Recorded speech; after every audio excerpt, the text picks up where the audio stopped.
The fog walker has requested the Foundation's assistance. Due to a mysterious change in the small, they've been experiencing extraordinary rates of tuberculosis. We need someone experienced in medicine to go to London and investigate. Miss Tooth Fairy, I'm Brimley, the Ranger colleague of Arthur Fogg. There's a lot more going on here than meets the eye. Miss! Watch your head! Are you here for the Uluru Games? Here in Cross Street, we're all celebrating the upcoming Uluru qualifiers. I'm Flutterpage. I wake everyone up in the morning. The most amazing witch lives here too. These snails are for her to eat. Is she French? Why? You've seen her in France? I've never even seen her leave the house. It's all because of her! That fog hag! She's the one who created the black fog! She's cursed us! To protect the health of all involved, the London Uluru qualifiers have been cancelled. Why should I care? I'm no athlete. I've only got one leg. Just like I've nothing to do with the Uluru Games. The qualifiers would have held the floor ritual. She was a once-in-a-generation floor ritualist. We'll just have to hold our own games. Have you forgotten about the challenge, Charlotte O'Hagan?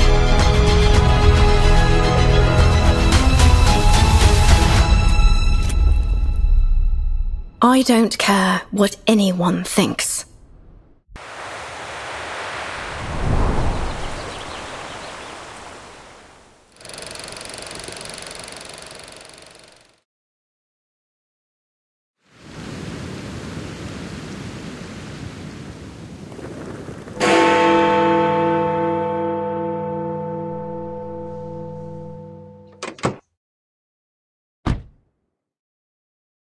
I'm ready to go. Please fasten your seatbelt, miss. We're setting off now. You ever been to London, miss? Yes, a long time ago. Long, eh? 5 years? 10 years? Longer than that. Come on, Fan. How long? You don't look 100 years old. The hospital is 2 streets away. Oh, by the way, it's been arranged for you to meet Mr. Fogg first, and then he'll show you around the hospital. I don't see why we need to make a big deal out of a simple visit.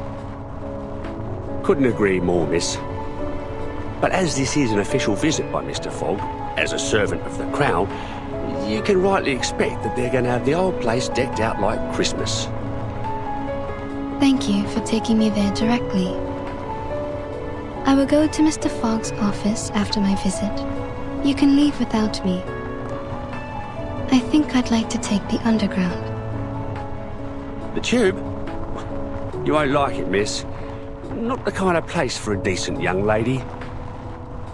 I'll wait here for you, love. I'll do my best not to crack into my flask of whiskey while I wait. Thank you. I'll be back soon.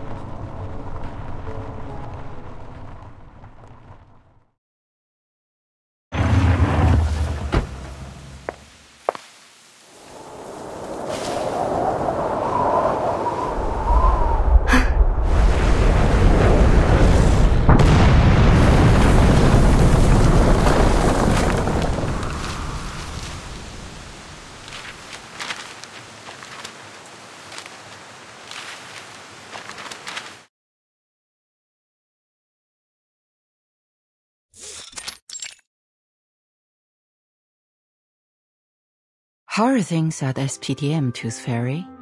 I'm hearing rave reviews about their school physician. I'm glad to hear it. Young children are particularly easy to soothe. A few candies and they behave just fine. A little toffee or a nibble of a fruity sweet and they've forgotten all about the Tooth Fairy's taste. A proper dose of sweets serves to calm the nervous system, And that doesn't just apply to kids.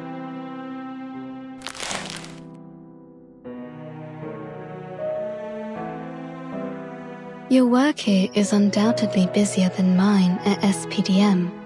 Besides, you're directly responsible for our timekeeper, the little troublemaker. But I am sure you didn't summon me here all for a little chit-chat.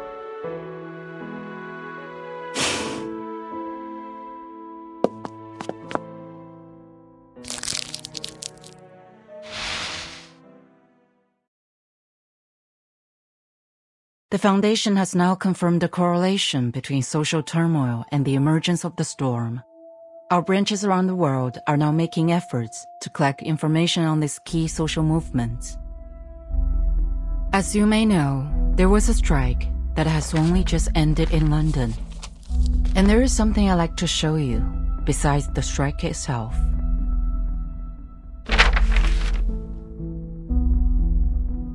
Tuberculosis. Indeed, there appears to be abnormalities concerning air pollution and reported cases of TB.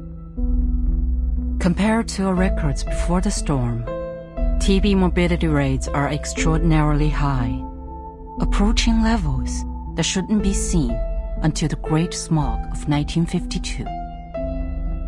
Our Mr. Fogg, the fog walker, has also reported that there is something unusual about the composition of the fog.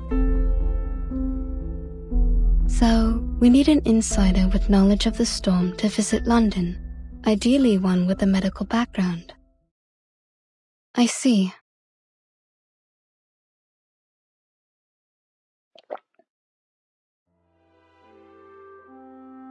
I know your winter vacation just started, but I'm sure you understand the dire situation we find ourselves in. I'll apply for a special allowance for this field mission. What do you say? I'd be happy to go. Perhaps I'll collect some rare teeth from this era. Good luck then. Mr. Fogg will contact you when you arrive. He is our liaison between the Foundation and the British government. He'll take you to the hospital, handling many of these respiratory patients. You will be given full trust to resolve this problem. There is something else. The Uluru Qualifier will soon be held in London. It may factor into your investigation. Uluru Qualifier?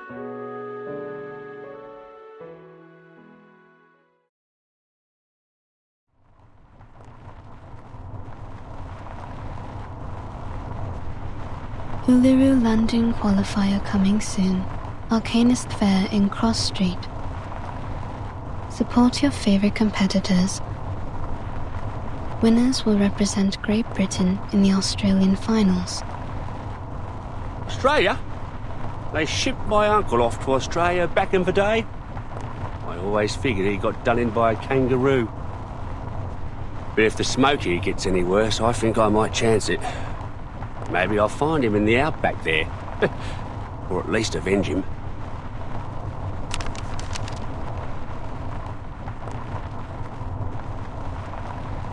That smoke seems to have severely damaged that hospital.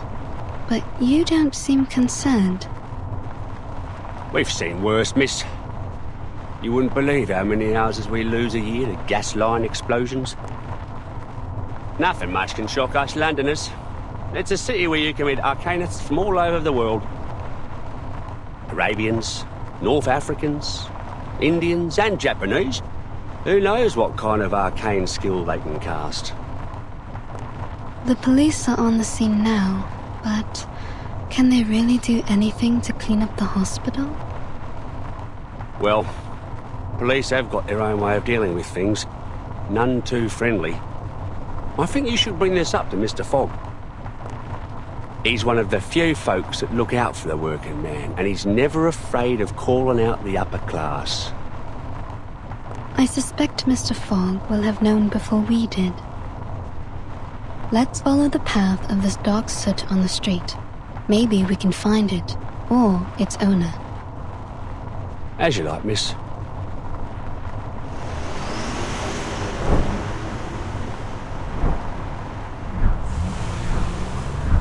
Seems it's leading us to the East End. Only thing that comes out of the East End are drunks, tramps, and Jack the Ripper.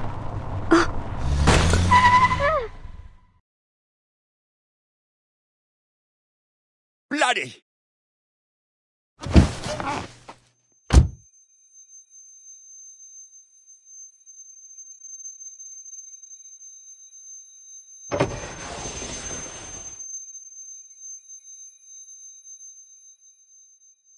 Miss, I swear to high heaven that I have not had a drop of drink today. This is the East End for you. Either you hit someone, or someone hits you. Please, miss, take a look for me. Tell me if I hit anything. I can take it. It appears there's no one in front of the car. No one? I'm up here! Look up there, miss!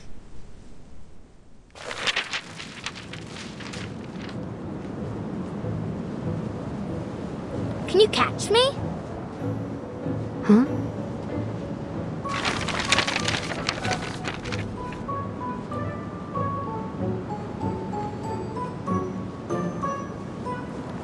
She's being lifted up on the wind. Is this her arcane skill? If so, she's amazing for her age.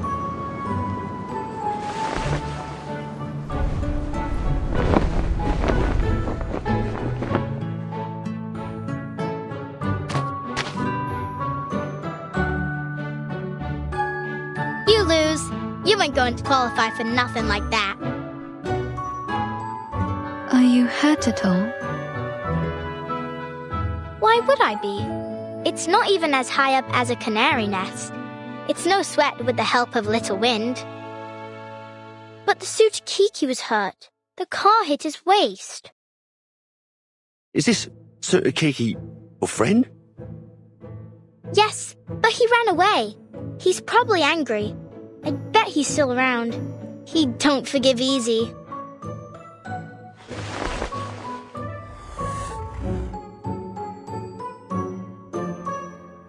See? Over there. That's the suit Kiki. And I'm Flutterpage. Could you bring your friend out? I'd like to make amends if I hurt him. Especially if he can't work. Oh, he doesn't work, but you still need to apologize.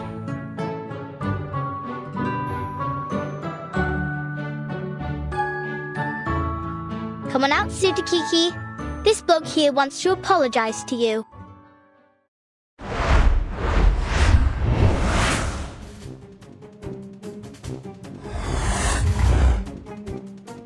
That thing doesn't even have a waist. And he's as big as a kangaroo. His waist is right there. Can't you see? A frightened critter is dangerous. Please stay back, child.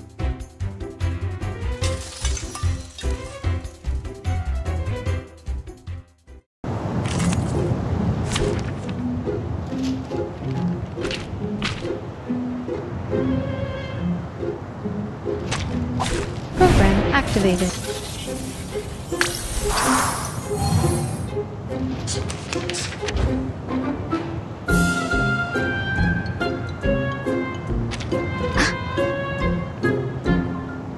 Sir, I suggest you cover your mouth and nose.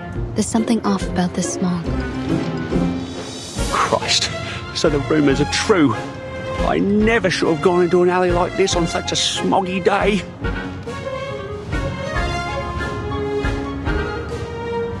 He's looking at the end of the alley. He must want to go that way. The smog's not as thick there. I think he wants to escape. Maybe the smog's harmful to him too.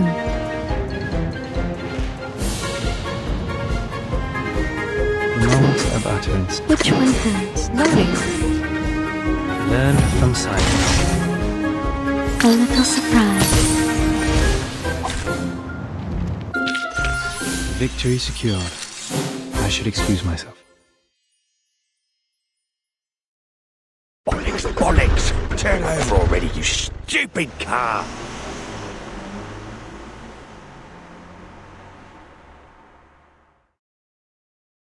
Why did Mr. Driver run away like the Sutakiki? He was worried for his car. If it got damaged, it could cost him his job. Lose his job? Oh, got it. I don't want to lose my job neither.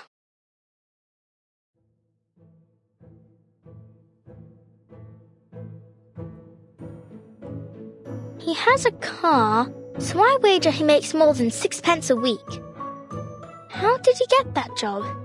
Can I do it too? I suppose you could, once you grow up. Here, open your mouth.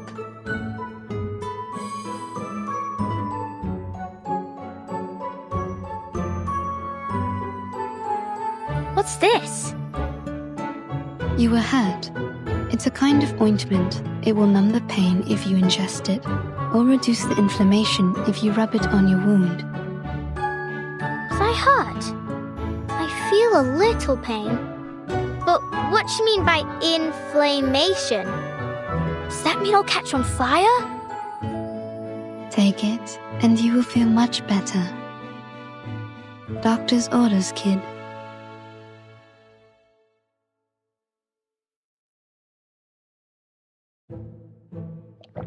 Huh?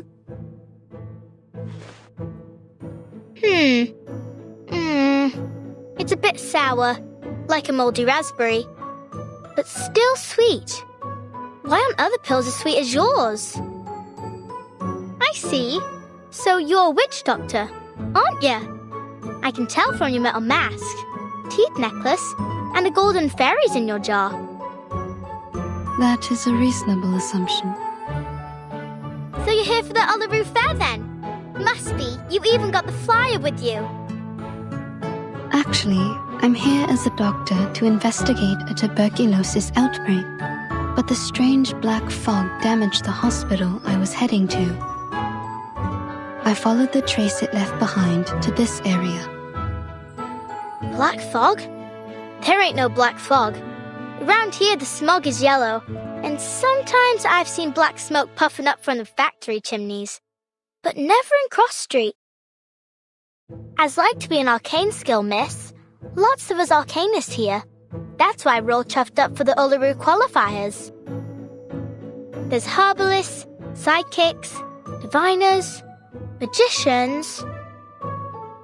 Thank you, Flutter Page. I think I've got the idea.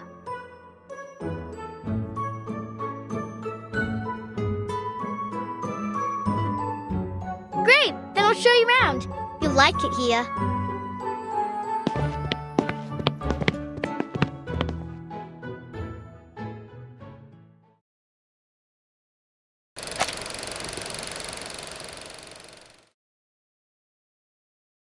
Welcome to Cross Street!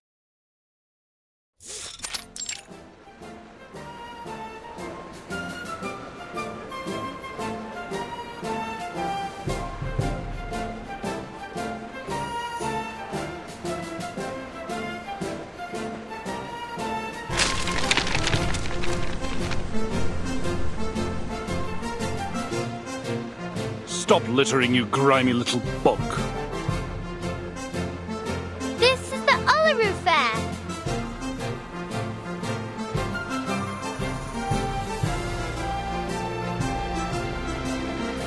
The trace of the black fog seems to have disappeared into a large gathering of arcanists. A wise choice. A choice, I'm already assuming, that has a certain level of intelligence.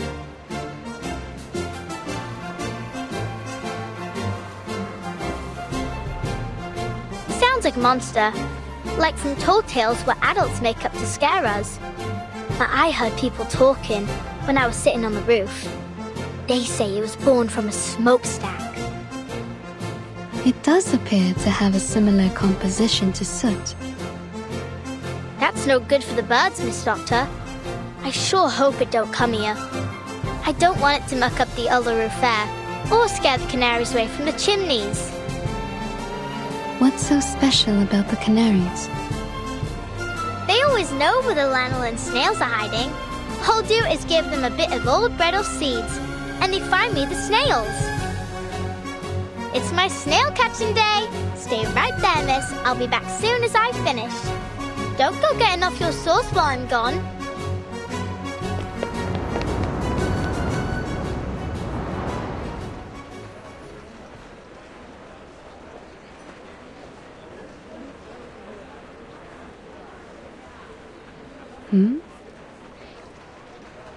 This is an Arcanist Fair Booth application form. You need only fill this, and get proper approval from the city government. Then no one can bother you. Approval, eh? What's the point? The games will be over by the time they've even looked at my application.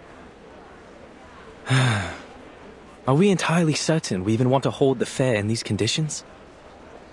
Don't you think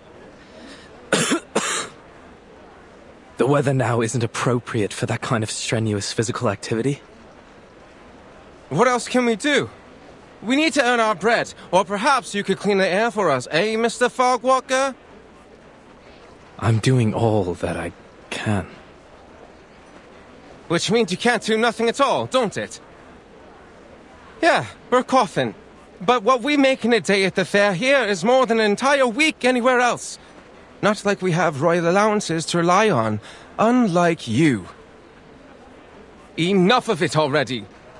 Now, would you mind moving aside for the little lady behind you? She's been waiting a while. Oh, I do apologize, miss. Miss Tooth Fairy. I didn't expect to run into you here, Mr. Fogg.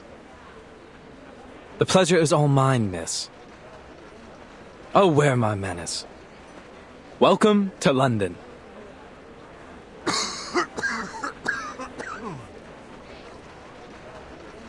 Of course, we were supposed to meet in the office of the London Atmospheric Cleanup Committee. I'd have prepared a fine Indian tea for you. But I was called away to deal with matters here on Cross Street. It's a happy coincidence that you popped by. It will save us both some time.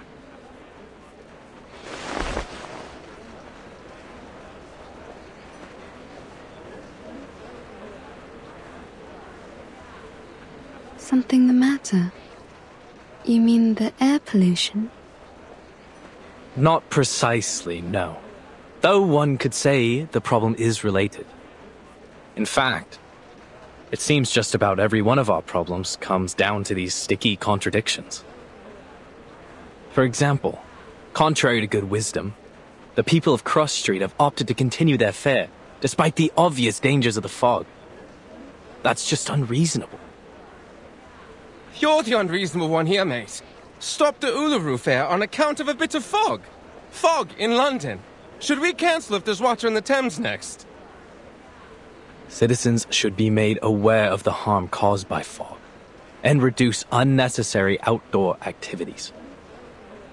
Pardon me, you lot government officials?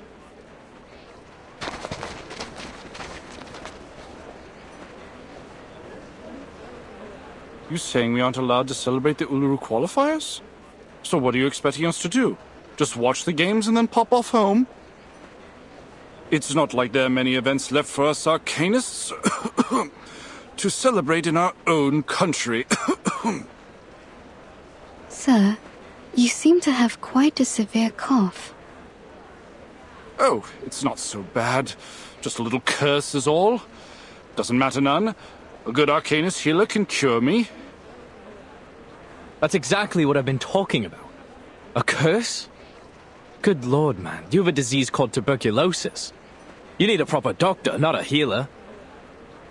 Maybe this is just how citizens in Cross Street best comprehend the disease, in the Arcanist way.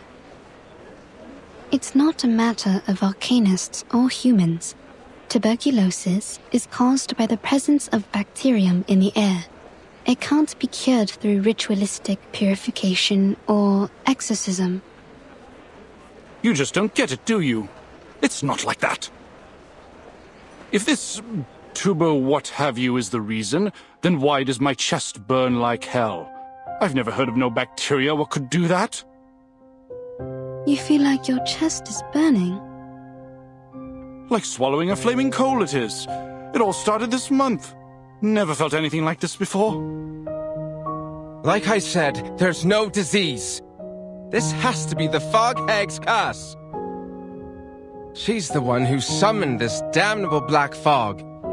She used to be a toad before she was thrown into an alchemist's cauldron and came out as a twisted old hag that haunts our street. Could you tell me more about the black fog?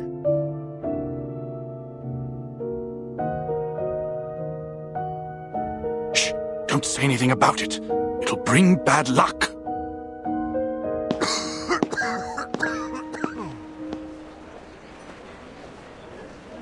So now we have a fog hag?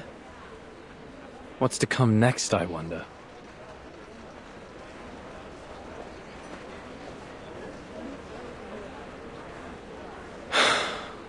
Sometimes, despite being an arcanist myself, it's hard to understand my own people.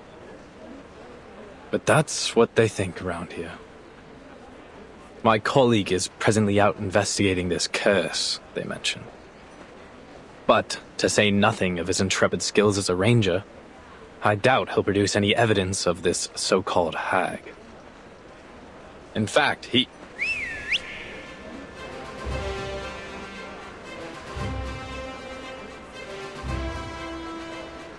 Arthur, a little help, mate. We've got trouble.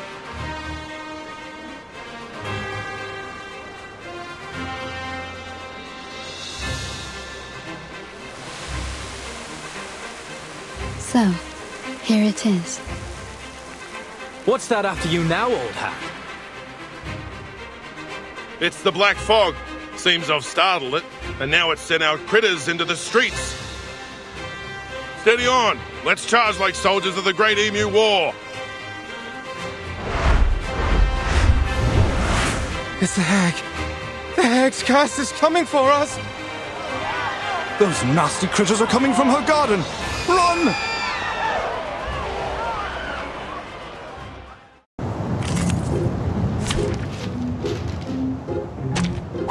Step into the fairy ring.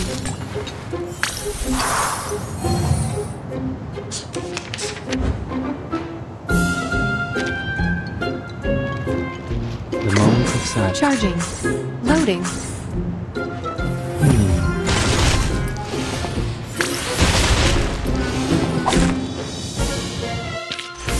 And now, to return to my long-term mission. May I say it was an honor to serve as your bodyguard, miss. I'm Brimley, the ranger colleague of my mate here, Arthur Fogg. I wasn't hurt. Thanks to you.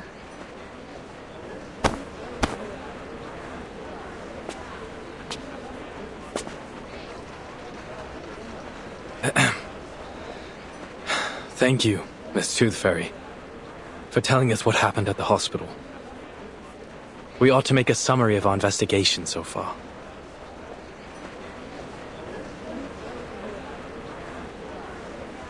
We've encountered 3 oddities thus far today. This mysterious black fog, the unusual burning chest symptom, and...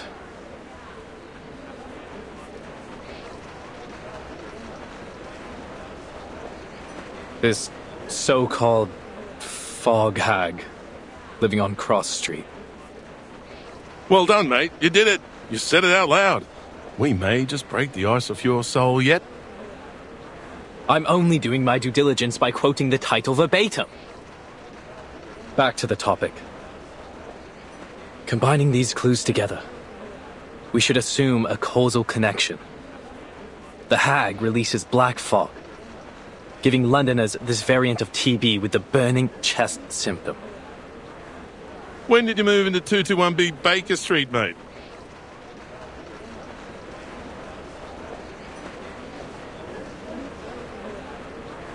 It's a reasonable speculation. If so, then the first thing is to determine if such a lady lives here on Cross Street. We'd better pay her a visit. If you insist, Dal. I can already confirm that for you. She's here all right. Down at the house of the mangy front garden at the south end. Very well. But might I suggest we don't all go in a rush to pay her a visit? We know nothing about her, or even whether this hag is a danger.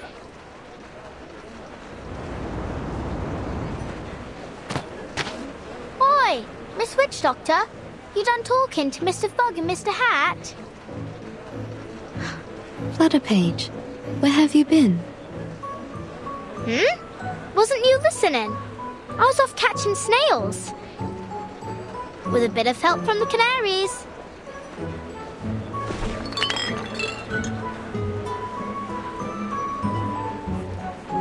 Good on you, little tacker.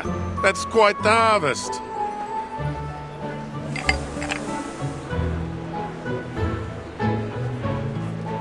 Shall we then, Miss Witch Doctor? Where are you taking me? Thought I'd show you around Cross Street. Figuring since I'm the best guide here. Are you? Then, do you happen to know about the house at the south end of the street? Sure do. Actually, these snails are for her. You can tag along with me to see her if you like.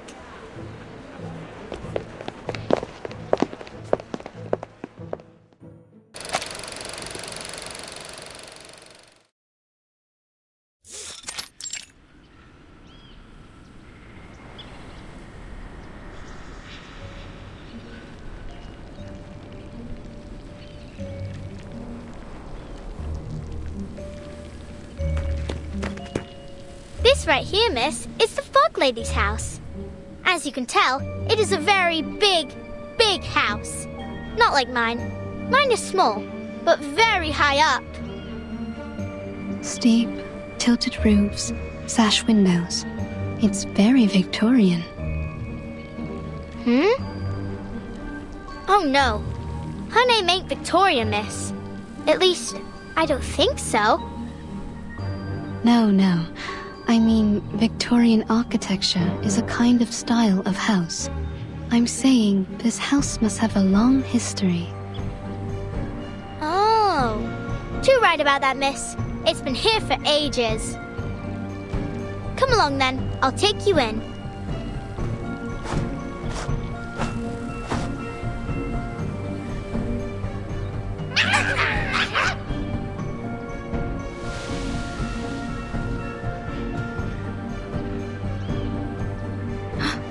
Are these her critters? You lot are hungry today, ain't you?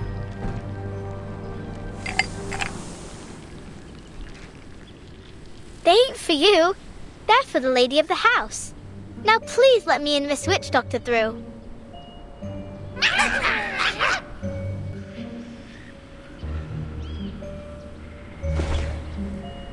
Sorry, Miss Witch Doctor. They was much friendlier before. You've been here before? Yep. They always let me in straight away. No clue what set them off this time.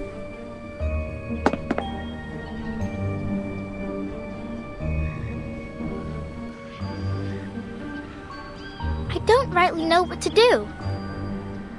I try calling her, but it won't do much good. Even if she heard me, she won't come out. You're saying she never leaves her house? Not that I ever seen. Do other people visit her? No.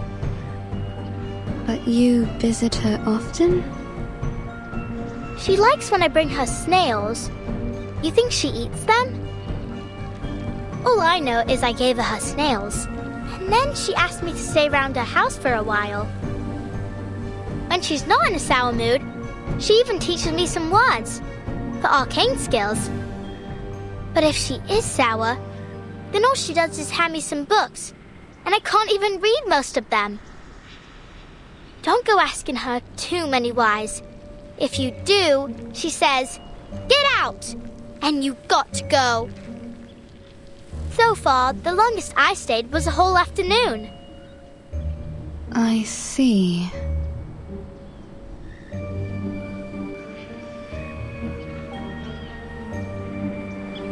Maybe I'm the reason they aren't letting you in. I'll just stay back here.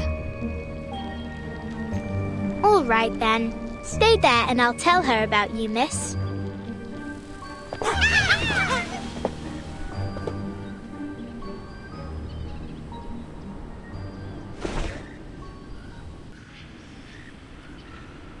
Miss? Do you hear me? Wakey, wakey!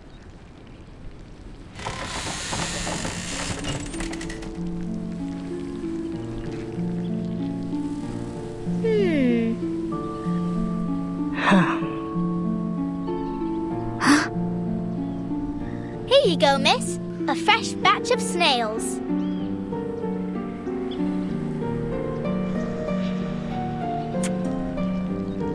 Who is this? Well, I don't know her name, but she's a witch doctor. She came here in a car with a flyer of the Uluru qualifiers, so I think she's here for the Uluru... Oh, I forgot that you don't like the word. Hello, miss. I'm here investigating the source of the black fog. You can call me Tooth Fairy. Go away. But why? I ain't asked too many whys, miss, did I? That was only my first one today. Oh. So I can't come in at all? You promised you'd help me practice my arcane skill. Then you better not let me catch you saying Uluru ever again.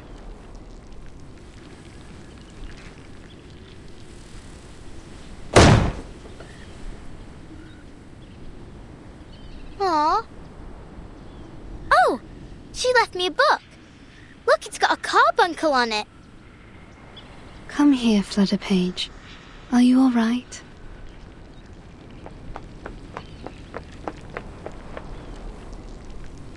I thought I could play at her house today. Would you like to do something else?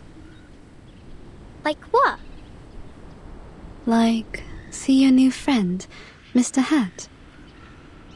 Mr. Hat?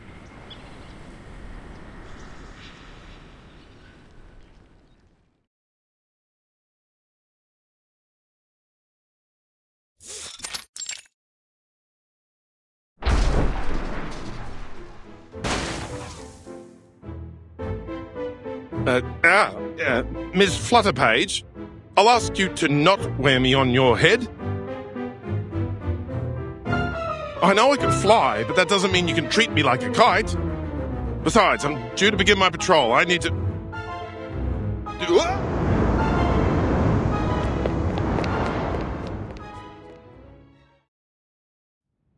That gives us some time for business.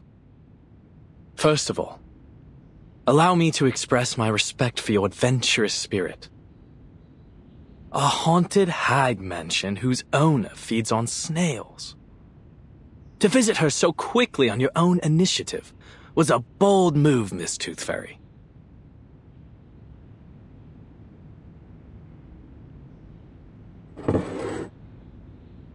Here's your tea. No sugar, just as you asked.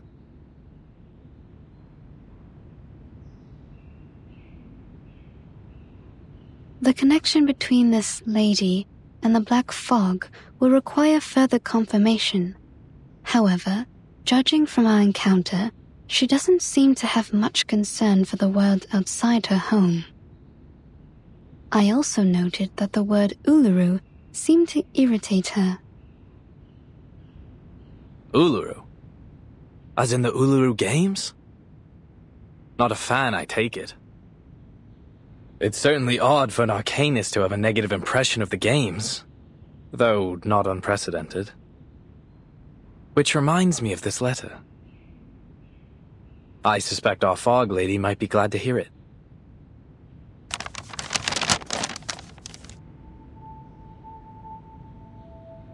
Letter from the St. Pavlov Foundation Uluru Games Organising Committee to the Uluru London Qualifiers Organising Committee. Copied to the Office of the London Atmospheric Cleanup Committee. due to the rapid deterioration of air quality in London and the presence of an unidentified arcane-related tuberculosis outbreak. We regretfully have decided that the Uluru London qualifiers will be cancelled until further notice, to protect the health of competitors and spectators. Competitors still wishing to participate are encouraged to register for the qualifiers in Paris or other cities.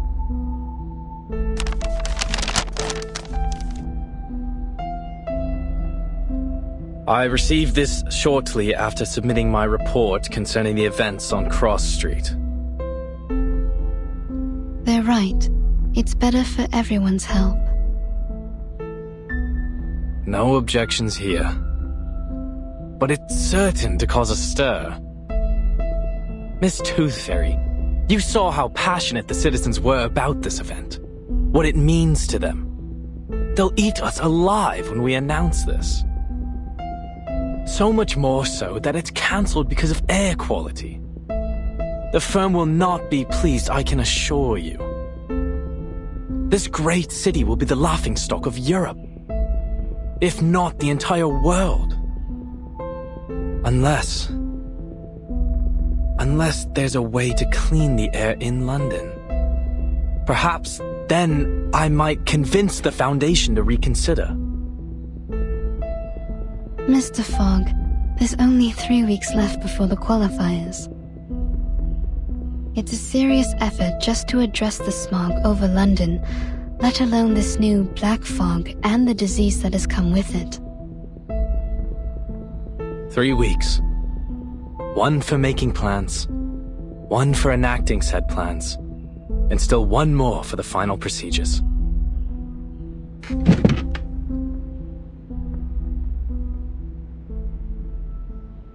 What are you doing now, Mr. Fogg? Thinking, Miss Tooth Fairy, is how I make the plans.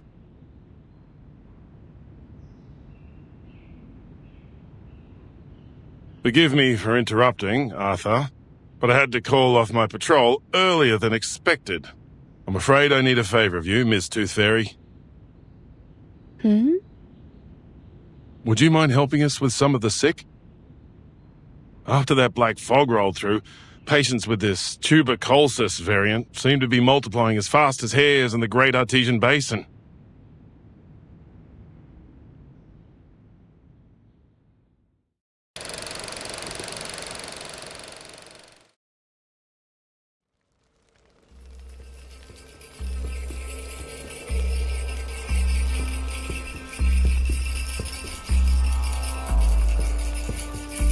Through misty woods, on paths concealed by haze, he thrice died and thrice was born in ancient days.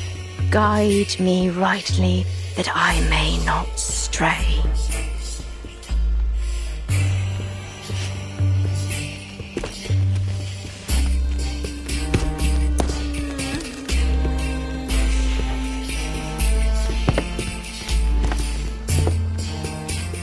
Flowers bear fruit, and beasts give offspring's way. With eyes of fire, pierce through the cloudy maze.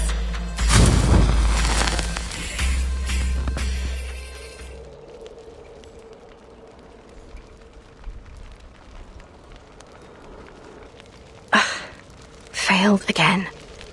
Damn it.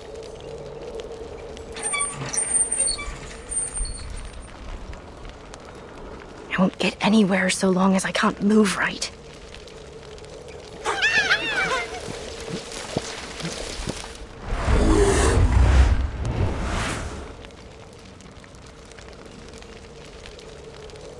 Enough! The last thing this haunted old place needs is another crazy creature!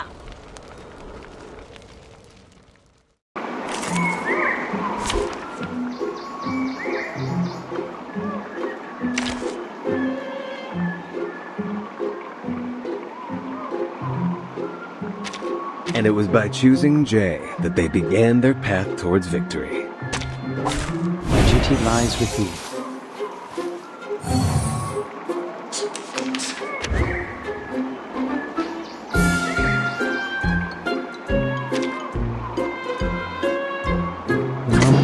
patterns. Time to heat up the forge. Charging.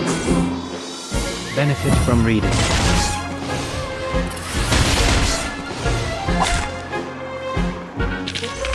And now to return to my long-term mission. Rest.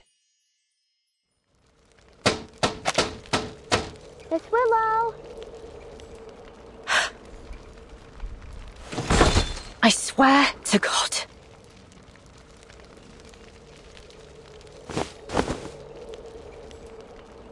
Whatever thing you are, don't think I won't strangle you to death with my bare hands.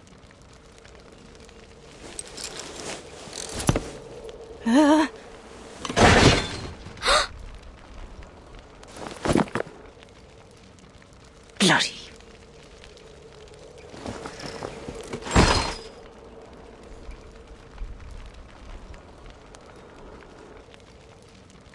You. What are you doing here? I only wanted to show you the arcane skill you taught me.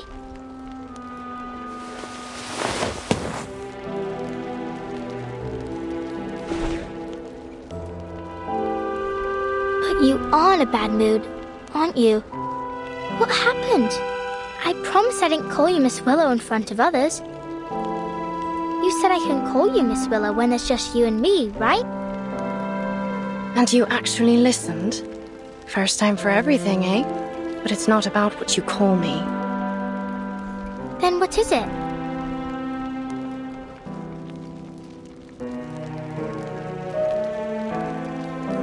Let me help you up. I don't need it.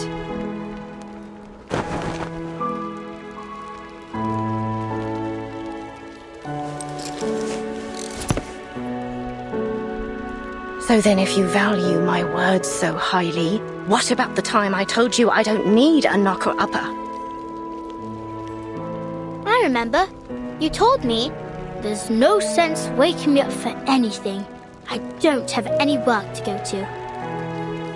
But I'm not here to wake you up, am I? I already did that for the whole street hours ago. Oh, have you now? Then maybe you can buzz off and bother someone else. I didn't give my permission to let annoying little flies in my house. I'm in the middle of something important, so leave me be.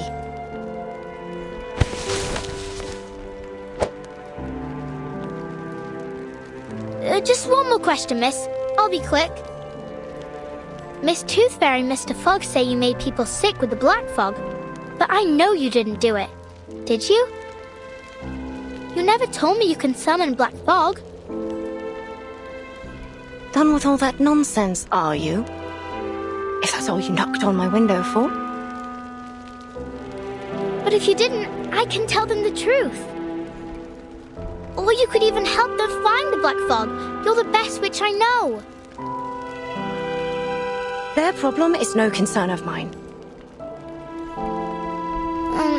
Oh. But I did hear something. I was thinking maybe you'd like to hear it too. Letter from St. Pavlov Foundation.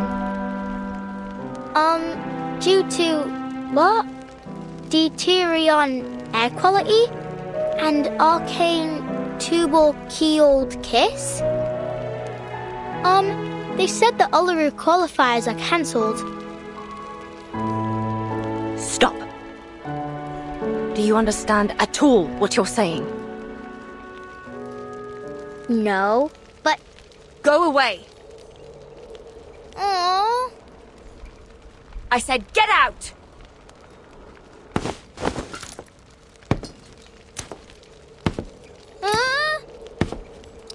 You know what I don't want to hear, eh, lass? Your voice. And your infernal knocking. Ah! Don't you never take another step into my house. Never.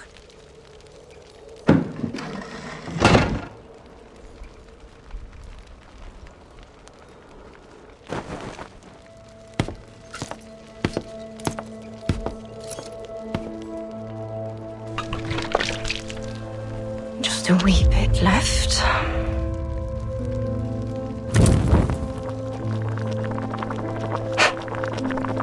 Snails? Let them think what they will. I don't care. A fog hag.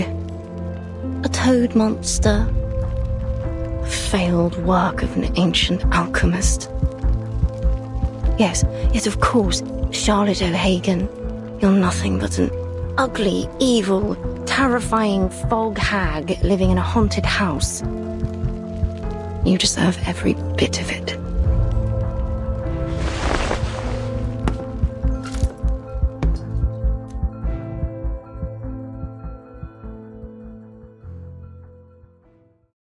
What an age! At last, witches no longer need worry about being captured in their sleep, pierced on a stake, or burnt alive. Our next competitor is our witch from Ireland, a once-in-a-generation talent! The ancient rituals are different now. We dance, communicating with spirits like a joyful game. The Uluru Games! Or a graceful competition. And the winner for the 4 rituals is... A desirable...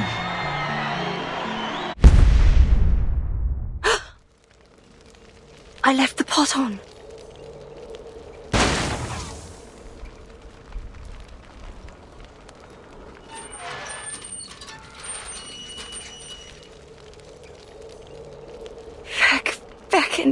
Back. Fit for the rubbish now. Rubbish.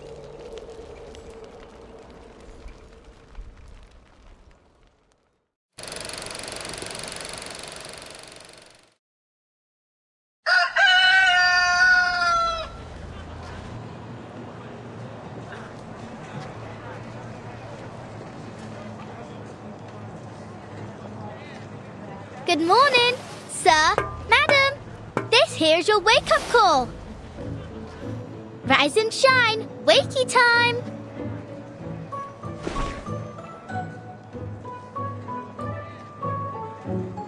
Enough! I said enough with the gal.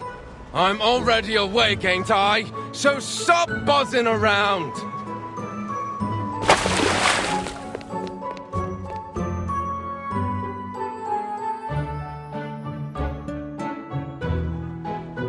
Wakey, wakey! Morning's here! Mrs. Wilson, you awake? You can't be late again, or old Mr. Pig Eyes will be on you with his belt. What happened? Didn't she hear me?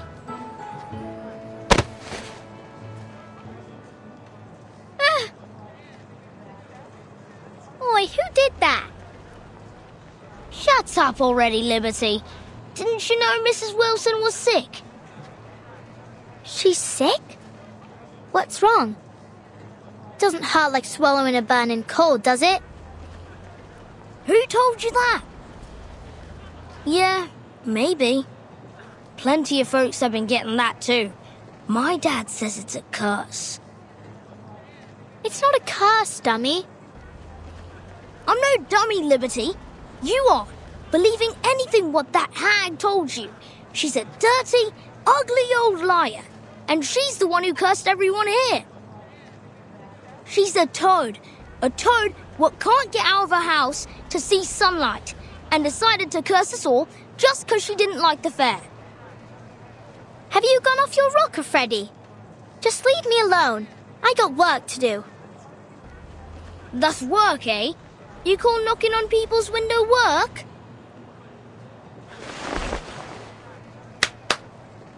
I climb up in the steam turbines to tighten up the screws, and I clean them chimneys from the inside. Think you can do that, eh? But I don't want to tighten screws or climb up chimneys. I don't like the smells. Oh, so you like the smell of this black fog, do you? All thanks to your wicked hag friend. Go away.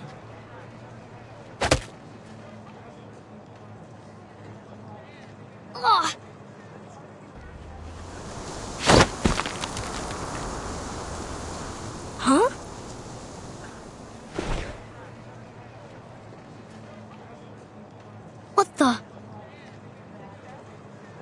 fog lady taught me this. Lady? You mean that hag? I should have guessed.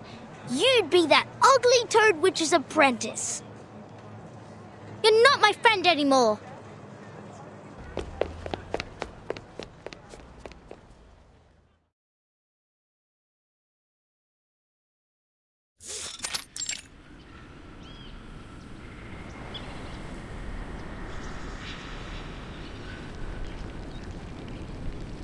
It's not snail delivery day, but after she threw me out of the house last time, maybe I'll go apologize. Maybe then I can learn some more tricks from her, or at least read her books.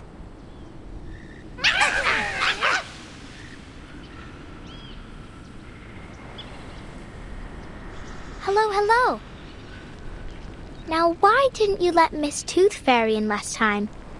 She's not a bad person. She even gave me some flying medicine. It was sweet and sour. You think Miss Willow's lonely? She needs new friends, and maybe some flying medicine too.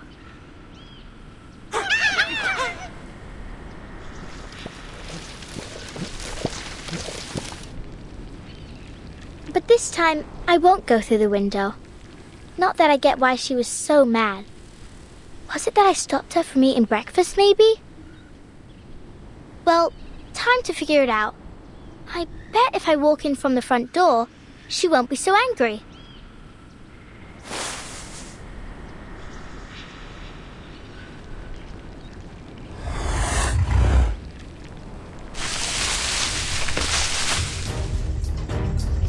What's wrong?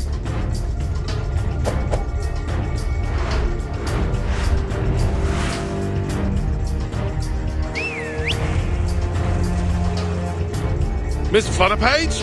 What in the blazes are you doing here? Good Lord, I hope you didn't get hurt. Mr. Hat! Miss Bardley, I'd advise you to please stay a safe distance back. No. Just look at the state of this garden. Oh, Charlotte, what have you been through to fall this far?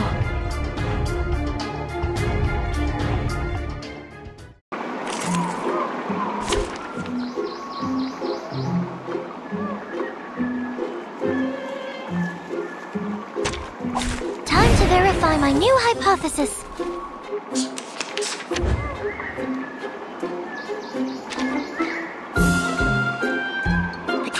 Between numbers. Form, space, and all. The connection between numbers. The golden ratio. Fly, my numerical friends. That weren't even as tough as waking up an old factory man.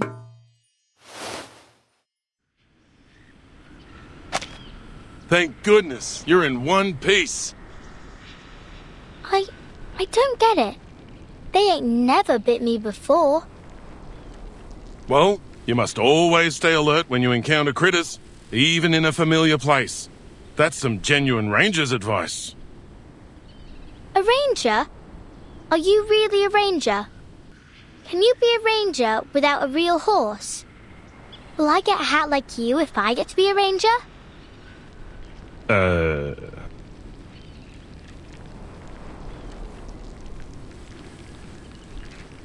Hi, miss. Are you here for the lady living here?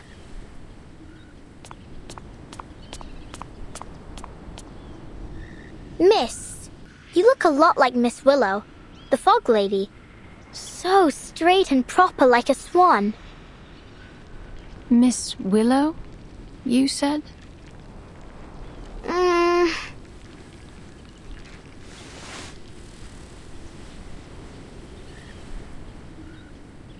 Yes, Miss Willow. Did she say you were allowed to call her that too, miss?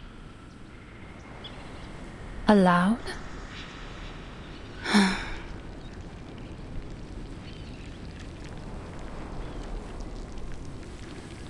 What kind of nutter has she become? Thank you for taking me here, Mr. Brimley. I can handle the rest myself.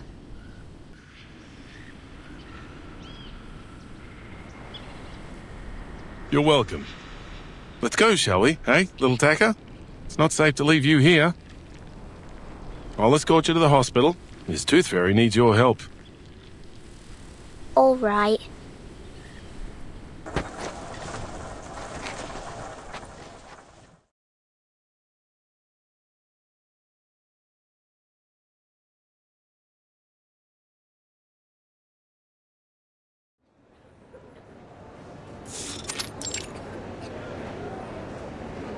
I thought a hospital was a big building. This is more like a fair. Only with sick people.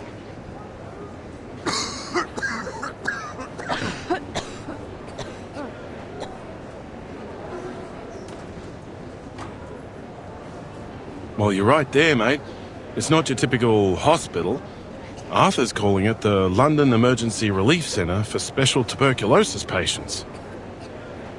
But it's still kind of a hospital, ain't it?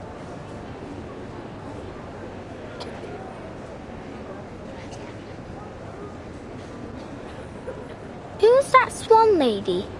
She's not from Cross Street. How did she know Miss Fog Lady? Swan?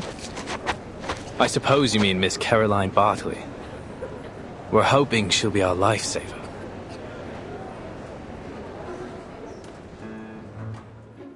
Lifesaver? Exactly so.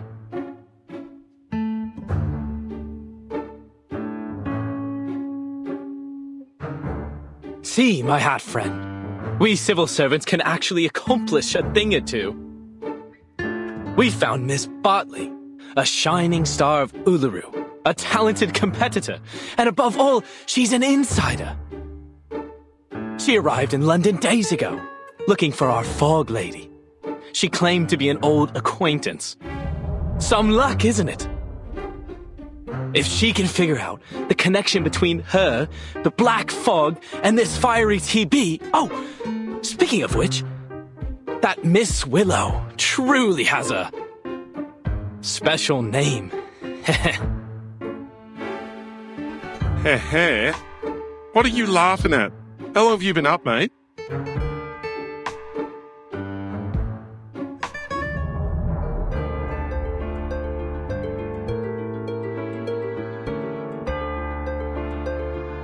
Sleep? Who needs to sleep at a time like this? I'm more than energetic. I'm a veritable locomotive. Better than ever. Arthur, you need to get some shut-eye, mate. Is that what you think? That I'll just go back home for a little rest now? Now of all times. Dead wrong, mate. We've got rounds to make at the London Emergency Relief Centre for special tuberculosis patients. Come with me, my chapeau chap. We've got a city to save.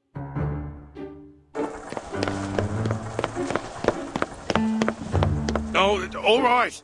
Miss Flutterpage, go find Miss Tooth Fairy, would you? She said your arcane skill might be of some help.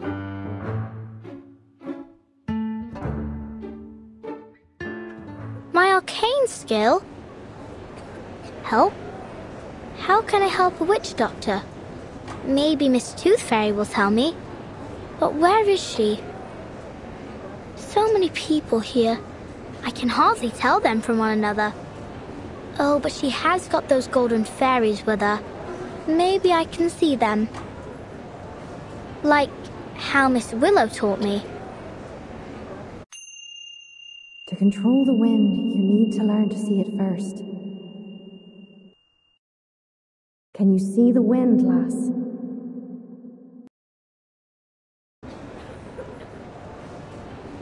Only when it's blowing something around, like dust or old paper.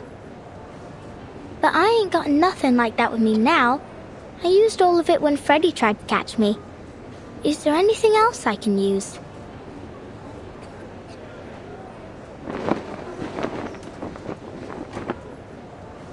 Oh, I see it.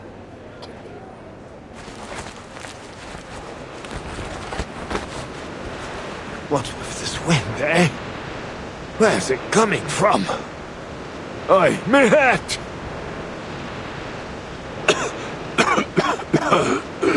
Please, is there any good Samaritan who can spare a blanket? Oh, God bless you.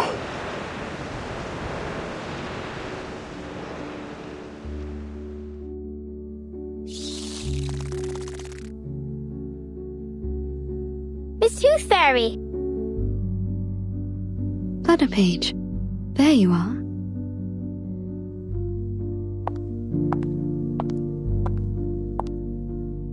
What's wrong?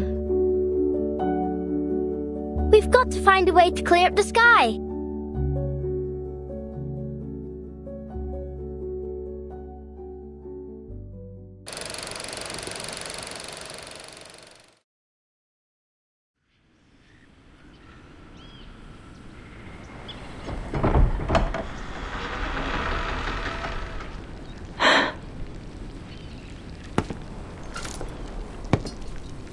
It's been near a week.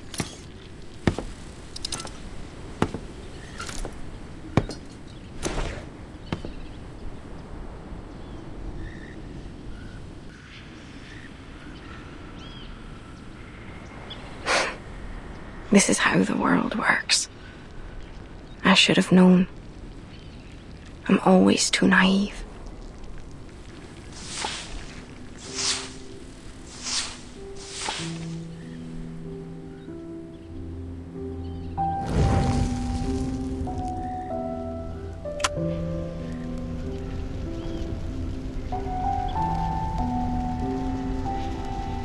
A dead mouse. Classic. Sure to disgust me.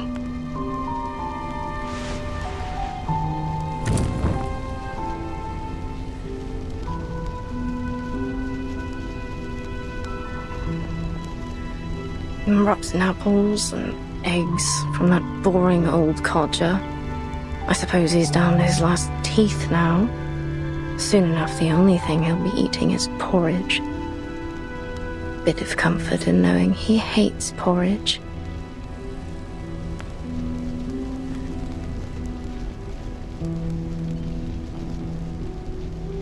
Hands burnt by steam. It's a curse. Bumping into ghosts during the Samhain. Curse. Lost everything betting on the ponies. Each and every misfortune must surely be Willow's curse.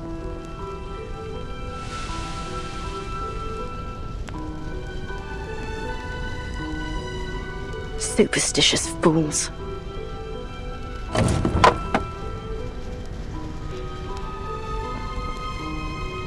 Shysters.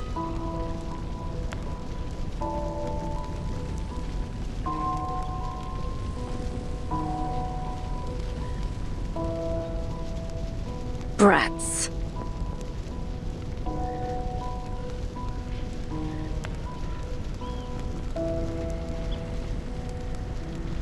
Oh, well now these are new, aren't they? Blood-stained rags. Wonderful. Sooner or later they'll all cough their lungs out.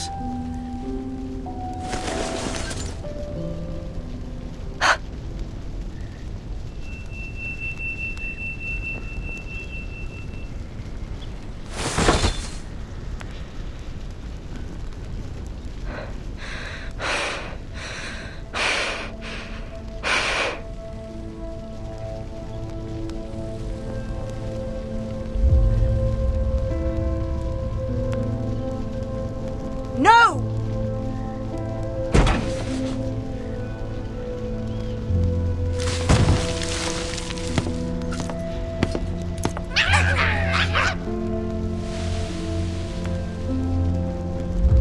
Away with you!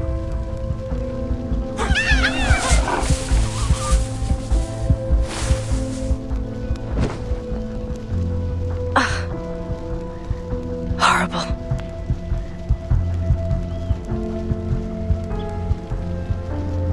No, I don't need to cast my arcane skills. Stand up.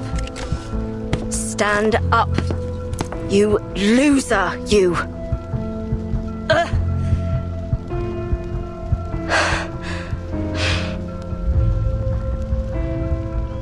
machine lubricant. I suppose I need to buy some.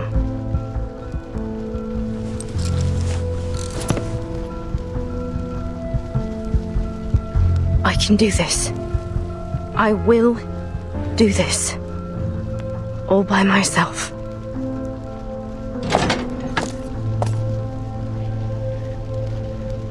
Nothing to it. Let's go.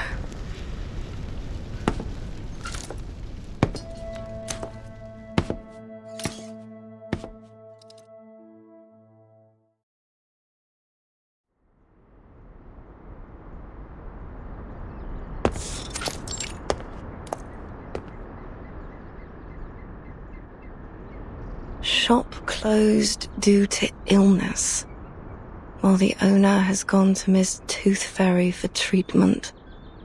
Please leave your name, order and address on the list below, and we will deliver it to your home as soon as the owner recovers.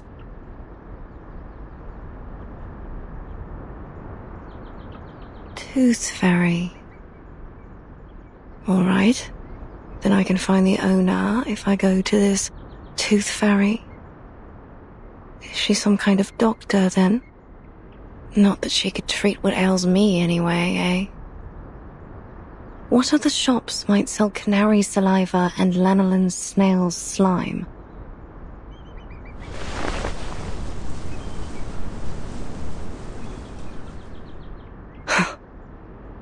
All this time I could have done this. If only I hadn't relied on others for so long. There must be another store for arcane supplies. But...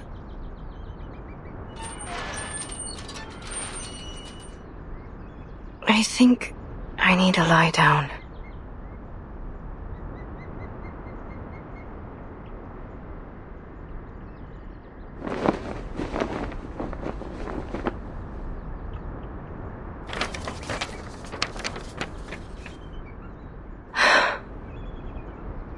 Sports fanatics, black fog, strange tuberculosis. All these things have nothing to do with me. All I need are my ingredients, nothing more. I ought to just order what I need as a home delivery. Ask them to leave the package at the entrance of the garden once a week. As for the fees, I'll just have to sell all me old medals. That'll be enough to support me until I become a proper hag. Then I can never leave my house till the day I die.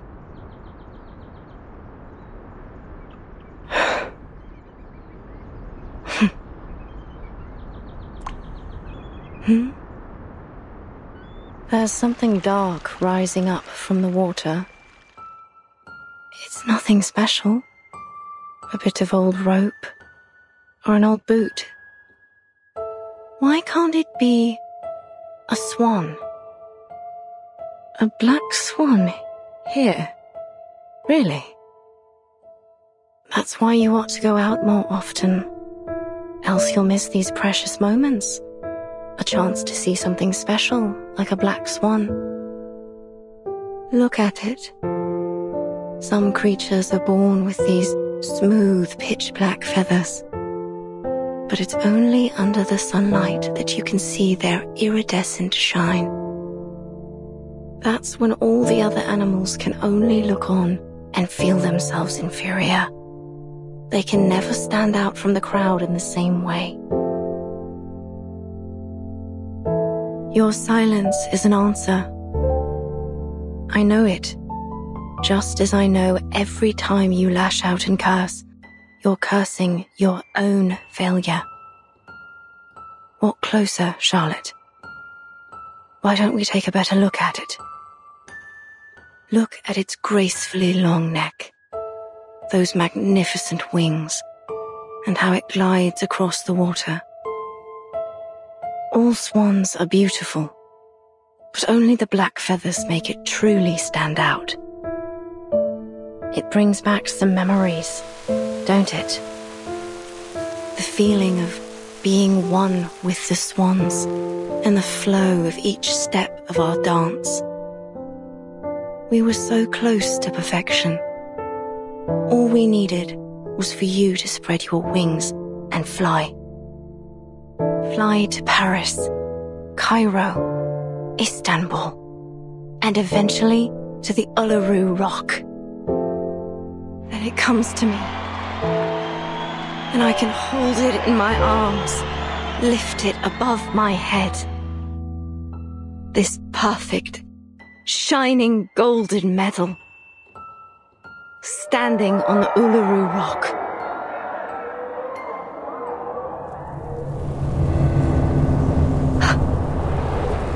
Miss Willow, but what are you doing out here?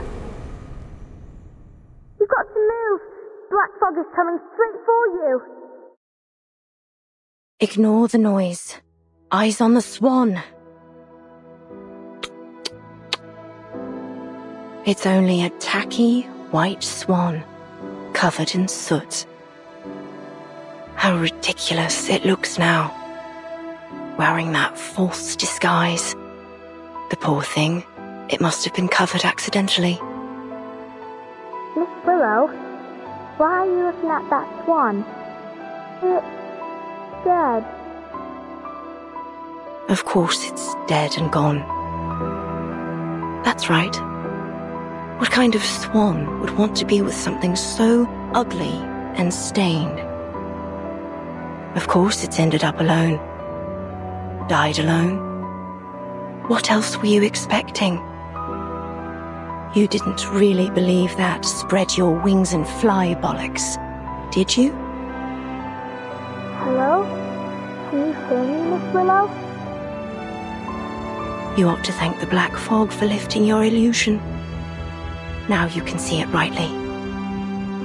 You're not some special black swan that was born to greatness. You're nothing but... Miss Willow, you... What's wrong with your leg? but a cripple. Come back for the paint.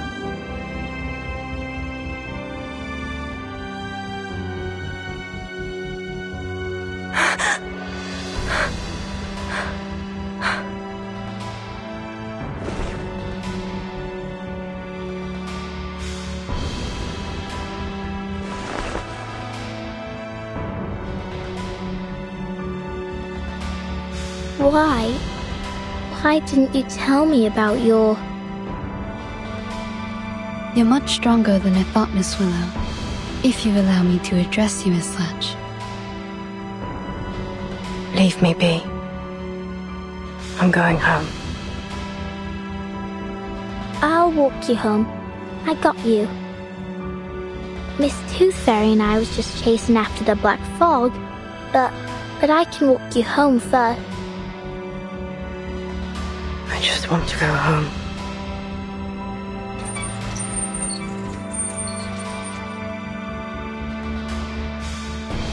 I'll go with you.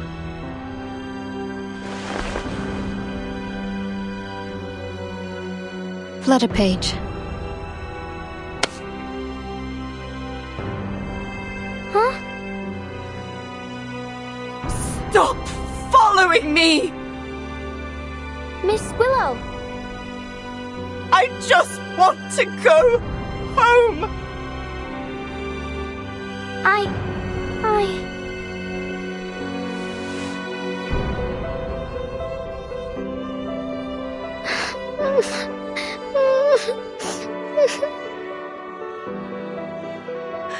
I don't want you to follow me.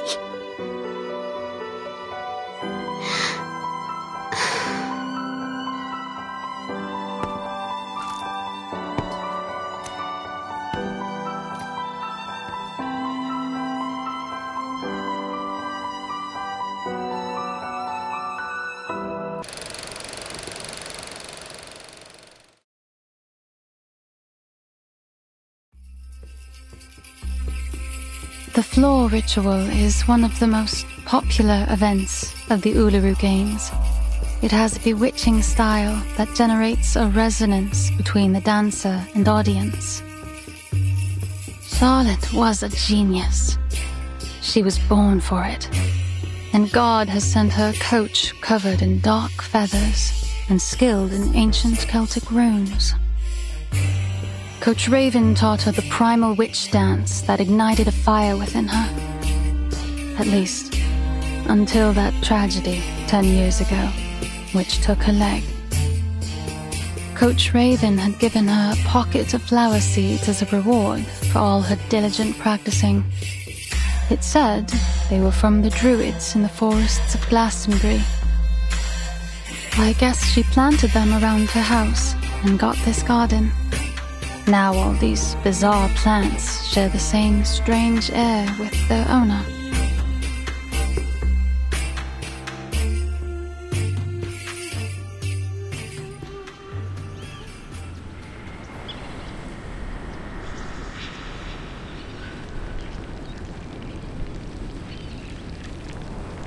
Thank you again for having me over.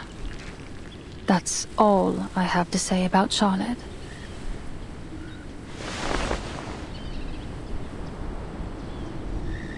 What's a druid? Is it a place? Do they have canaries and snails there? A druid isn't a place. It's a title. An identity. Identity? Oh, like a name. Just like Flutterpage, right?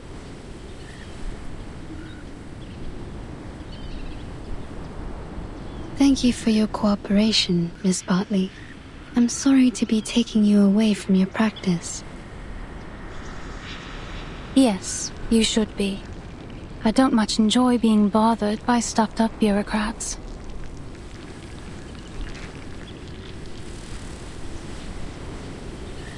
But if you ask me,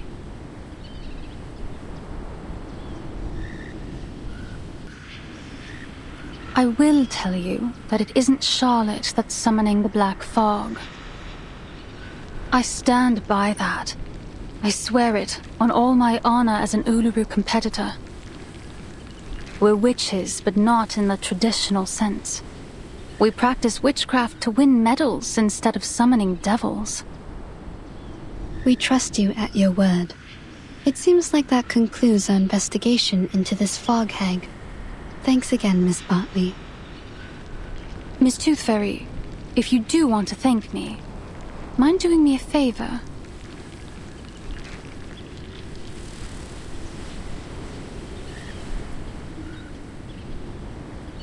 Please do something, anything to bring her out of this hole she's dug for herself. Whatever you do, break down her door, drag her out by her hair, even blow up that old mansion. Just don't let her hide in her stupid house. She'll let you inside now. There's no longer any power preventing you. I can sense it. You know this place well.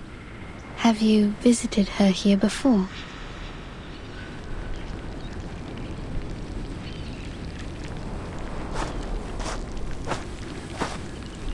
I think Miss Bartley wants to come in with us. Maybe so, but she's made her choice. She doesn't want to join us inside.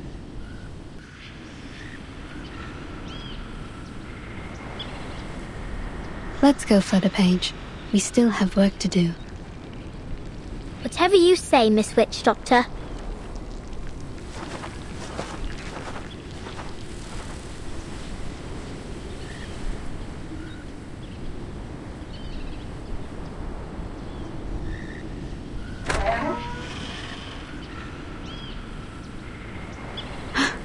The door isn't locked. Let's get inside.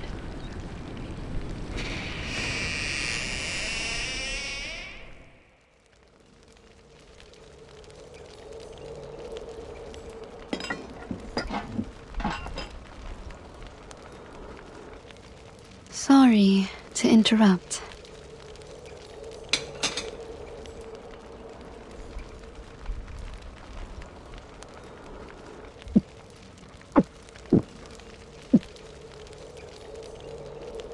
Diets high in sugar and fatty oils may well lead to stomach illness, Miss O'Hagan.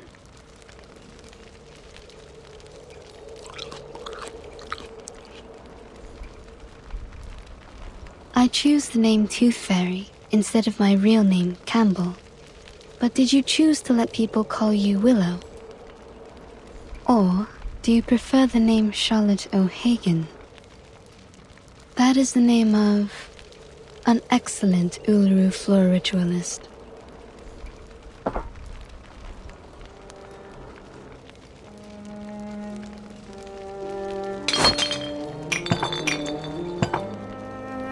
Tooth Fairy.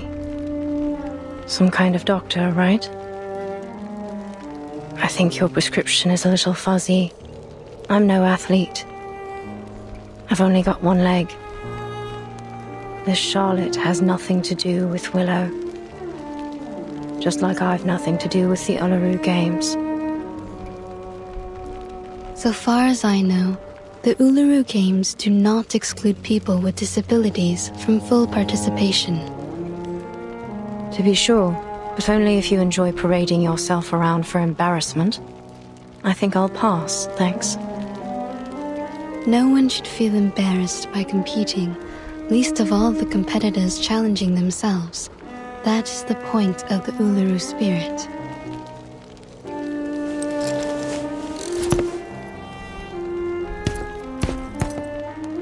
Excuse me? I don't remember having asked you for a running commentary. I'm sure you already know the answer in your heart. You have wisdom and experience.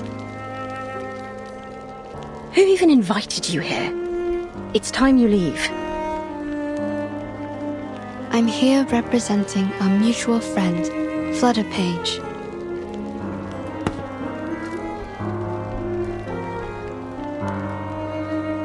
What for?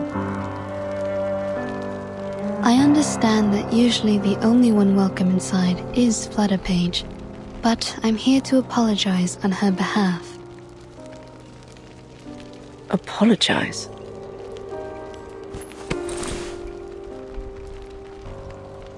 What's this? An apology gift. She ran off a little before sunrise to collect these for you. She collects these arcane creatures you use to make the lubricant for your prosthesis, right? But she's afraid that you'll get angry at her again, so she asked me to give it to you. Oh, I see. Now I'm the hateful, angry, wicked witch. No, you're not. The things that these people say about you, they aren't true.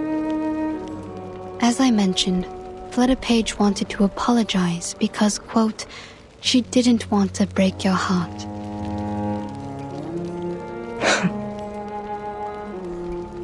Miss Bartley has told her many things about you. She never knew you're such an outstanding competitor. Caroline?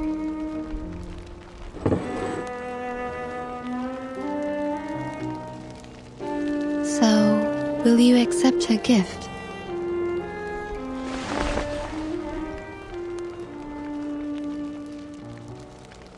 Ugh, nosy little brat. Where is she now? In the temporary hospital?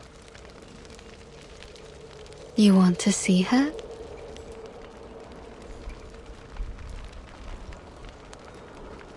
Don't push me!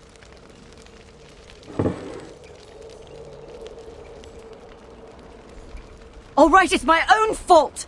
I shouldn't have treated her that way. That what you wanted to hear, is it? Fine then. You'll have what you want. Just take me to her. She's waiting by the door. What?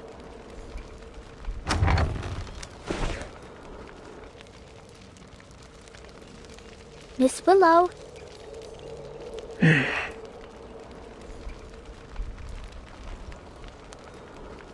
Fine. Come on in then.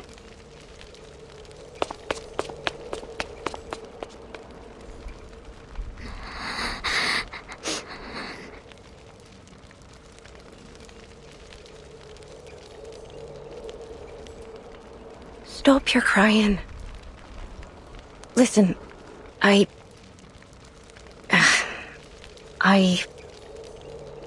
shouldn't have treated you so wickedly the last time. And the time before that.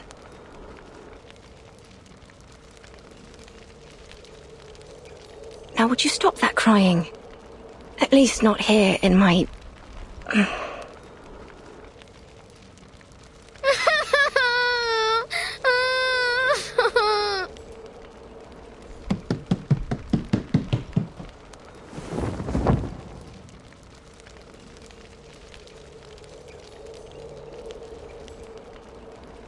Oi.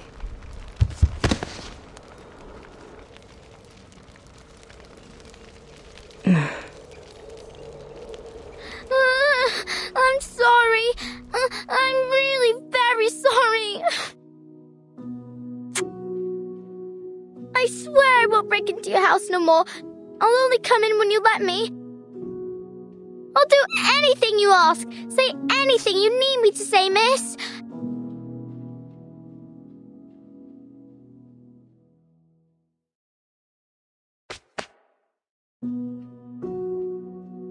So, could I still come around again sometime?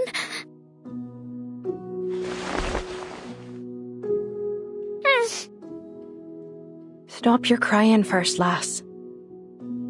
Okay, I'll stop crying.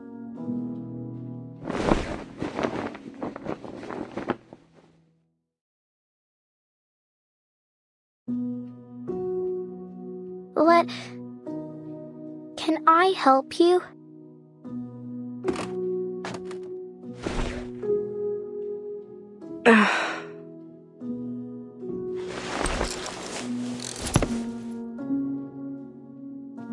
Enough. Enough. I've had too much of this for one day. Would you mind if I politely asked you to leave?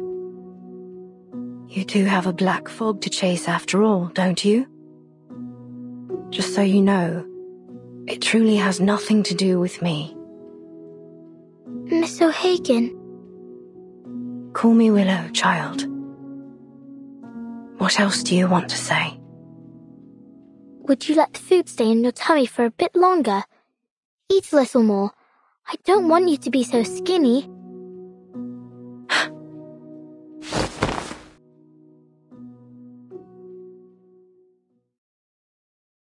All right, now leave me be, please.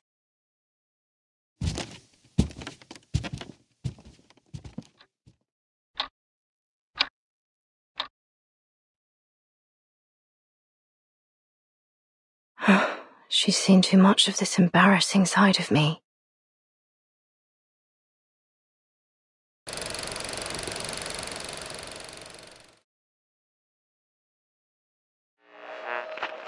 So, I dreamt of eating a marshmallow last night, but it tasted like rubber. And the next day, my wife asked me why I ate the cotton she had in her nose. I said it's because the air was so dirty that I wanted to block up my throat. And she laughed. Of course, she says it might be better now that I can't shout and holler whenever someone scores.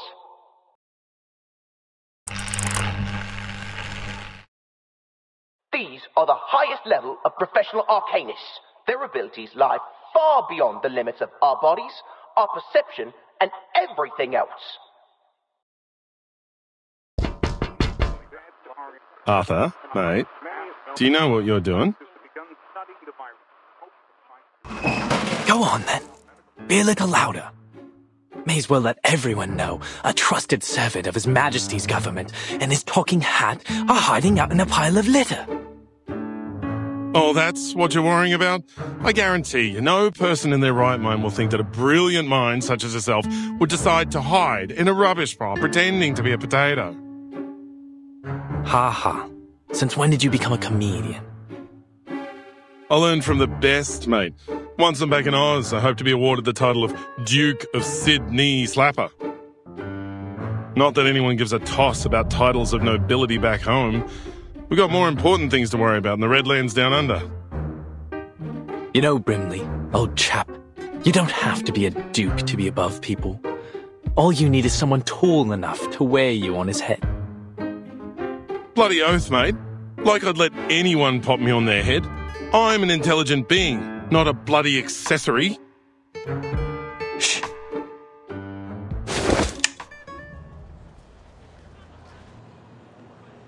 Look at that sailor over there. See the ropes in his hand? That right there is presently the most valuable material in all of London to me. Right, a bit of rope. And what about it, mate? It's essential that I have it for my invention. We'll just wait for him to throw the ropes into the pile here, and then we'll be off. Just as simple as that. Come closer. Closer. Ready now. He's nearly here. It's no longer useful to you, son. Just throw it down.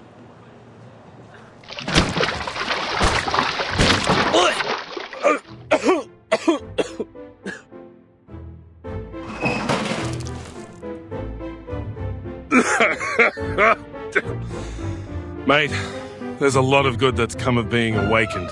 I treasure all the adventures we've shared.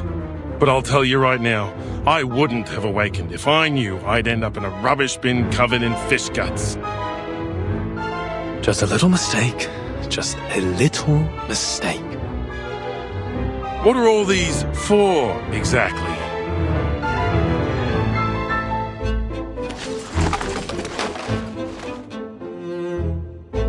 These are my collections so far. A klaxon, a watering can, a fishbowl, and... a chamber pot?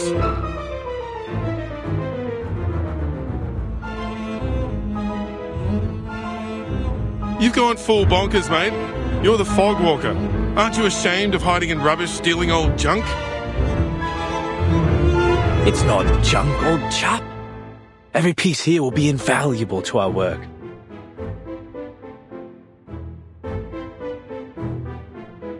Each one is a necessary component for my invention. Your invention? For... Ahoy, sailor! You over there, please wait!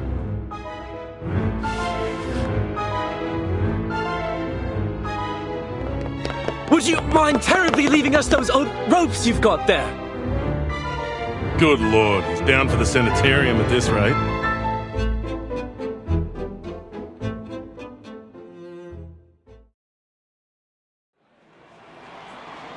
Move along, no pushing. Everyone will have their chance to vote for their favourite competitor. Oi, Sweeney, you only pushed me out of the queue. Good bloody job, mate. I'm voting for number 007, Molson. Molson? The first-timer? Not all your life, mate. I'm down for 005 Bartley. She's the top seed.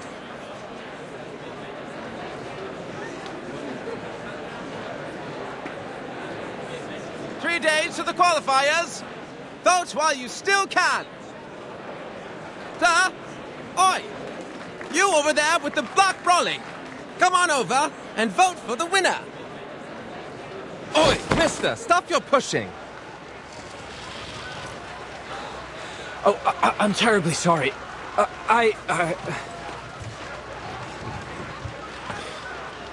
Sorry, mate, we're on patrol.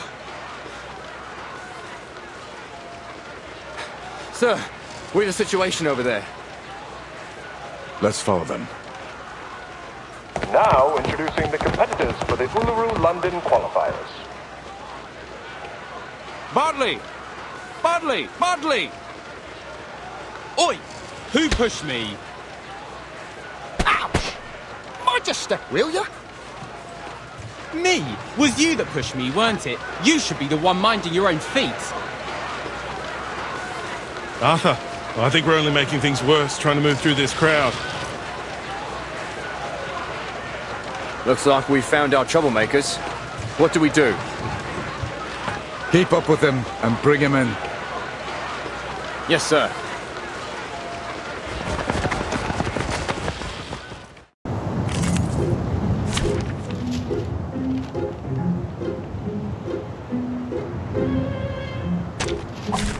easier to fight here than a back alley.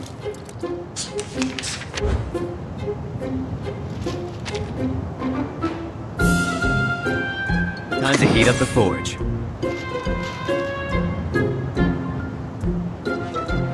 Just another shift. It's what I'm good at. I'm an artist with steel. Rise and shine. Laundry time.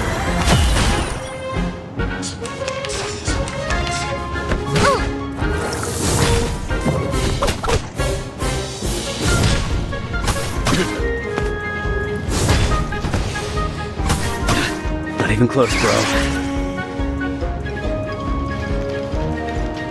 Just another shift. It's what I'm good at.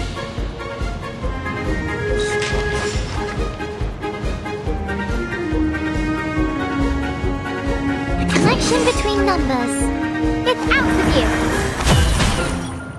Up and at it. I've confirmed that this adheres to the precepts.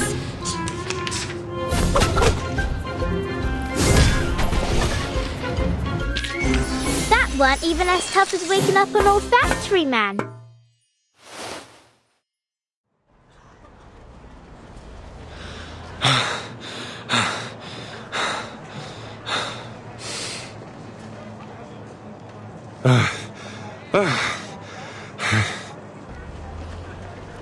Arthur, next time, don't get me involved. I think I'm feeling sick. But he gave us the rope after all.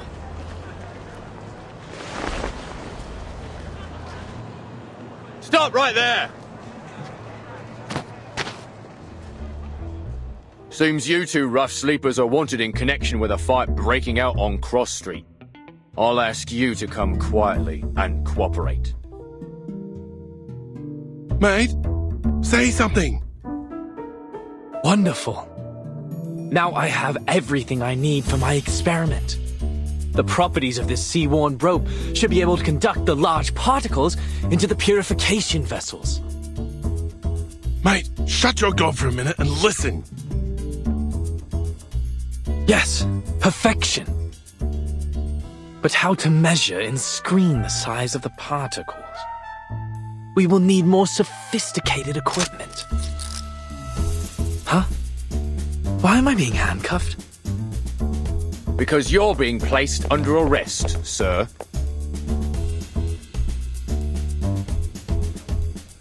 Wait a second.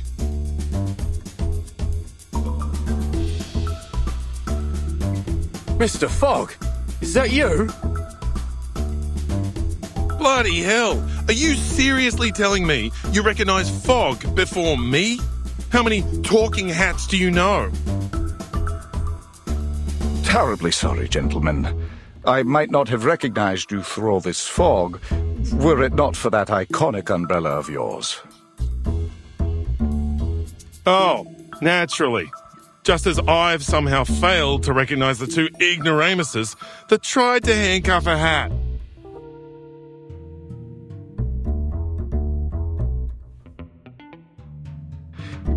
We're sorry again, Mr. Fogwalker and Mr. Brimley. But we do need to ask you some questions. What with you running around, disturbing the peace, and nicking all these strange things you've got there? Oh, I didn't steal anything. This is all just rubbish, and it's for official business. I'm going to lift the fog from London.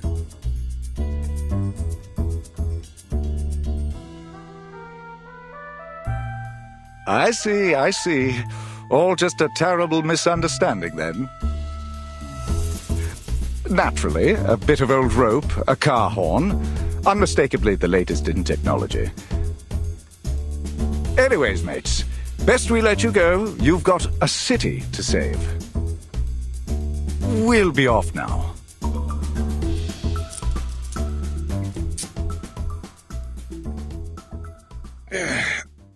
Glad that's over. I'm no fan of handcuffs, even if I don't have any hands. A little quiet, old chap. I'm just in the middle of a thought. How might I assemble it? I'm sorry, mister, but I just heard what happened. Huh? Huh?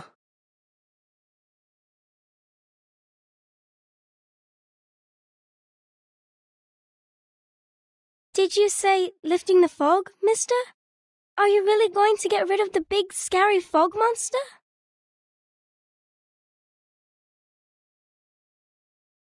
Will that mean you can cure my mummy? And bring back the blue sky?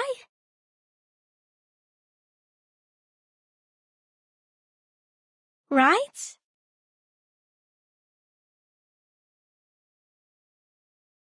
And then we can still have the Uluru Games, right?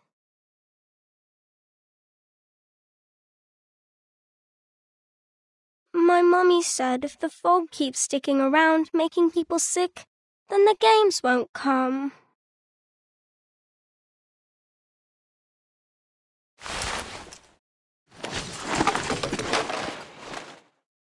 Mate, this really isn't the time or place. A klaxon, a probe, a spoon, and a spool of weathered rope. Assembled like so, perhaps using a large pot or a baby's bathtub.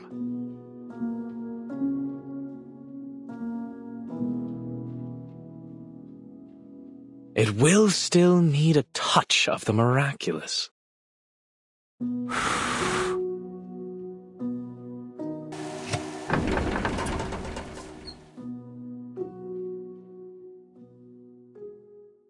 Voila!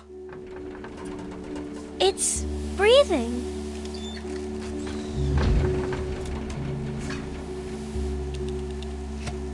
Yes. The Uluru qualifiers will not just be fog-free, my little friend. They will be sunny. But I'll need some help. Would you and your friends join me in this project, young lady? Yes, I'll help. I'll ask my grandpa, my mummy, and Auntie Martha to help too. The more the merrier. We are going to build the largest fog purification machine on Earth. The London Air Pollution Auto Detect Cleaner. That just looks like a great honking big vacuum to me, mate.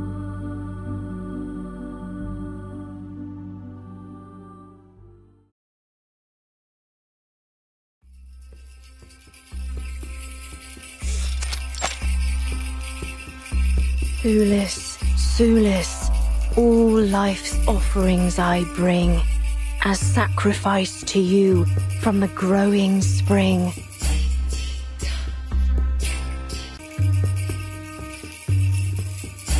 The light will sprout within the world's egg lay. Your endless quest brings parents' joyful day. Parents' joyful day. What are you, a parrot?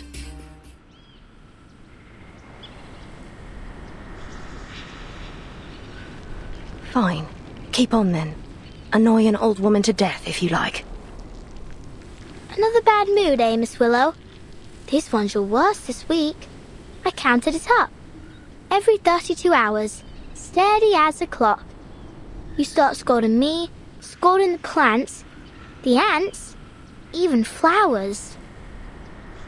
I thought we'd agreed. No more peeking round my house without permission. Yeah, but you didn't kick me out, did you? And you gave me some rye bread and lemon jam. Don't quite know why you keep trying to act the big meanie, Miss Willow.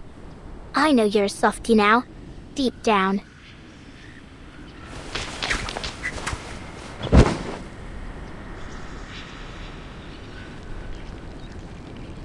Miss Willow!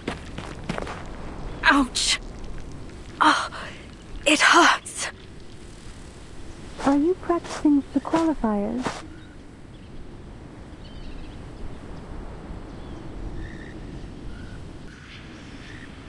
Hello again, Miss Swan.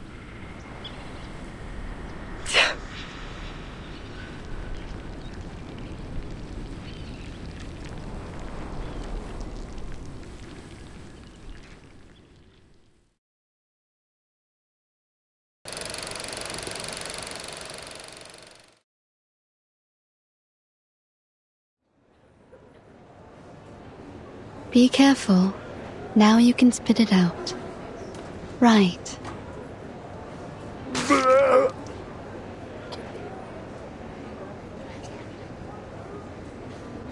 That's the 5th one today. I added a bit of powder into the candy to loosen up their phlegm. It should help them breathe a little easier. Thank you so much, Doctor. We really had no idea what to do with this new variant of tuberculosis. You and the Foundation have been a real asset to us.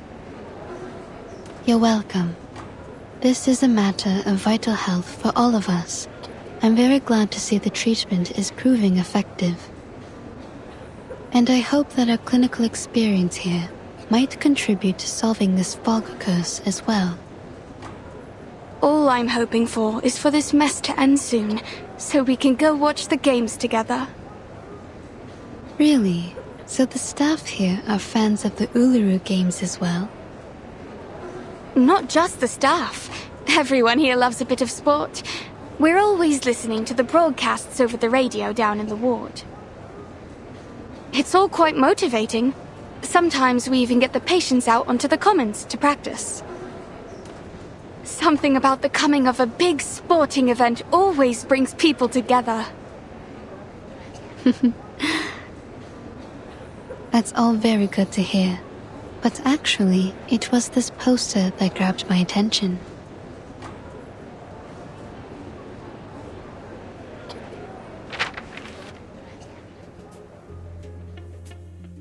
That's her. Gorgeous, isn't she? May I ask who she is? She happens to be this patient's favorite competitor of all time. She collected all of her posters and clippings. She even keeps a few photos of her as a bookmark, and in her purse. Her favorite ritualist.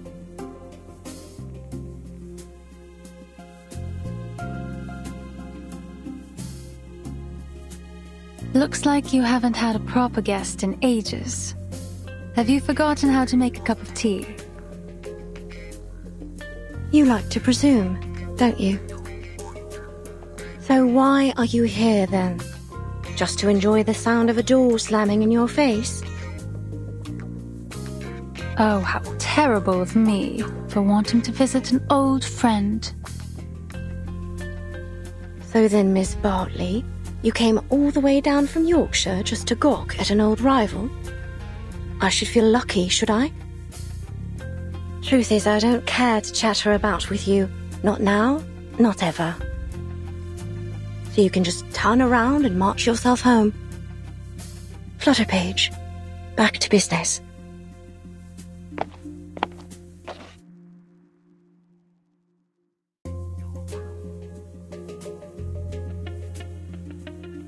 Why'd you send her away like that? She just wants to practice with you. She likes you. Focus on your stopwatch. On the count of 3. No time to waste. She's still there. She's none of our concern. And you ain't seen each other in a long time. Bet she misses you a lot. For Pete's sake, Buzzy. No one does something like that just out of the goodness of their own heart. She has her reasons.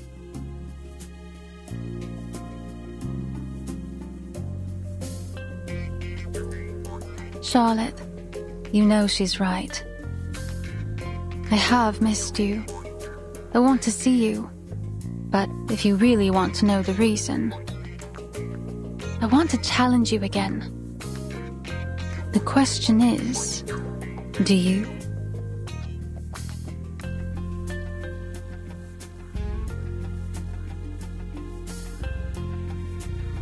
Do you know her? Charlotte O'Hagan. Oh, right. That's the name. Truth is, if it weren't for our little patient, I doubt I'd remember her. Most people think she's too old to compete now, that she's retired to God knows where. Others say she's become an addict, wasting her life away. I guess I heard in the gossip rags that some people think she's keeled over and died. Too bad for this young lady, but I doubt we'll ever see her in the games again. Wherever she is, she's like us not to lose, even if she did compete.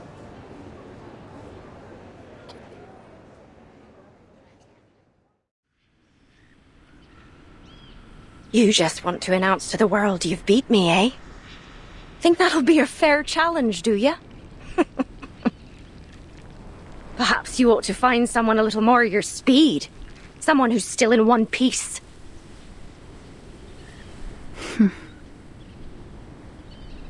Again, Miss Bartley. Please turn around. I haven't any sort of tea you'd like.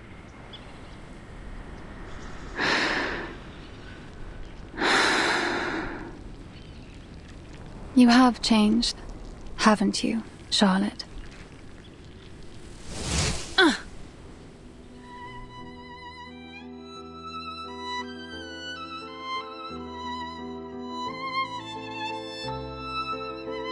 What the blazes are you doing? What?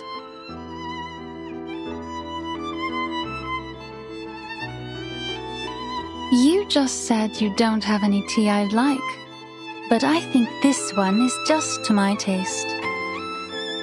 Wow, Miss Willow, that ribbon is amazing. It can go from long to short in a second.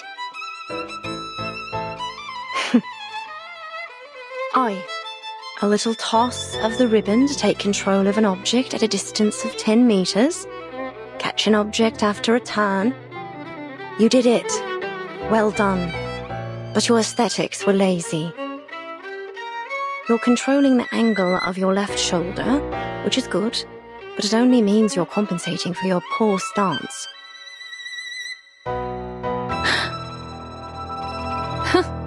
What then? Are you expecting me to say thank you? No need. Thank yourself for all that hard practice you must have done over all those years. You're almost good enough now. Almost. Keep the cup. Let's go back to our timing, Flutterpage. All right. Goodbye, Miss Swan.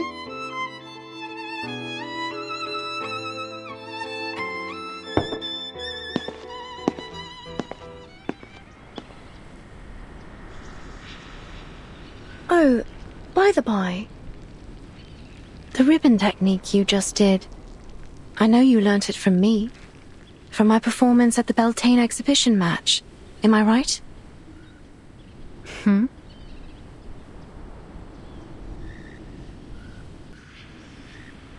Excuse me?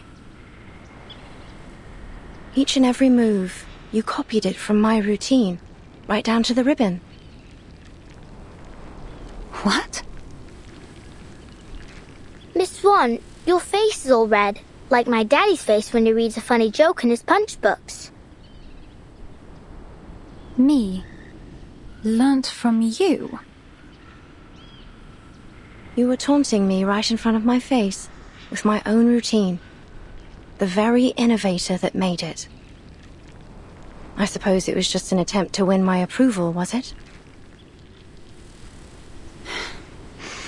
You really think that, don't you?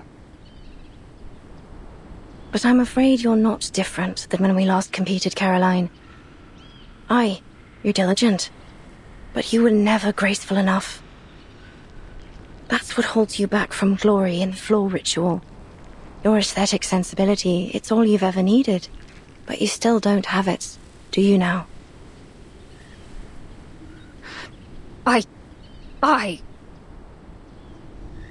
You won't make any real progress reusing my old routines. Not unless you find your own way to express your pneuma and your own signature.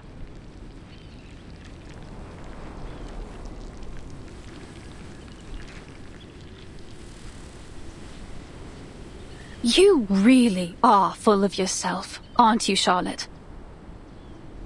Do you know how many titles I've won at the international tournaments? the Desert Floor Ritual Open, the Aurora Cup World Championship, and many others, let alone Uluru itself. The name Caroline Bartley has long surpassed yours. I am the uncontested top seed in these games. The records of my skills, my own skills, are in the training manuals for new witches. Do you even know anything about the state of the competition these days? The rules and scoring systems are entirely different and higher in every way. The limits you once broke through are now considered standard for beginners. Ha! But indeed, I learnt it all from you. Face it, you've been left behind. You're no longer the model of perfection. You're just a shooting star that shined too briefly but eventually fell away. I am the rising sun. My name will be eternal in this sport, long after yours is forgotten.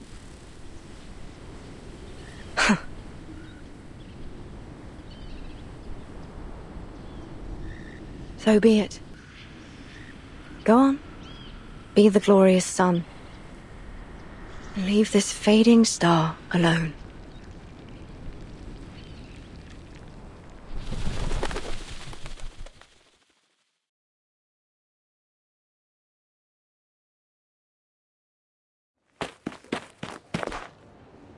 Aunt Martha! Lisa, you're back. We were just talking about you. About me? What about me? About your dream and your favorite competitor. Oh. Oh, you mean Charlotte O'Hagan? Yes, we... That's great, but Mr. Fogg needs us for a project. He says we can still have the games if we all work together. And maybe everyone will be able to attend the qualifiers. Maybe even Charlotte O'Hagan. A project? What sort of project?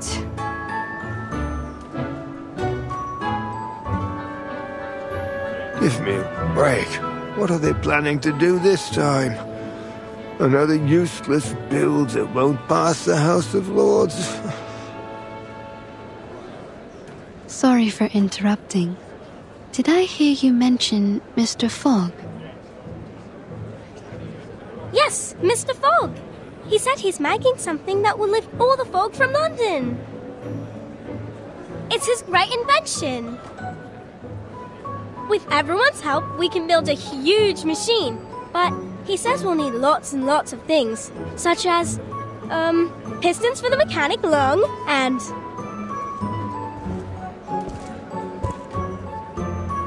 I'll take it over from here. Thank you, Lisa. Mr. Fogg! Mr. Fogg?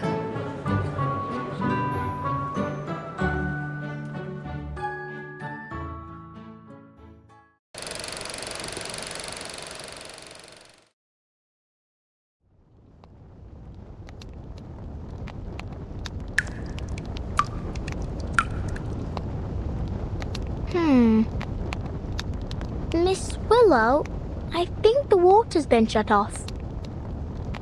I opened it all the way, but nothing's coming out.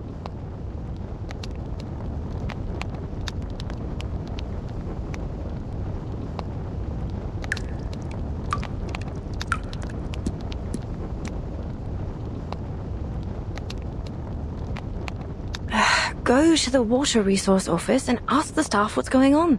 If they're not there, they're probably at the gin barrel. I know you want me to leave, but how are you going to track the time and score without me?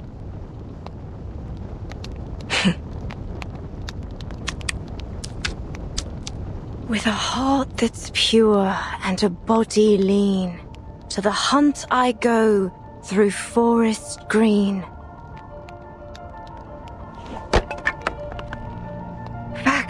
Pick it up and keep going, Charlotte. The movement's correct. First spin, then run the geranium over the shoulder, let it slide down the back, and as it falls to the ground, step on it to hop into the air. Then, Thulis, Sulis, all life's offerings I bring as sacrifice to you from the growing spring. Ugh, this is all wrong. The flow needs to be smoother. All right, let's try this again. The sprouting light within the world's egg lays.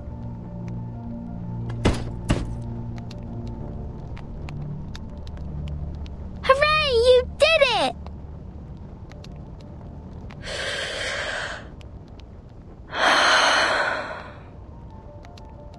This element requires a 720-degree turn. I haven't even made it to 600. Oh. Once more from the beginning.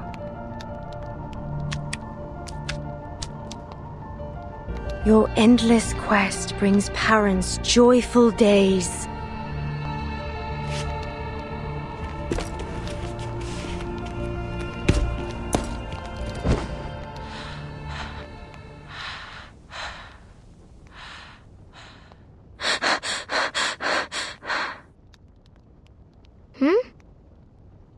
How about this time? I did it. You did what? I completed the element. I did it. Blimey!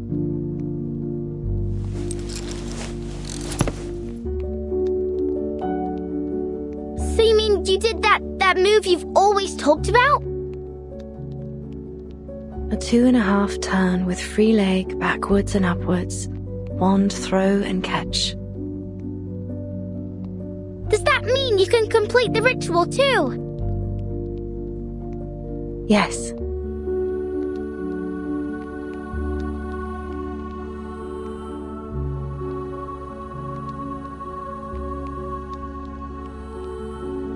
All right. That's enough for today.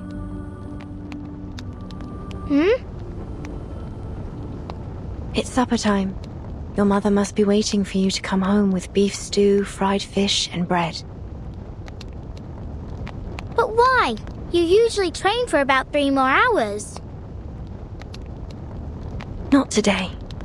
I need a break. I'm totally exhausted.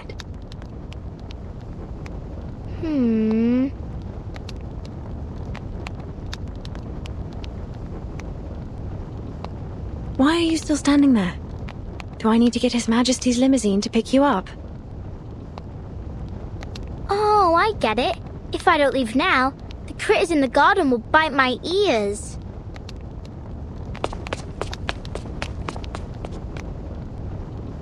Good. I won't see you off.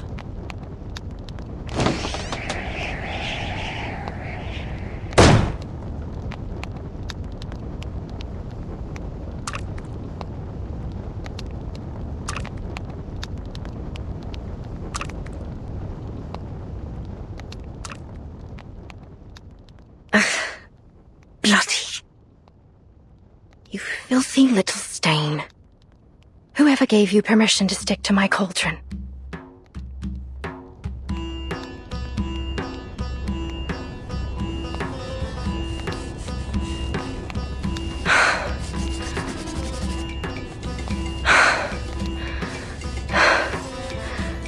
Look at me.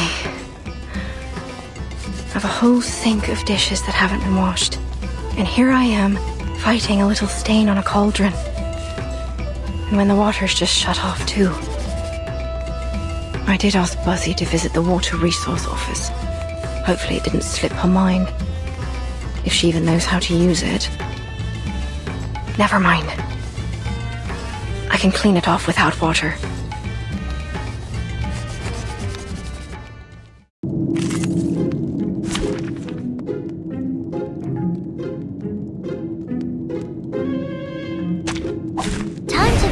My new hypothesis.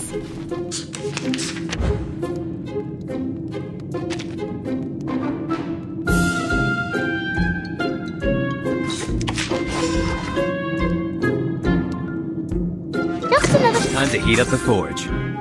Laundry time! My turn.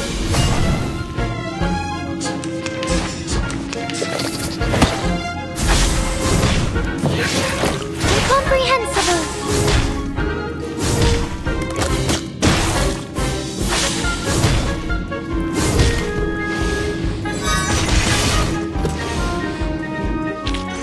As long as I've got you at my side, I've got nothing to worry about.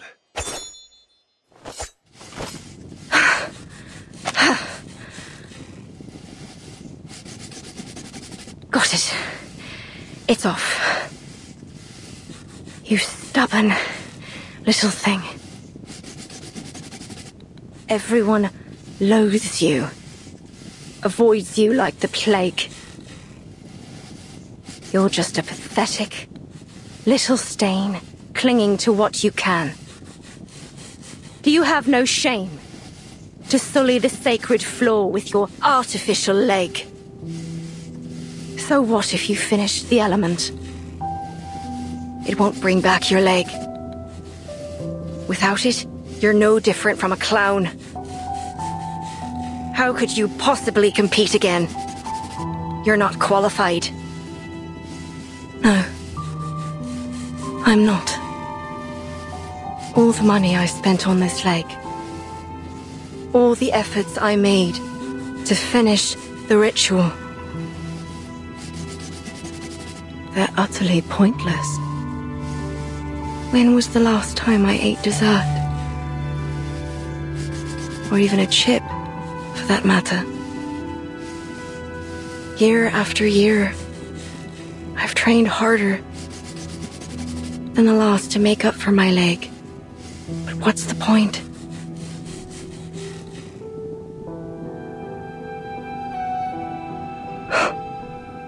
Forget it. Everything will be all right.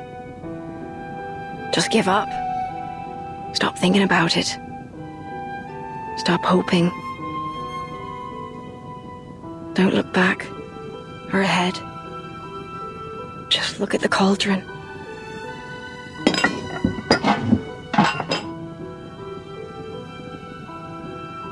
See how clean it is now? Stop clinging to places where you don't belong.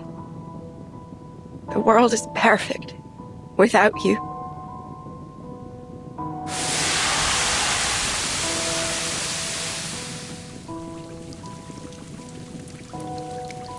Ah!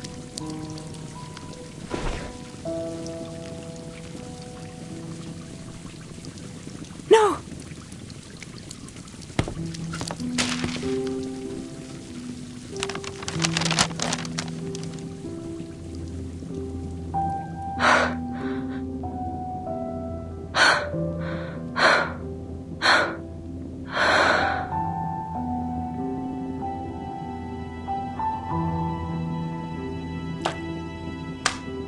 Still intact.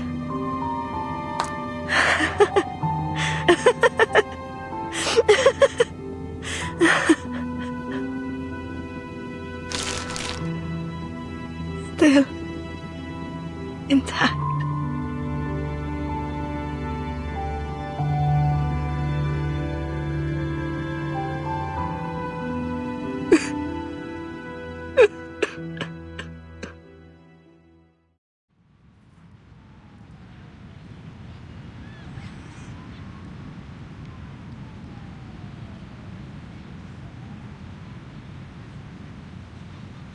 Hey! Oh! Miss Bartley! I finally found you! Vladimir, is that you? I can hardly open my eyes in all this wind. Where are you? I'm right here!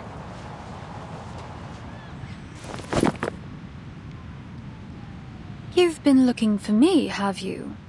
How did you find me? I knew where you were staying in London, but you wasn't there when I arrived. Then, the landlady Erica told me to try the training field. Looks like she was right. She was. I've been training here every day. You know, to settle in before the event. Good luck then. Actually, I've come here to deliver a very important and urgent letter to you. Here. A letter of challenge?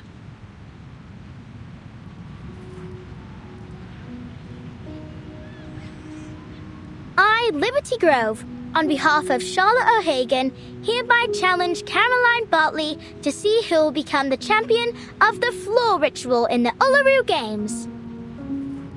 No matter if you're a seeded player, a champion, or the son you say you are, Charlotte O'Hagan, the only floor ritualist to master the 2.5 turn with free leg backwards and upwards, 1 throw and catch, will defeat you and win first place in the London qualifiers. What? You mean...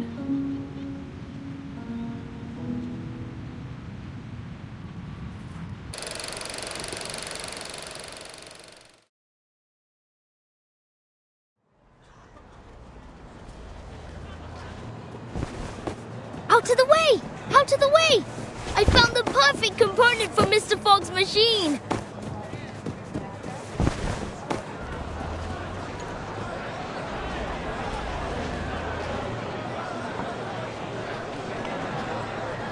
This allows us to analyze the composition of the atmosphere.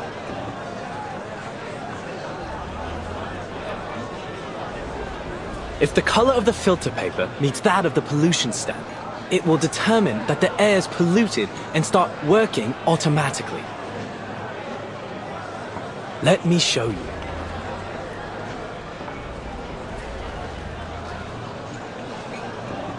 Excuse me! Oi! Mr. Fogg, look! I found a glass stopper! It's the one you were looking for, right?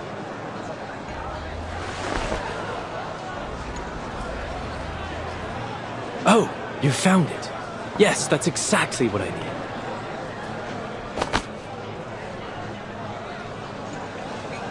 Your attention, please. This glass stopper is one of the core components of this machine, which can harness the power of the sun to purify the air. Of course, this is only one component of many. Are you done talking? We've given you everything you need. Where's our purification machine? Quite right! We need to see the purification machine.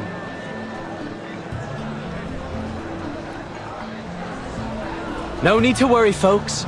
Believe me, there is no one who wants this purification machine to work more than I. So, I've been doing some experiments.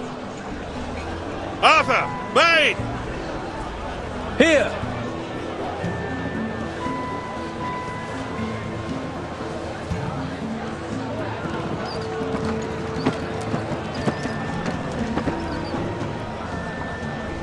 Forgive me for not helping move it. I'm afraid I'm handless and horseless. I can't do a thing. What the bloody hell is that? Some kind of mechanical freak? Not to worry, Brimley. Now, folks, take a look at this.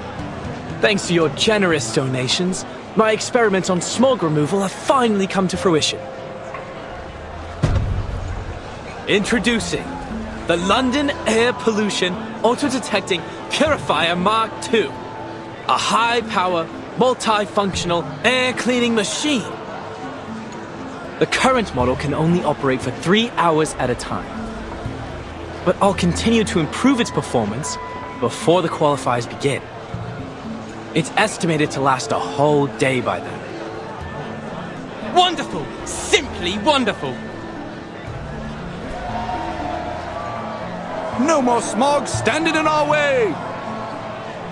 Goodness, I can't remember the last time I saw the sun and breathed fresh air.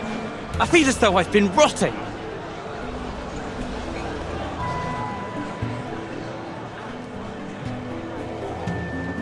It's an honor to see that sweet smile of yours, doll.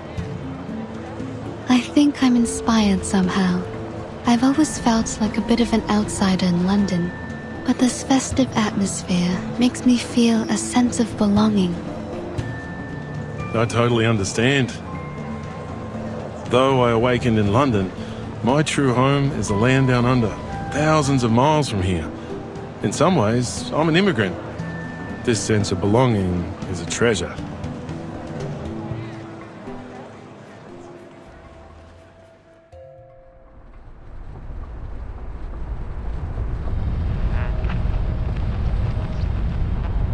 Yes, as an East London resident, my chest swelled with pride when I learned that the Uluru qualifiers would be held here. I couldn't wait to see what would happen.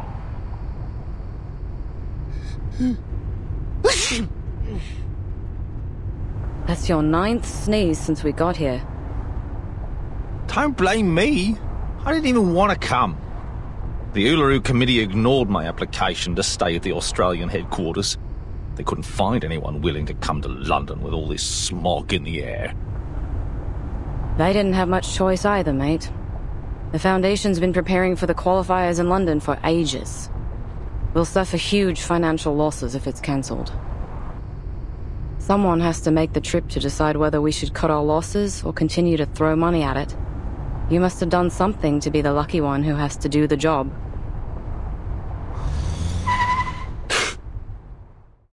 Holy!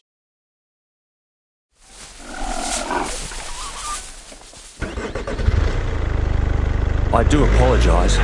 These little monsters are all over the streets these days. He sounds so calm. You'd think he was just talking about stray cats. You have to admire the stoicism of the Brits, especially in the face of all this. Honestly, this environment's totally unsuitable for any kind of outdoor activity.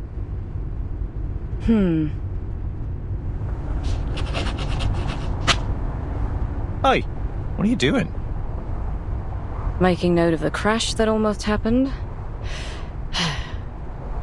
These records will be used to decide if the qualifiers should be cancelled. Someone has to be the doer, since we already have a whiner on the team, eh?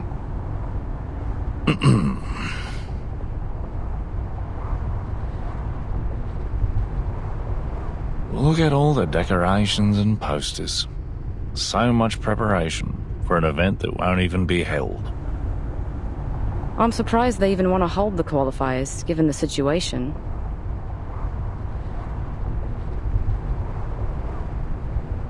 Anyway, let's make it quick and get this job over with. Let me see. We need 2 things. Evidence that proves the environment isn't suitable for holding the qualifiers, and the profiles of all the participating athletes. Then we can go home. Next, the changes made to Cross Street. Let's see what the local community has done to prepare for the upcoming event.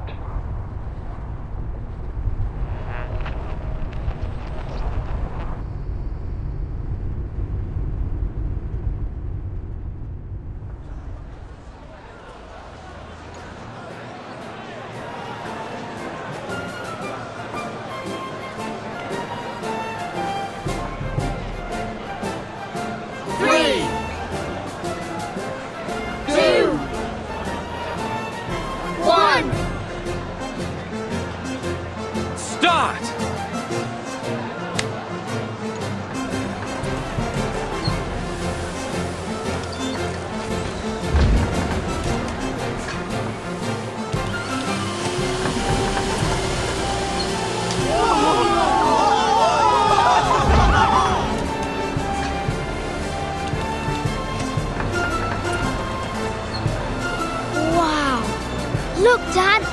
Are those clouds in the sky? They're so white and fluffy. Yeah, so fresh. I've never felt anything like it. Hey, I can even see Keaton's store 50 yards from here. Hello! See, Keaton's waving back!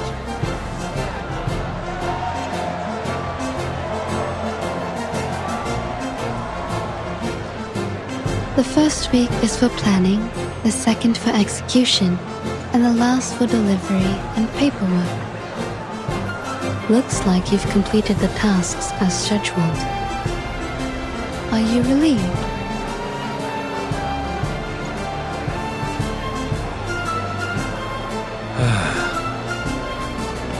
This Tooth Fairy. The sun is so golden and warm. Don't mind him. He's all over the place after working non-stop for the last few weeks. He's just trying to say he's happy, that's all. What about you? How do you feel? Me? The ranger soul inside me has always wanted to gallop beneath the blazing sun. Yahoo!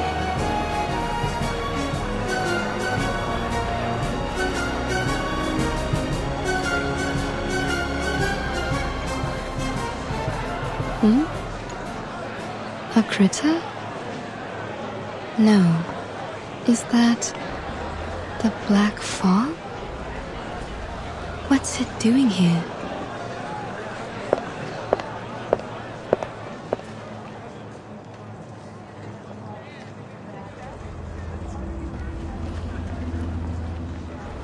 I thought the black fog was a result of the increased density of regular smog in the air, but it seems I was wrong. Mr. Fogg's machine has cleaned up the smog around us, but the black fog's still here, and it's getting thicker. How curious. At least now, without the smog covering its trail, I can sense its movements more clearly.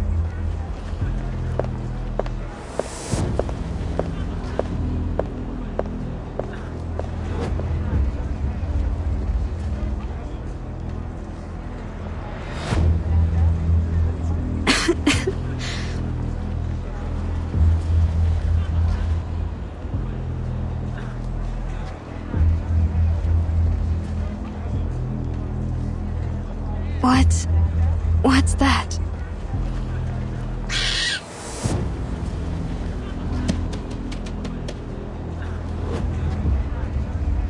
Huh?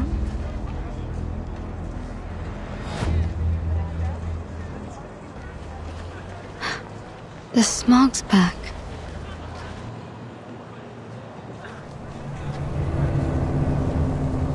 I did hear that these little things tend to gather in the quiet alleys of Cross Street.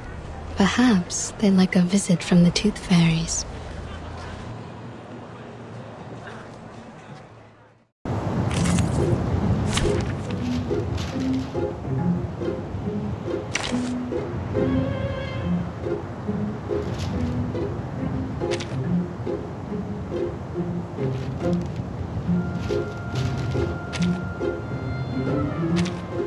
Were you looking for me? Here I am.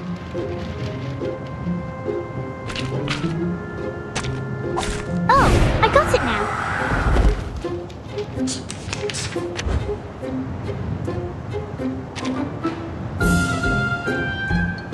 Time to heat up the forge.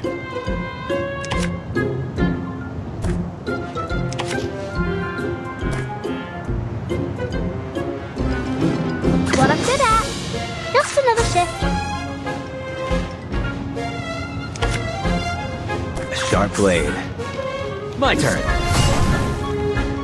These sheets are my wings!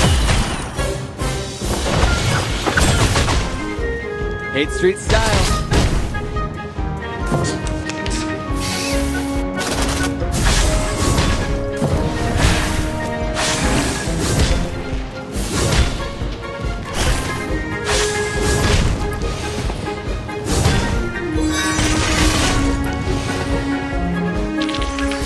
Weren't even as tough as waking up an old factory man. Slipped away at the first opportunity.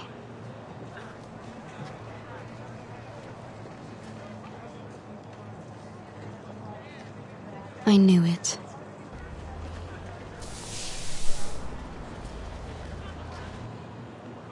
But what exactly was it?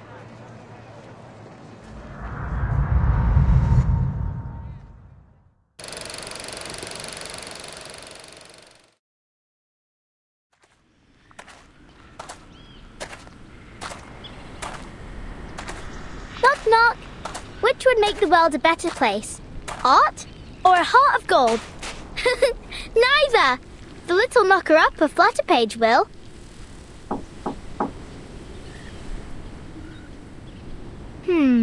Where's Miss Willow?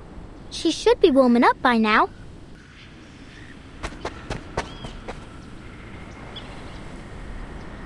Where's she gone? Miss Willow? Miss Willow!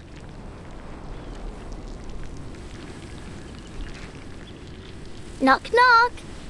Don't jump to conclusions. Mr. Wind will tell you the truth.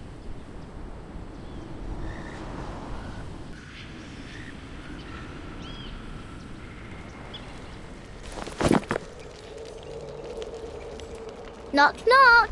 I'll open all the windows and doors, and all the treasure chests too. Miss Willow? Miss Willow? Miss Willow? What are you doing over there?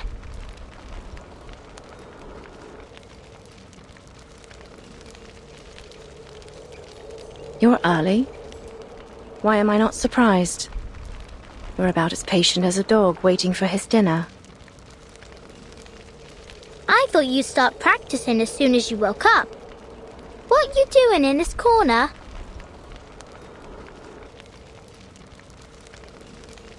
Come take a look at this. I wonder if it still works.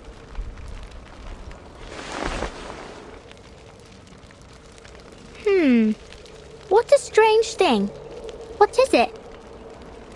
It's a sort of instrument called the didgeridoo. Come give it a try.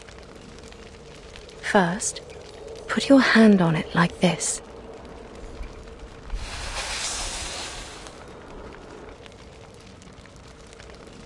Okay. Then what? I'll teach you how to play it.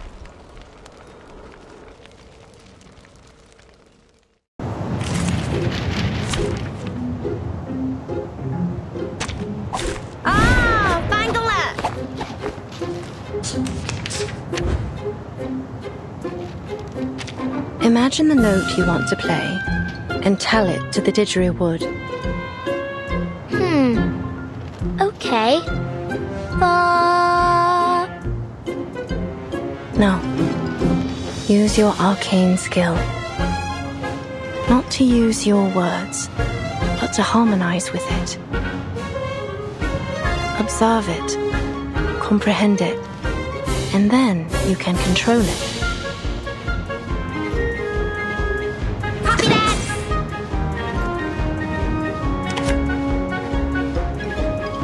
Another shift.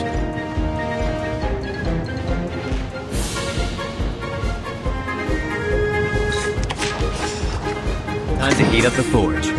Crickets and fireworks! It's out with you! My forge, my rules.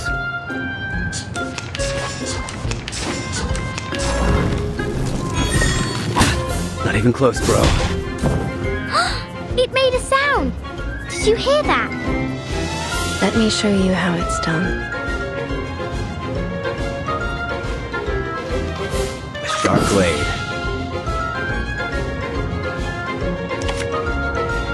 Or this one.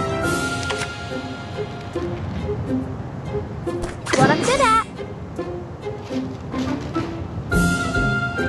Just another shift. What I'm good at. Why don't I introduce you to the lady in my life? To read. These sheets are my wings! It's out with you!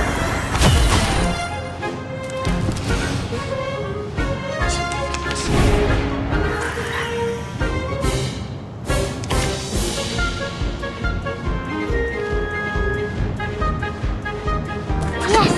I got this. I can do it.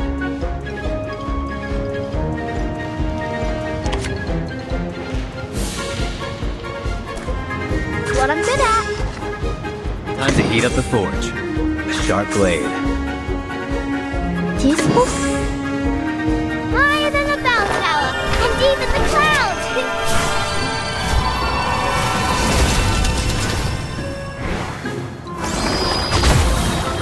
Up and at it! I'm an artist of steel. What'd you think about this?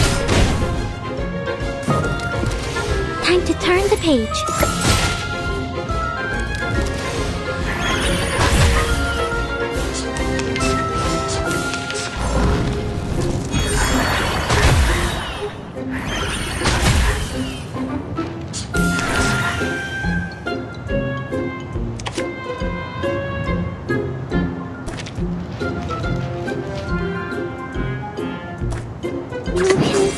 Marcus? You're on a ride to the corner of butt-kicking Maine. Or this one? Time to heat up the forge. Now it's easier to understand. Melt it down, forge it up.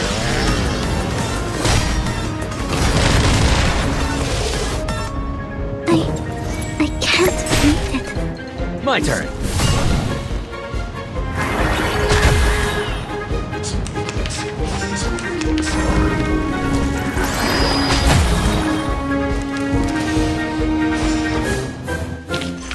Reading complete.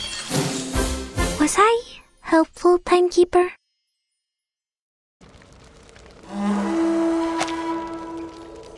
It's beautiful, like raindrops pattering on tree leaves.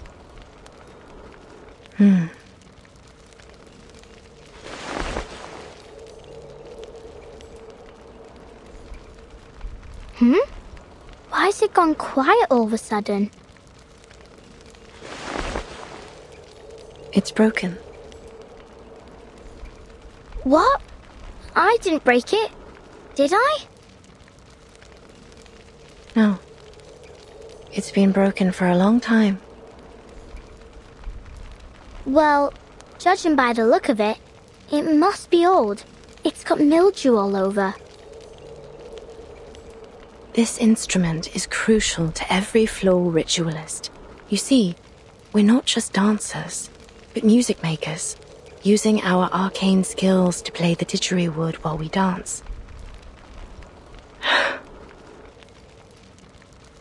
Don't worry, Miss Willow. I know broken things ain't always easy to fix, but we can start with the easy part. Why don't we wipe off the dust first?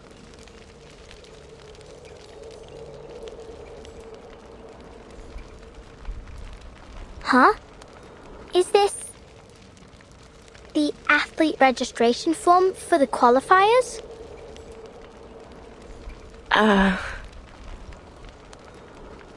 Oh.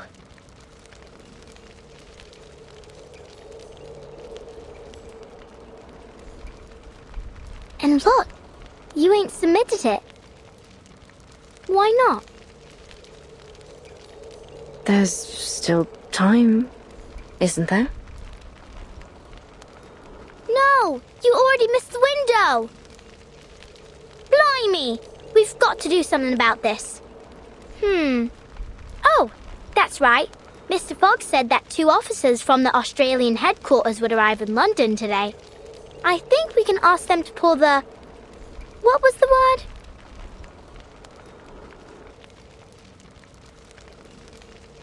Anyway, we need to get a move on. I'll pull you up.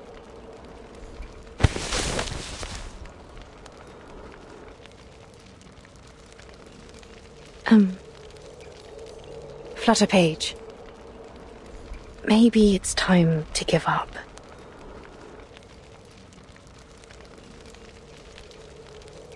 Give up?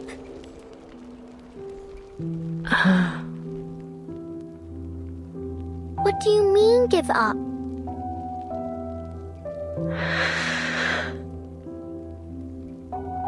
I don't understand.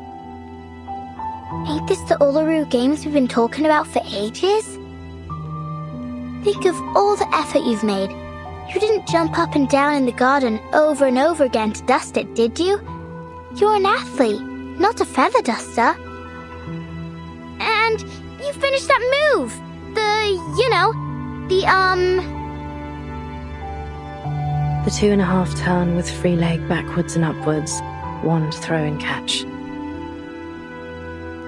Yeah, that one! See? How can you just give up? Oh, jeez. Don't look at me like that. Yes, I've always dreamt of completing this element. No one knows better than I how much this means to me. Then why are you... I don't want to talk about it.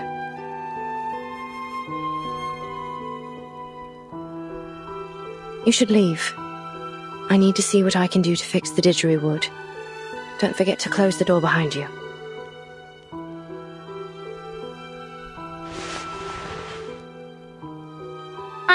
not leaving. I'm angry.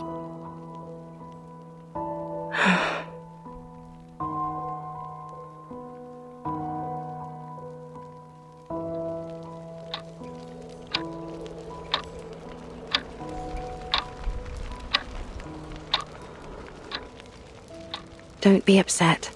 It's not that serious.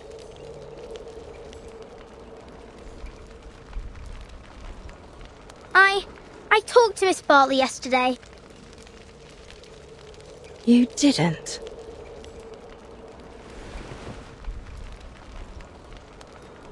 Yeah, I challenged her on your behalf with a letter. She only visited me so she could show off all the titles she's won. She's not the first to come just to laugh in my face. That ain't true. Caroline was happy when she got the letter. What? She was really looking forward to competing against you. She told me why too. She said you were the most talented and hard-working player she'd ever seen, and that it took all her effort just to keep you in her sight, let alone catch up with you. Because you're different, the one true master of the art. If there were only one gold medal in the history of the floor ritual, it'd be meant for you. Those were her exact words.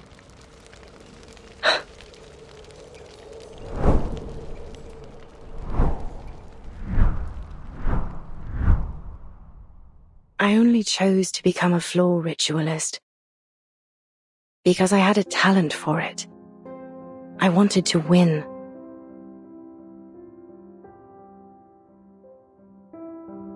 So I practiced and practiced, paying little attention to anything else. My family, my friends, my life. None of it mattered more than victory. To me, there was no reward more alluring than the euphoria of winning. But whenever I looked back at my past glories, I felt no happiness or excitement. Instead, I'd replay every moment in my mind. Every lost point, every imperfect movement, and think about how close I was to failure. So I pursued the next victory even more fervently. I thought, next time, I won't lose a single point. Next time, I'll be perfect. That was what was running through my mind when I was crowned champion of the Beltane. But there was no next time. That was my last competition.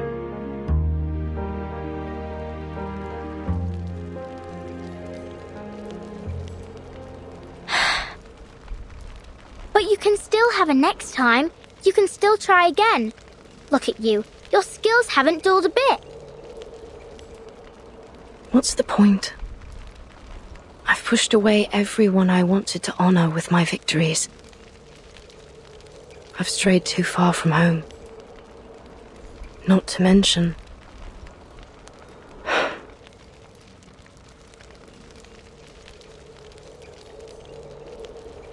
Okay, but are you happy when you do the floor ritual?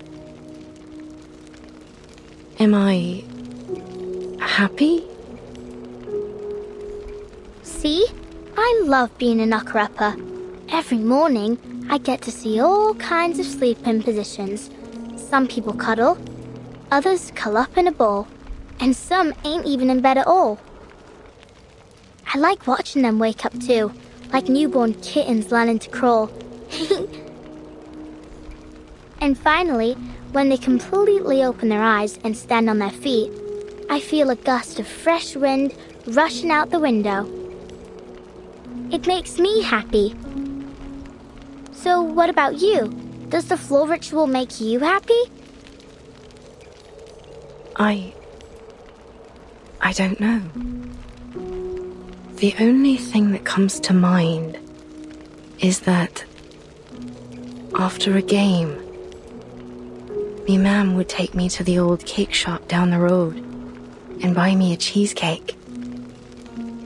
The same one every time. That was the only time I'd allow myself to eat dessert.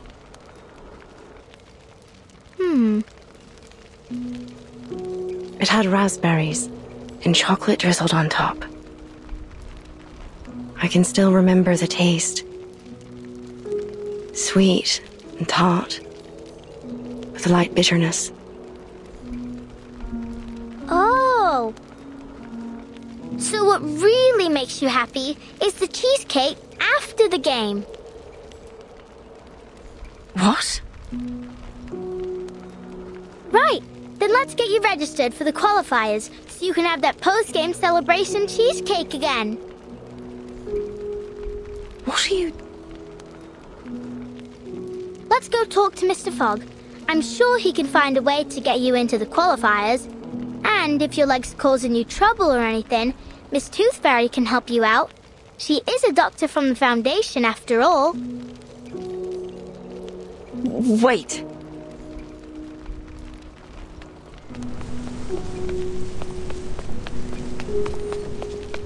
Don't you want to eat that cheesecake?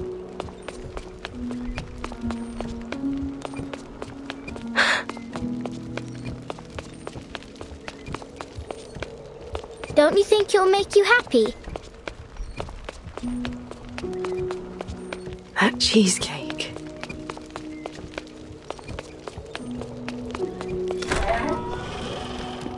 It will, right? Then let's go get it. Life's all about happiness, ain't it?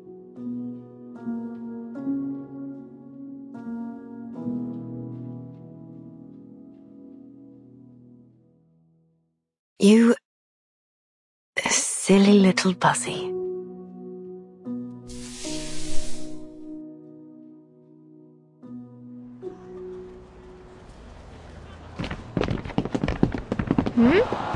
Why is everyone leaving the stadium?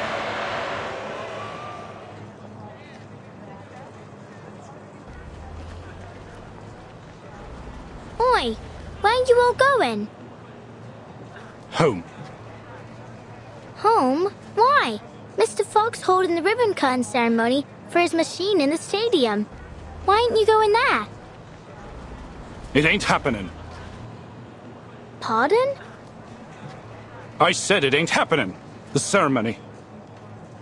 The Foundation officers cancelled the qualifiers. Mr. Fogg's so-called biggest air purifier ever doesn't work.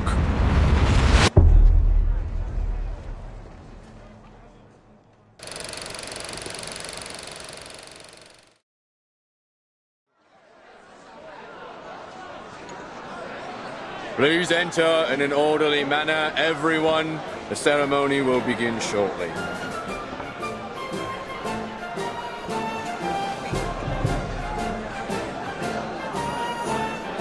Freddy, can you see Mr. Fogg? I can't see a thing past all these people. You brought the telescope, didn't you, Dad? Maybe I can see if I look through it. Good idea. Here, take the telescope and get on my shoulders. Hold on tight, you hear? This crowd's rabid. All this pushing and shoving just to take a look at a machine. Then again, the most exciting thing we've had around here as of late is the rats fighting in the underground. I see him, Dad. I see Mr. Fogg. What's he doing? Blimey! He's smacking the machine. It's really strange looking. About half the height of Mr. Fogg and connected to a very long tube and a massive funnel. Oh! What's that? Right there inside the machine, there's a huge mechanical organ or something. Like a lung. Oh, sod it. Hold tight, Freddy. Dad's going to squeeze his way to the front. All right, I can see them now. Eh? I don't recognize those two in uniform. Are they the officers sent from the Foundation headquarters in Australia? That's what I heard. The Uluru Committee sent them here to supervise the qualifiers, and they'll report the results back to their headquarters too. Ah, so it's down to them whether our athletes make it to the finals in Australia or not. I'm counting on them. Oh, please, Will. It's the players that you should count on, not the judges. Well, I hope they like Caroline as much as I do. Look, Dad! Mr. Fogg's about to give a demonstration of his purifier to the officers! I heard that it can filter out the smog within 10 yards of itself, and it only takes one night to process the waste. The qualifiers will only last 2 weeks, so it should manage splendidly. It's working! It's working! Blimey, it's powerful! It's gulping down the smog faster than a builder downs a pint in the pub! I wonder how it works. It's a miracle that a mechanical lung of this size can purify so much air without letting out any waste. The smog's getting thinner. I can see more clearly now. Look, it's even purifying the smog all the way out there. I dare say the ivy on my balcony will be enjoying fresh air within the hour. Mr. Fogg's smiling, Dad. Ain't that great? It is. We ain't seen him smile for ages. The hat looks happy too. It's dancing. Is he doing that Australian Ranger dance again? Look at the expression on those Foundation officers' faces. They don't look happy or mad. Is something wrong? Whoa! What's going on? The machine's shaking like hell. What's that sound? Some kind of alarm? Oh, Christ! Cover your ears, Freddy. That howling will make you deaf. What in the bloody hell is going on?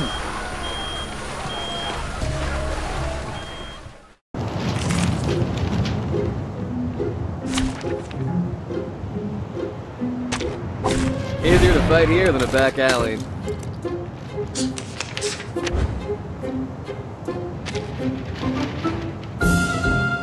Easy there.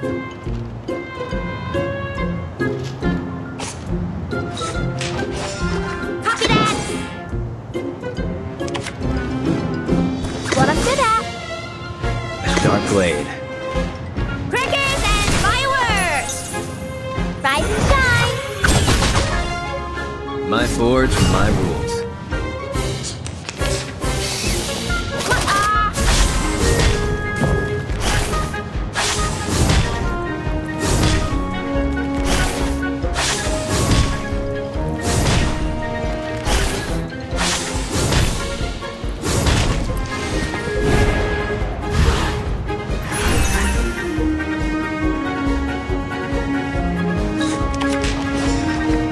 Just another shift.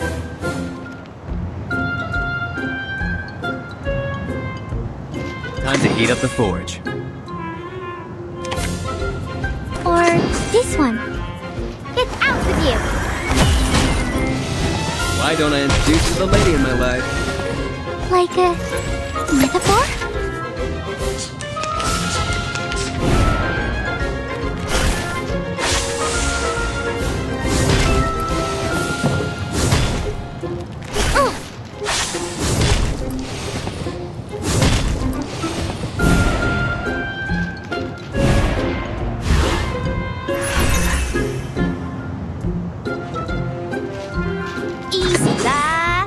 Sharp blade.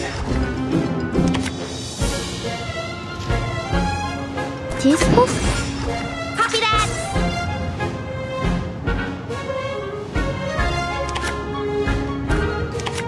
Or this one? Crackers and fireworks! I'm an artist with steel. To transcribe. Thunder! To me! Time to turn the page.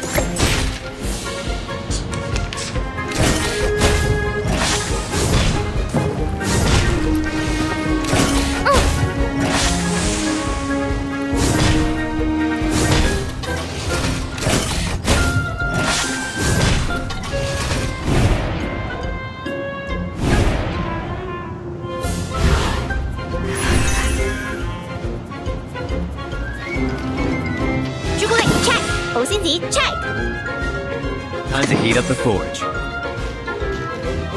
What I'm good at. Useful?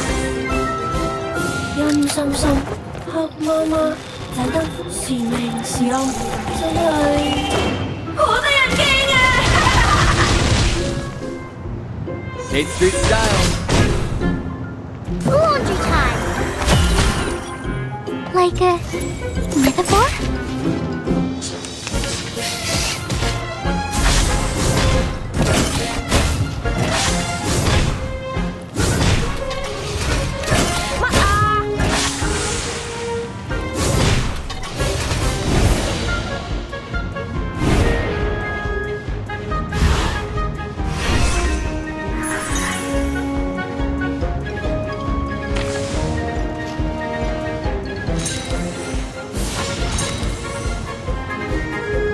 Sharp blade.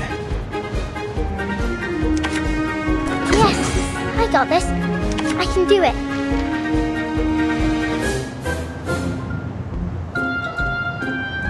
You can do this, Marcus. Copy that. Time to heat up the forge. You can do this. Yes, I got this. I can do it.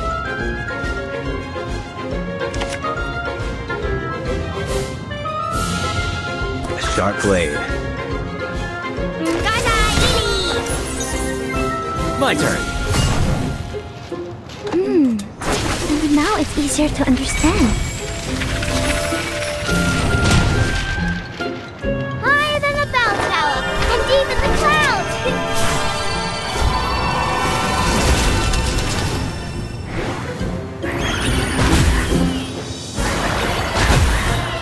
Why don't I introduce you to the lady in my life?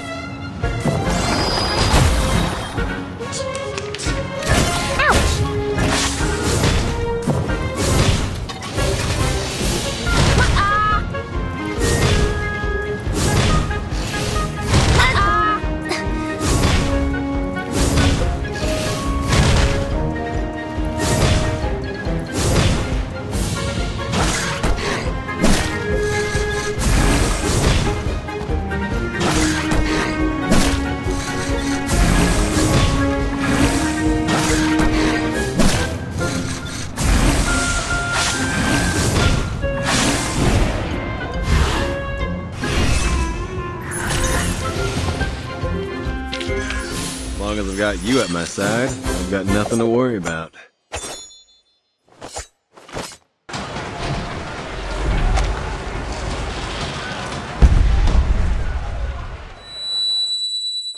Dad? Freddy, are you all right? I'm fine. It's the machine. It blew up. What? First, the pipe blew open. Then its glass belly shattered, and the mechanical lung rolled out from inside. It's vomiting up black blood. There's no way. And Mr. Fogg. What happened to him? He's coughing and coughing.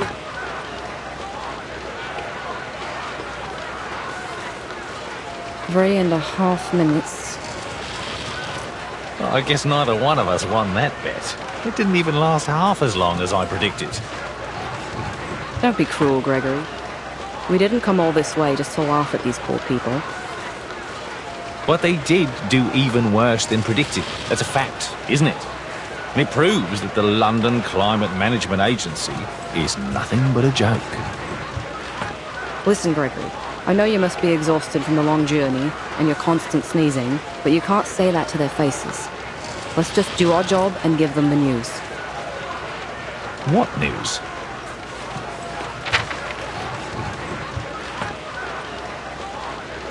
We have to tell them.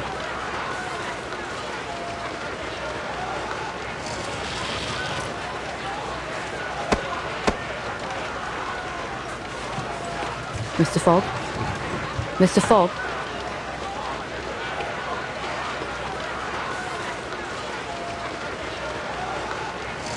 Please move aside. I need to use the microphone.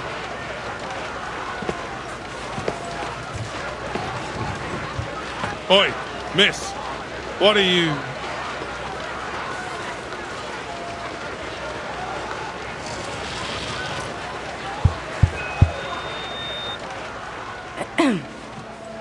Ladies and gentlemen, thank you all for coming to the ceremony today.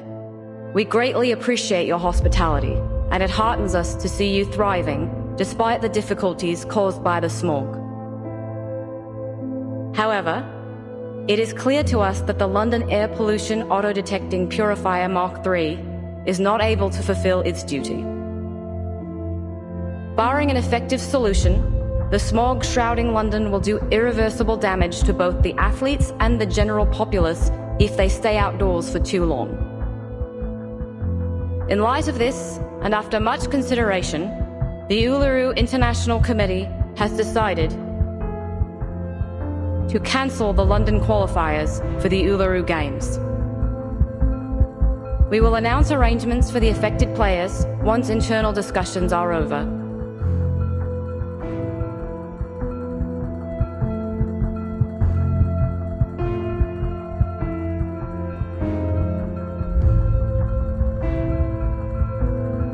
Thank you all for your hard work.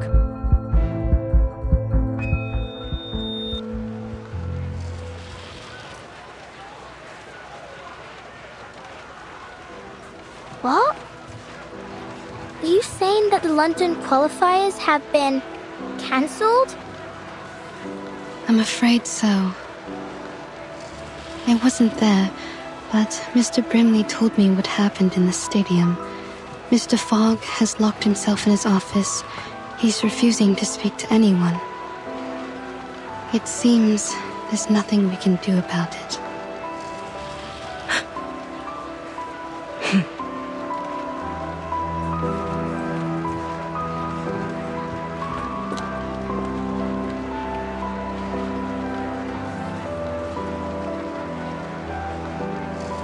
Miss Willow? Where are you going? Miss Willow! Miss Willow!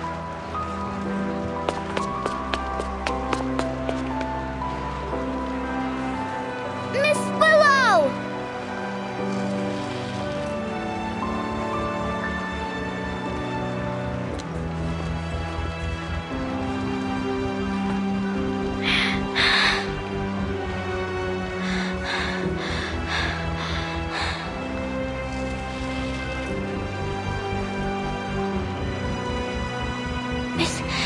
Tooth Fairy.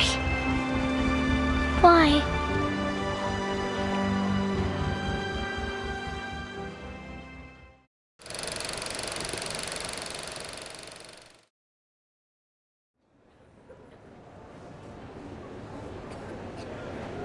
The black fog seems terrifying.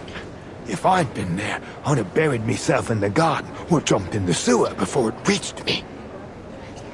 Thankfully, all the patients and nurses were fine. Only Leonard's daughter got a few bruises. But what a shame it is that the building was ruined.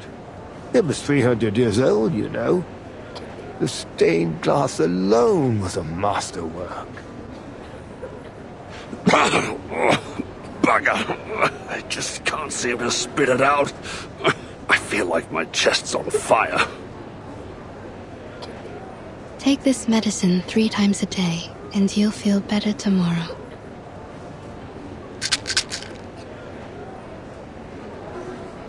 Case 132. Clinical symptoms. Burning sensation in chest, blackening of ears. Quite different from a regular tuberculosis patient. Maybe this is a different disease altogether. Damn this black fog. Qualifiers are cancelled, fairs closed down. Even Cross Street's been cordoned off. To see the posters of the athletes all covered up with fires, it's utterly hopeless. Workers are striking again, just like the old days. They seem to be the only ones who dare to go outdoors. Although, since so many have lost their jobs, I suppose they don't have any reason to go out anymore. What are you doing, Miss Tooth Fairy? collecting saliva samples to put in petri dishes. I want to see what will grow. The sample I collected 2 days ago has already grown something unusual. Something unusual? A ball of black fog, weaker than the one I met in the alley. Its existence is unstable. Its form changes daily. It doesn't appear to have any self-consciousness, but that critter in the alley was definitely intelligent. Huh, this thing. It looks like the illustration in the old book I read to me son. I can't quite remember the title, but it does mention a creature like this. A creature like this? Oi, Miss Tooth Fairy!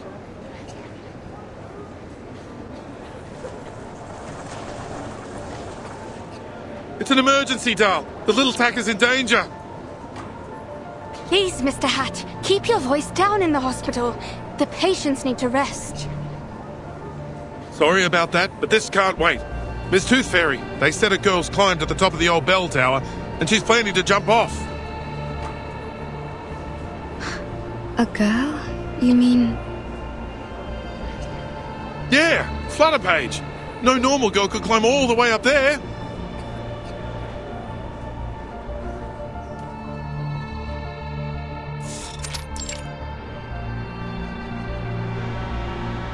Oi, girl!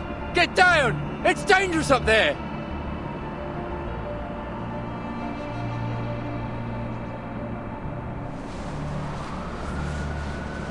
Knock, knock. The little knocker-upper loves hanging sheets. Every one of them brings back a sweet memory. The first sheet smells like cucumber and tobacco. The second, night dew and stars. The third, mummy's cuddles. Knock, knock. You know, you didn't need to come up so high just to hang your sheets. Miss Tooth Fairy, well, what are you doing here?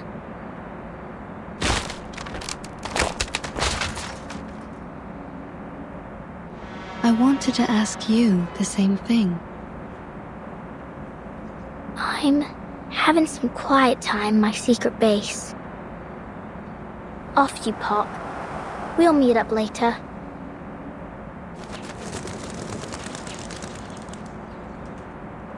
I understand your need for privacy, but given that almost everyone in London is talking about a girl who's about to jump off the bell tower, I'd say this isn't the spot for it. Jump off the bell tower? Oh, like I might fall? Don't worry, I'll be fine as long as the wind's blowing. I'll ride it all the way to, Australia? Yeah, Australia. They must be preparing for the finals there.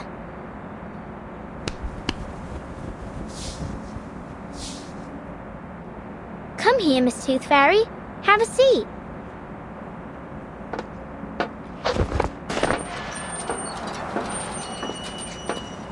Come along, Liberty! Quickly! It's dangerous up there! Don't listen to him, Liberty! Oh, you! Watch your word! She might jump right off the bloody thing!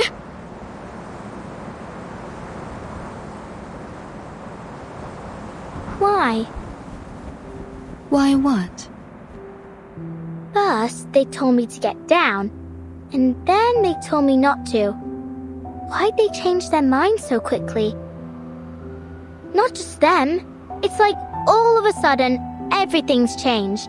People said they wanted the qualifiers, but then they cancelled them. They said they'd find a solution, but then they just completely gave up on solving the problem. Why couldn't they just keep at it until they achieve something? It's like climbing this bell tower. You've got to push through and keep going until you reach the top. Otherwise, you'll never get to enjoy the view. Maybe they...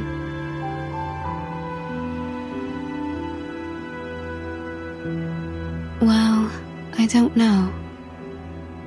Miss Tooth Fairy, I think I did something wrong.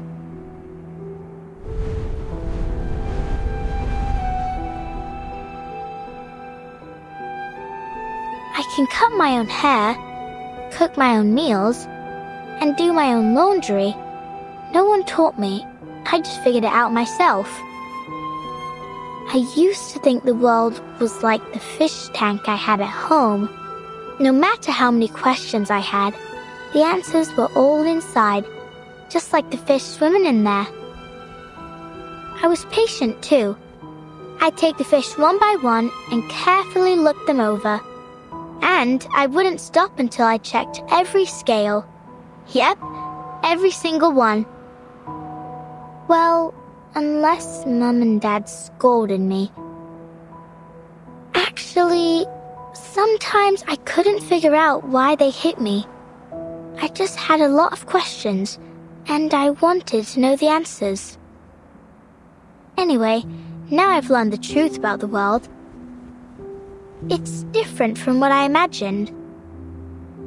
I thought it was a round tank, but it was actually square.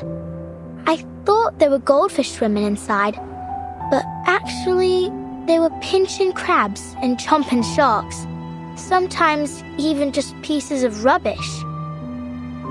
The round tank only existed in my mind, and all the answers I found were nothing, just my imagination.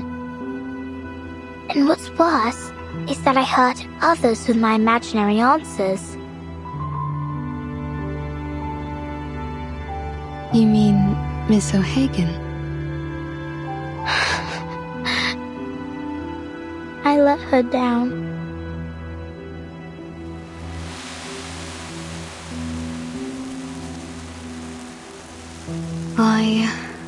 I spent my entire youth learning how to get along with others.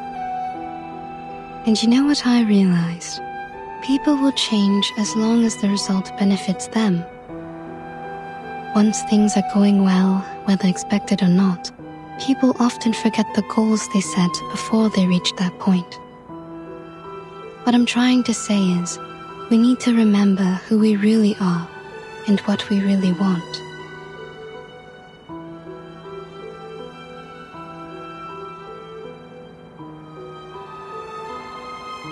Miss Willow must have known what she really wanted. Otherwise, she wouldn't have become the youngest floor ritual record holder of the century.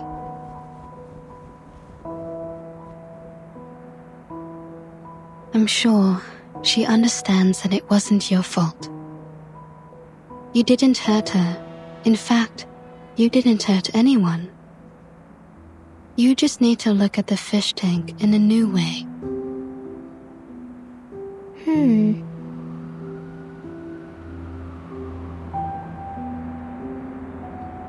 Ugh, it hurts.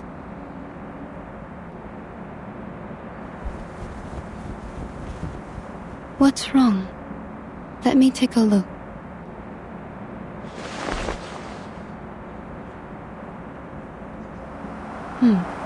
You're losing a tooth. A new tooth is pushing out the old one. A new tooth? But I've already lost all my baby teeth. Open your mouth. Don't worry, it won't hurt. Ouch! It's out. Look.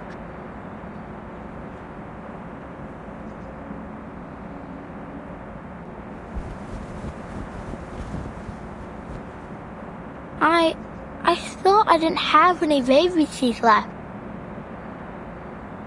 Well, you don't anymore. This was the last one.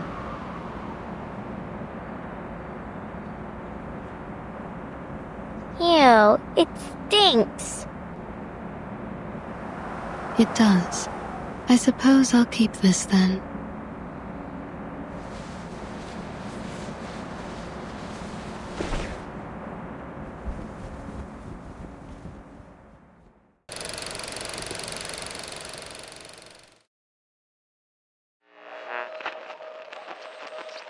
Let's listen again to the interview she had all those years ago. As the youngest floor ritual record holder of the century, you're just one step away from becoming the world champion. What else do you wish to achieve in your career? My ultimate goal is to win the finals of the Uluru Games. But I'll also register for as many events as possible. I have a lot I want to achieve, but I'm patient, and I'm sure I can do it all eventually.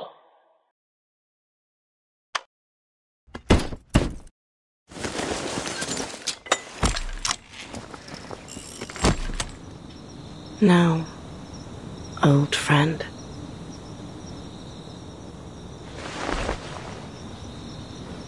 It's just you and me, isn't it?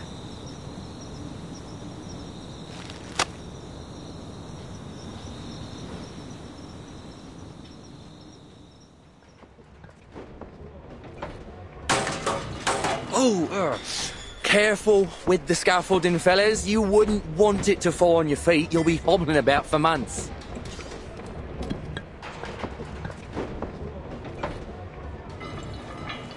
Here's the reimbursement application form. Just fill in the numbers and give me the receipt for the materials. I'll contact the Uluru Committee for your compensation.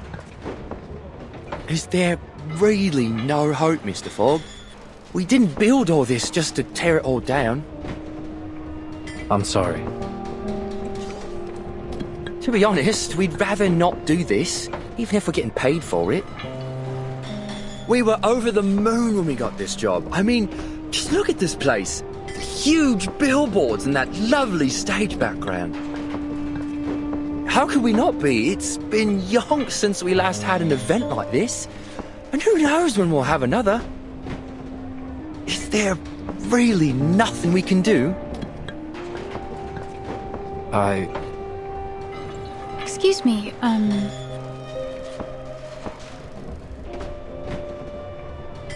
Oops. Look at me, blocking the doorway with me ladder. Begging your pardon, miss. That's quite all right. I'm glad to stay a little longer and talk with everyone. None of us want to leave, actually. How sad. But it's true. Who'd want to leave after all the trouble we've gone to? Miss Bartley, I must say, I didn't expect to see you here after all the qualifiers were cancelled. Hello, Mr. Fogg. I'm glad to see you back on your feet. Well, I can't wallow all day. There's a lot of cleaning up to do. And someone has to do it. How about you, Miss Bartley? Will you be leaving shortly? Yes. I suppose I'll go home and wait to hear the arrangements the committee's come up with.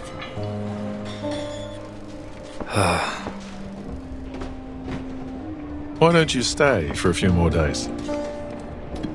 Well, I don't think there's much point.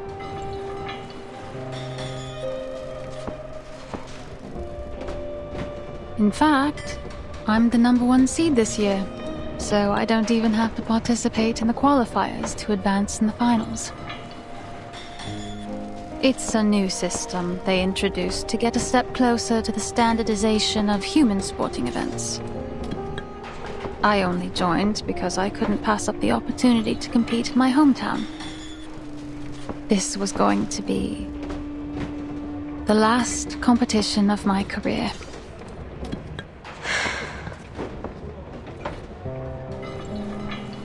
And I thought, no, never mind. I wasn't surprised when the news came out, to be honest. We were just fooling ourselves before. And now it's time to face the fact that... Sorry to interrupt you, but ain't it too early to be getting this dark, Mr. Fogg?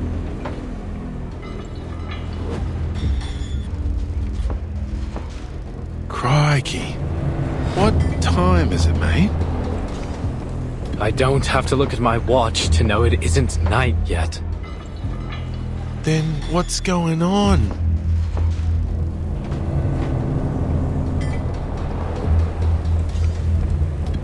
Whoa, what the bloody hell is happening?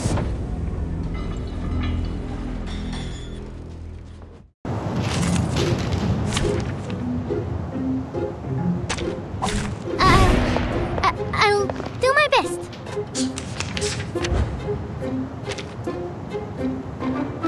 Copy that. What I'm good at. Just another... Time to heat up the forge. Guys, Lily! It's out with you.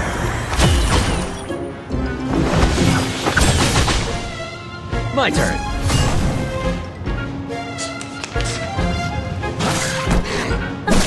Did I miss something?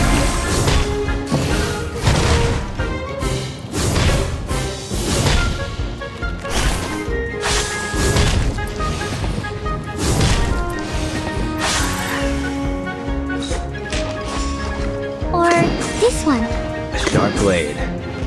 Time to heat up the forge. Easy, to transcribe. Hate the big style. What'd you think about this? Freezing complete. Was I? Are you alright? Oh, good, thanks. What the blazes was that? It looked just like the black fog that attacked the hospital. Only smaller, and it was a different shape. Let's move to your office, Mr. Fogg. There's something we need to talk about. I believe all these problems we're having, the smog, the tuberculosis, the failure of your machine, have something to do with the black fog. What? But first, we need to get everyone out of the stadium in case it attacks again.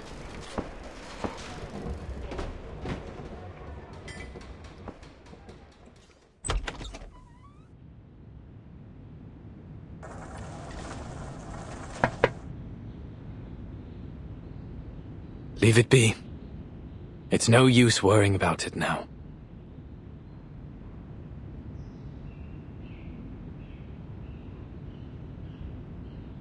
You pushed it too hard, mate. Don't be too hard on yourself, Mr. Fogg. The fact that you made something that worked at all, in just a matter of weeks, is an achievement in itself. I appreciate it, Miss Tooth Fairy. I know it doesn't make any sense to keep it around after it failed so spectacularly. But I just...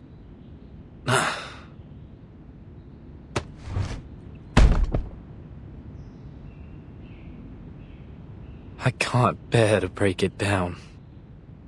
At least not for now. I enchanted it with my arcane skill. So we're linked together. It used to breathe as I did. And now I cough and splutter just like it does.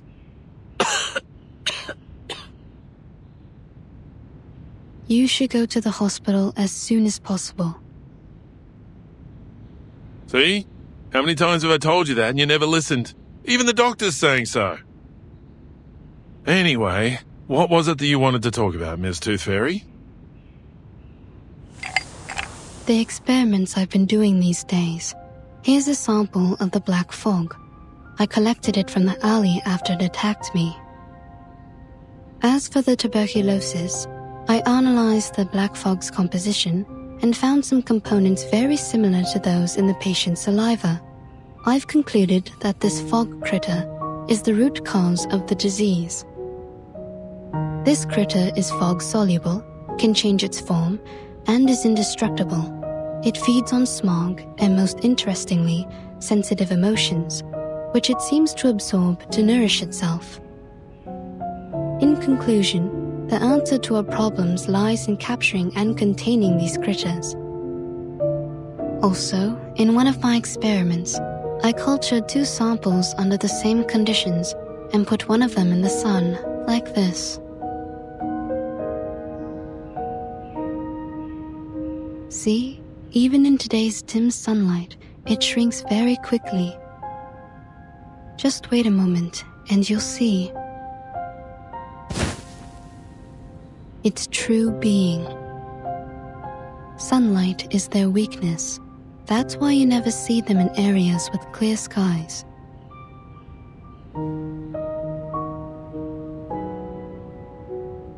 As you can see, London provides the perfect conditions for it to survive and multiply. Heavy smog, and the anxiety and depression caused by the cancellation of the qualifiers.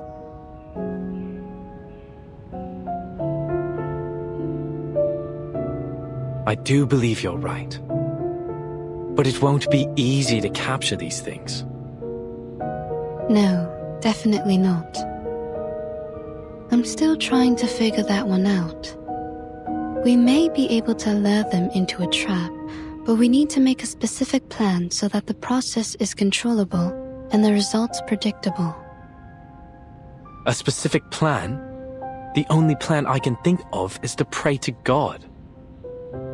Some people may seek answers from the divine, but whether that works or not is another matter. Oi!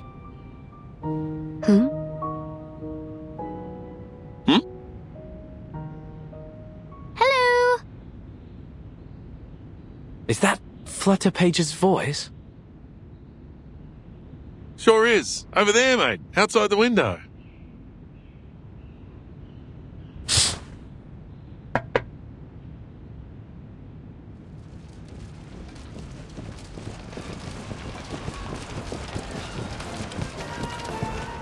Miss Tooth Fairy, Mr. Fogg, Mr. Brimley, would you like to join us?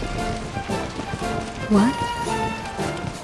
The residents of Cross Street have got together to petition for the reopening of the qualifiers.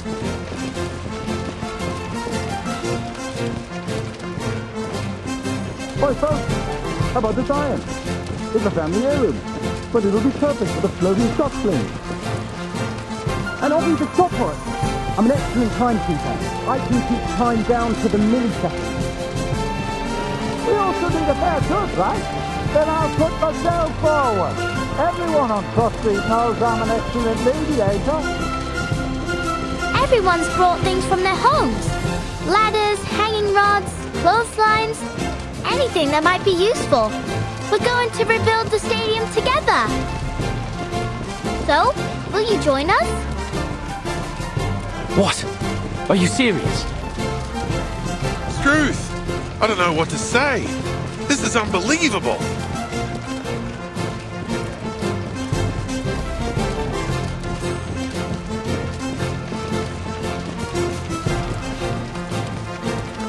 Since the qualifiers have been cancelled, we'll just have to hold our own games.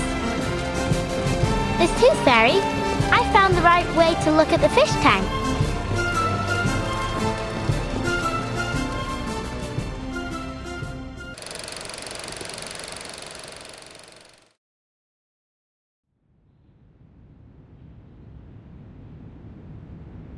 So, you're going to join them? You know me. I'll always jump brim first into the unknown. But the Foundation's already pulled their funding. The workers are already awaiting their reimbursement. And some players have already left. How could we possibly hold it? Mate, listen up.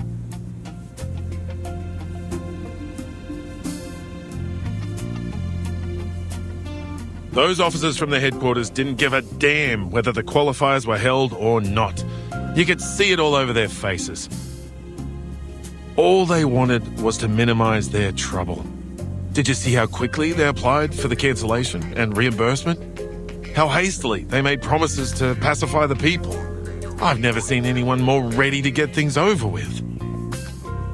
Their job was done as soon as they got the player list. They'd probably already moved their attention to the qualifiers in other regions. After all, our qualifiers are no different from the others to them. But it means something to us, doesn't it? At least for me, this could be my chance to go to Australia. My very nature wants me to run free on the Red Land, to holler out and forget all my troubles. I think that's what we all want. In the heat of competition, people are at their best, their most pure. Think about it, mate. You're not the only one who's put a lot of effort into this machine. It hurts me to see it rotting the office too. If you're really going to give up because of a few words from an authority, then as your partner, I have to tell you, don't ever let anyone deny your achievements, including yourself.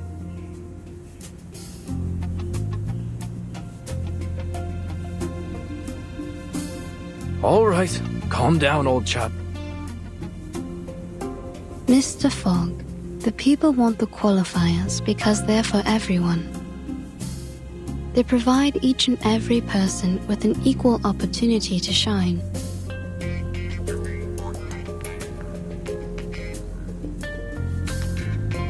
And that includes you and me. Although, for us, it'll be more like a battle to fight.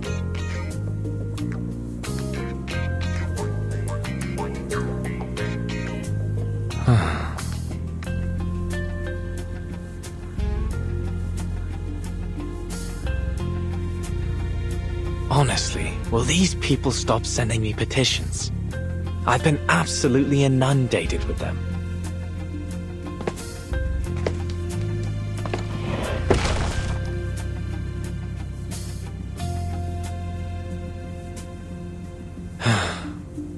Fine.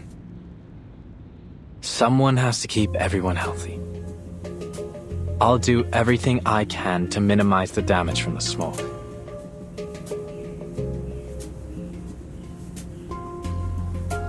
Don't worry. I'll talk to the relief center to sort out all of the paperwork for the event.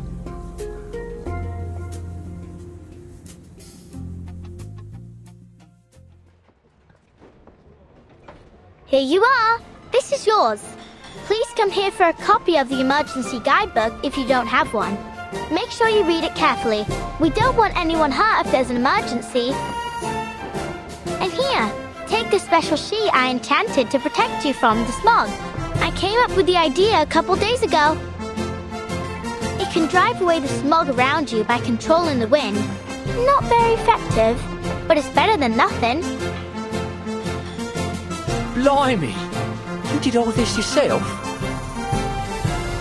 Cheers, little knocker-upper, but you don't need to worry about us. We've lived in the smog for generations. What can it hurt to hold a little sport event in it? Agreed.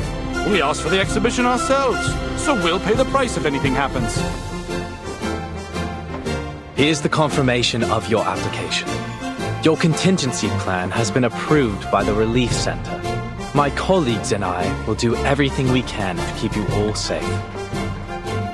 As for the London air pollution auto-detecting purifier Mark III, I'll do my best to fix it. Next, we'll gather the athletes who have yet to leave the city and hold a small exhibition game. Of course, it won't be an official event, but at least it'll give an opportunity for the athletes to demonstrate their hard work to a group of spectators. I'm sure they'll be a great source of inspiration for the people of London as they cheer on their favourite athletes. Oi, Mr. Fogg, I brought you this. It's Mrs. Brown's leek and potato soup with bread and butter. Oh, Mrs. Brown. Please give her my thanks. Has everyone eaten? Yeah. Mrs. Brown, Mrs. Jones, Ben's son and I have been cooking since 4 in the morning to get food out to everyone. But it still ain't enough. Almost everyone in the neighborhood's coming. All right, I have to go make more soup. See you later. Hey, what's that you got from the knocker-upper? An enchanted sheet, apparently. She told me to blow it when I need to use it.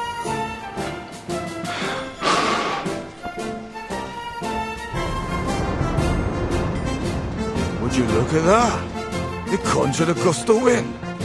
We can use this while we're working. Yeah, it blows the smog away. All right, well, sort of. Mr. Fogg!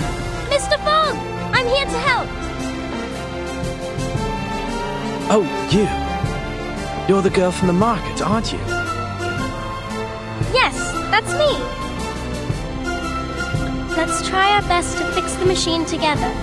But there's no need to worry. Mr. Fogg, we can still hold the exhibition even if we can't do it.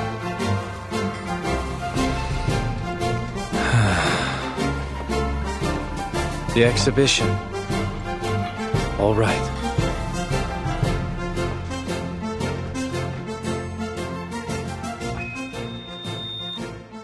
Next, introducing the London Uluru Exhibition Games. So far, 28 players have registered for the 6-day event, which will host one sport per day. All right, everyone, let's push together. 3, 2, 1. The residents of Cross Street had taken it upon themselves to rebuild the stadium. Hey, your painting's totally off theme. Look, mine's a mockingbird with a gold medal. It just won first place in the singing competition. The Uluru Games ain't got a singing competition. You should have drawn something more athletic, like my sailfish. It's the fastest swimmer in the world. How exciting! Our very own Uluru Games, without any interference from the Foundation. It's Tooth Fairy. I've made a list of all the athletes who signed up for the qualifiers. A lot of them have left, but some would like to stay for our exhibition. Good. And I've made a list of the daily attendees based on the tickets they bought for the qualifiers. Mr. Fogg and Mr. Brimley are discussing the possible security issues of the event with the Relief Center staff and the police. We may actually start the games on the day the qualifiers were originally scheduled. But since this is all improvised, we'll probably encounter some unexpected problems as the games continue. We need to be prepared. Yeah, I know.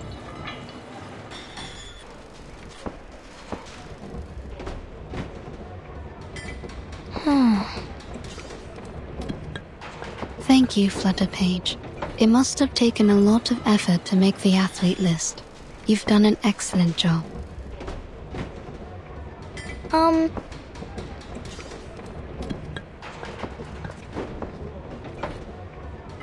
So, you saw the whole athlete list.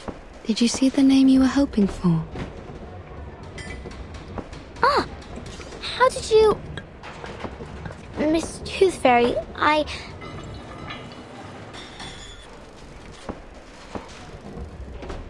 Flutterpage! Flutterpage! Come here. We need you to explain to the Relief Center how your little sheets work.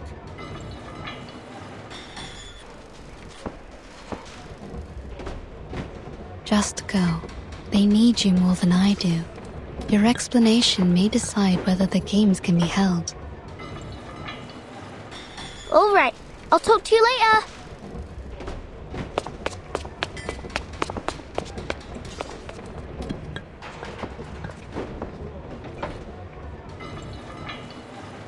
You've got yourself a new outfit. It looks great on you.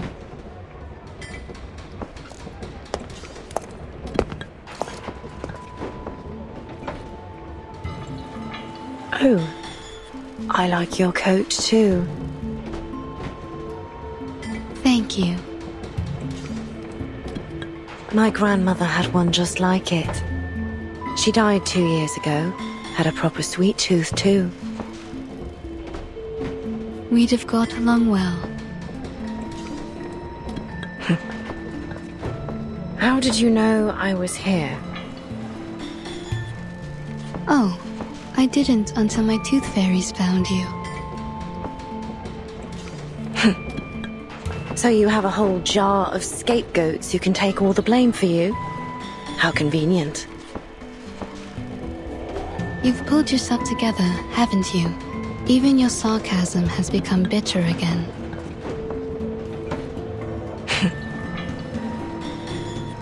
So, why are you here? Just getting some fresh air.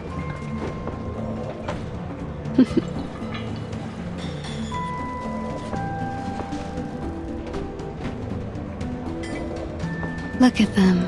They're all so happy. What do you think?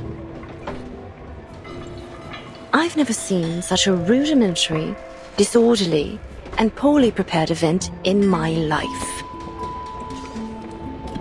Well, of course, it's totally amateur. But it's built on enthusiasm and sportsmanship. Athletes will go head-to-head, spectators will cheer, and the stadium will be lit up by the energy they release together. It's imperfect, yes, but it's inclusive and unstoppable, and that's what makes it special.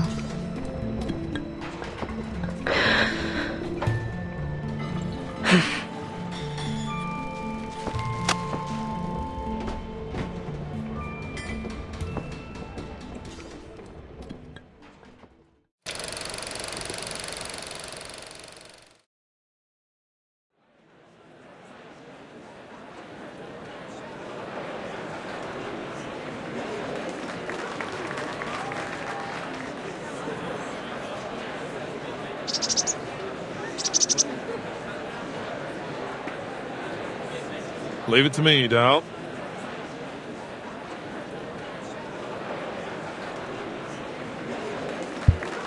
Testing, testing. Ladies and gentlemen, your attention please. Today marks the beginning of the London Uluru Exhibition Games. As you can see, the weather isn't looking great. The smog still sits heavy in the sky.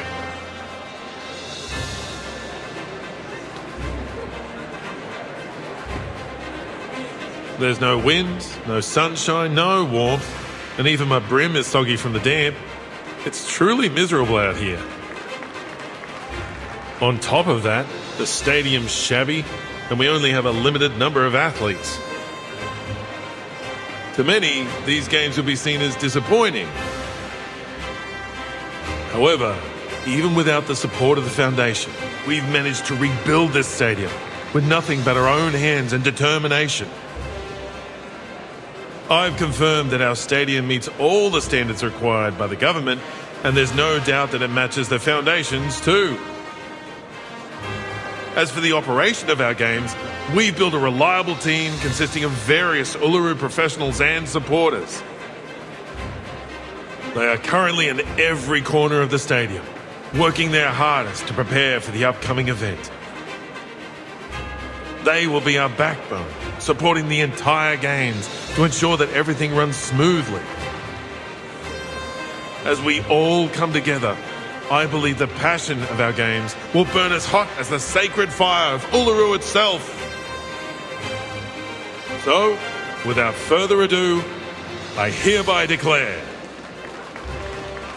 that the London Uluru Exhibition Games have begun!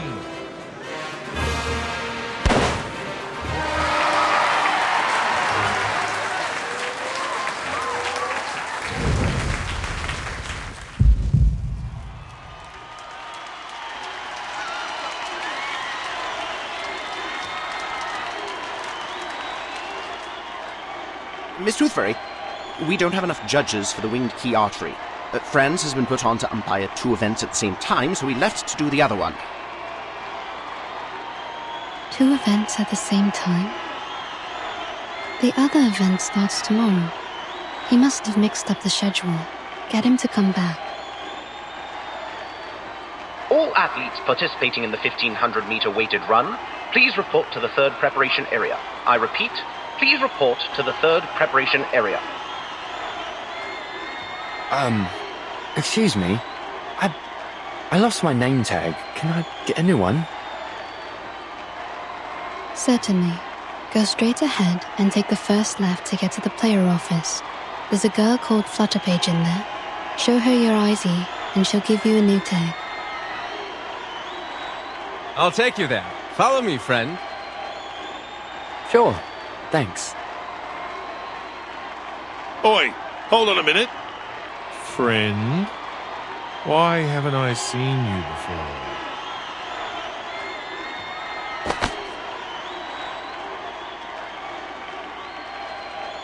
This ID is fake. Security! I'm just a big fan. Please don't kick me out. I just...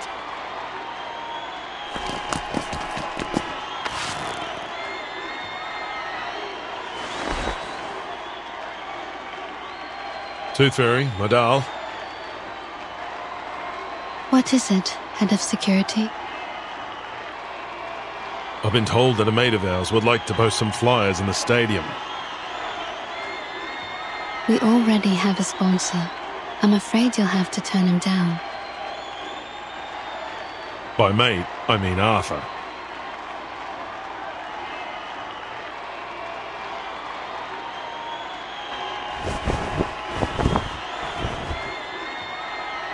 Has he been sitting all this time under that banner with his machine?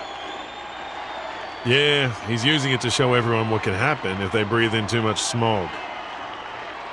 I don't know if I should call him wavering in his principles or completely stubborn in them. Arthur's always been a righteous official. He truly cares about the people. He's tough, tenacious, and has a powerful ability to influence others. You sound more like an official than he does.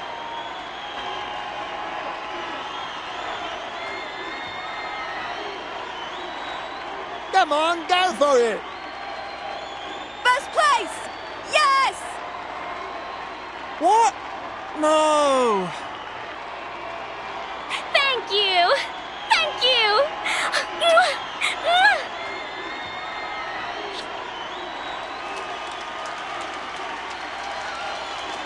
Not even the smog can stop the people's enthusiasm for sports. No matter the obstacle, they will always find a way to enjoy it. I suppose Mr. Fogg is still refusing to take one of Flutter Page's sheets? Of course he is. Arthur said he'd never run away from the smog. As Fogwalker, he has to confront it. He's stubborn, just as you said. Floor ritual competitors, please report to the 5th preparation area. I repeat, please report to the 5th preparation area. Oh, that's Ms. O'Hagan's event. Yeah. Do you think she'll show up? Miss Tooth Fairy, Mr. Brimley. Did you hear that? The floor ritual's about to start. But where's Miss Willow?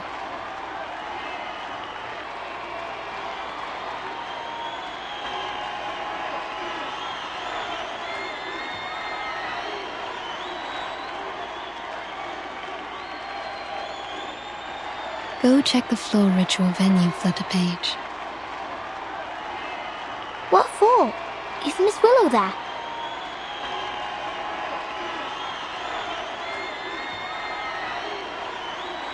She's there, isn't she?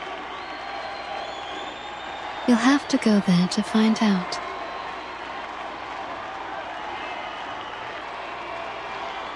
I'll cover for you at the player office. Just go, little tacker. Go on then.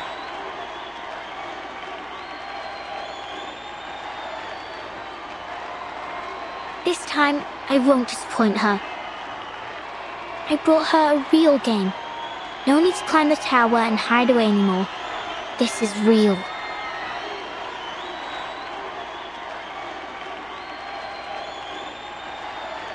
See you later.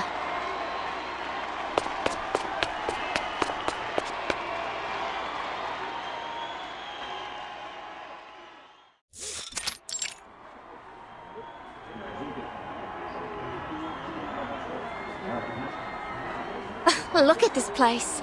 You could find a better venue at any school in the city. These games are really something.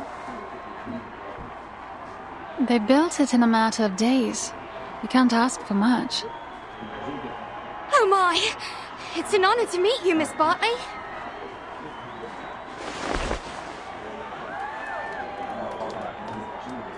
Take care warming up. You wouldn't want to get hurt just before the competition. You're very kind. Thank you.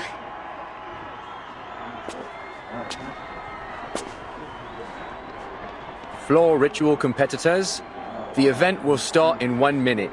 Please confirm your numbers as I will be calling you to enter the floor in numerical order. Competitor number 2401, please enter the floor.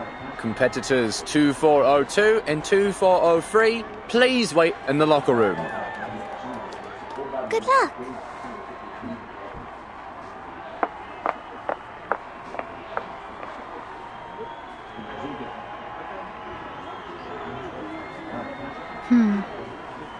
What about Charlotte?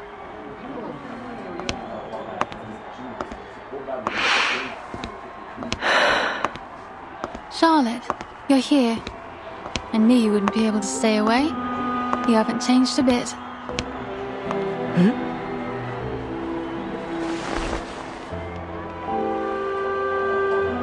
What do you want from me?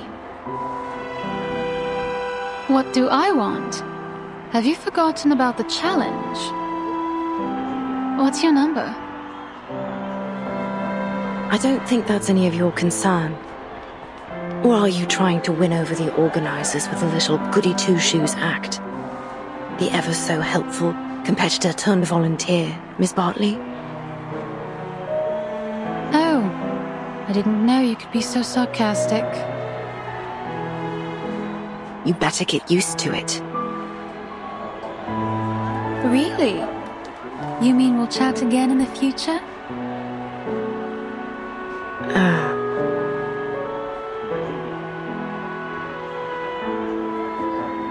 I'm not the Charlotte you used to know. Stop trying to bond with me.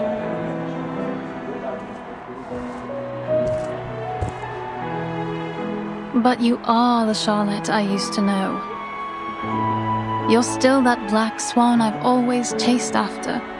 When I saw your performance, the grace, the beauty of it, it inspired me to become a floor ritualist. But you just disappeared after you became champion. Well, as long as you're back. What's so funny?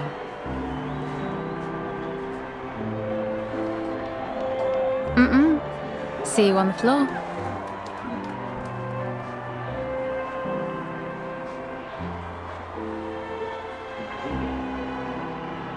Player number 2406, Caroline Bartley, please enter the floor.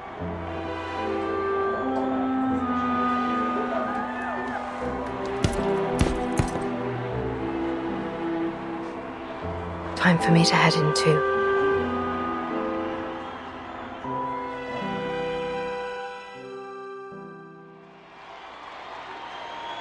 Excuse me.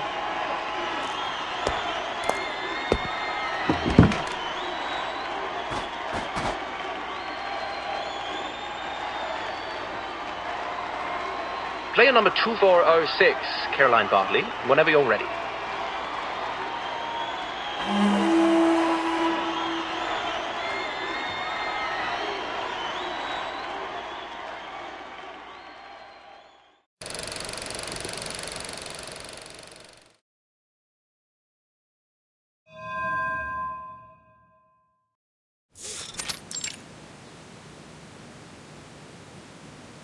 What's this, Miss Raven? A seed that will settle in your heart and soon grow to be your closest friend. Its roots will stretch all the way from Australia to the soles of your feet, and together you will make the music to your floor ritual. Now, my dear, listen closely. Listen to what it has to say. Listen. Hold it. Feel it. Let it know who you are. It isn't just a piece of wood, but a mouthpiece passed down through the ages. It allows us to understand what our God hears during the ritual. It doesn't look all that special to me. Silly girl. If you want it to speak, you must greet it with your arcane skill first. It's the only language it'll understand. All right. It's responding. Ugh, that sounds awful. That's because you greeted it awfully. I greeted it awfully? You mean the fluctuation of my arcane skill wasn't stable enough? Yes. Speak to it politely, and it'll respond with politeness.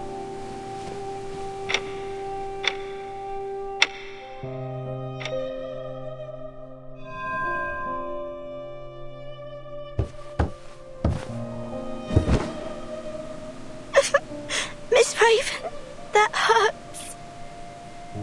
The path of pilgrimage is full of thorns.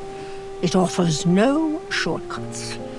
You must make your way inch by inch. Otherwise, you'll never reach the Sanctuary of Glory, the place where all the lights gather. And you'll die a nobody. Full of thorns? So, will I be freed from pain if I keep training? Shush. Press your head against your shin, just as the divine sun did. Okay. Closer! I want that head tight against your shin. The tighter, the better. Yes, miss.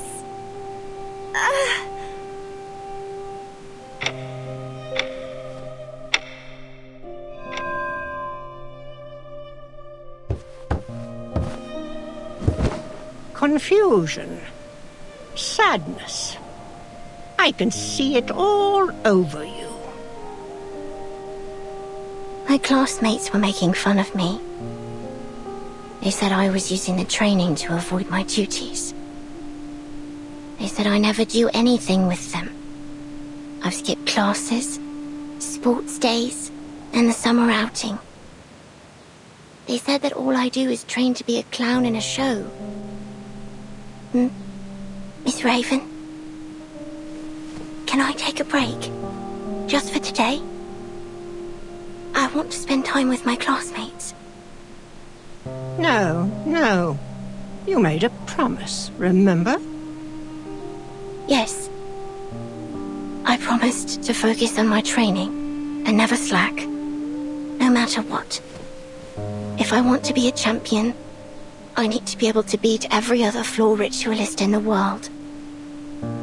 Every tear, every drop of sweat will pave my path to the podium. So, you do remember it. Every word. Our God can only hear the most faithful prayers. Yes, only the most faithful. You must offer everything you have to him. Your heart, your flesh, from here to here.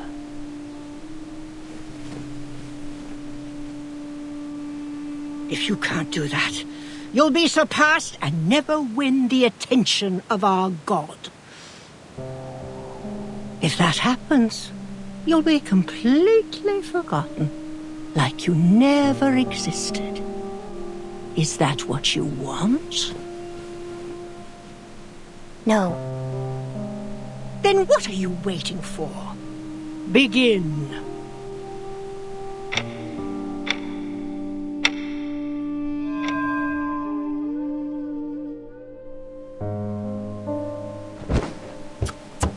No, not like that. Why? This element will score me points. Yes, but not enough. Not enough? Then they should revise their scoring system. By not enough, I mean it's imperfect. Unfaithful. Our God won't hear you. Are you unwilling to try a better element, or simply unable to? Oh, please. I can do any element without even trying. Then show it to our god. I've got it. Stop nagging me.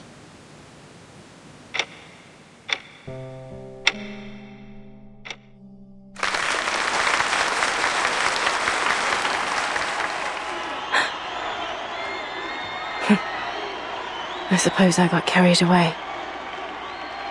This applause isn't for me. But it should be.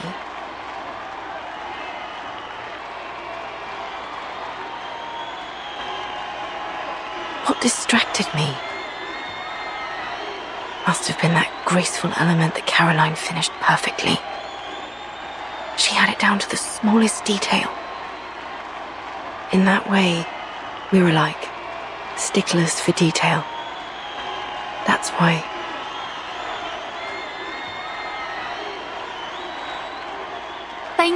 Thank you everyone. I'm feeling so restless.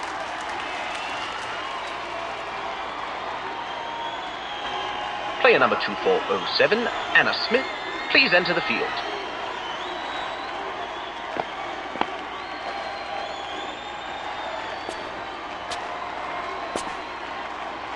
What did you think, Charlotte?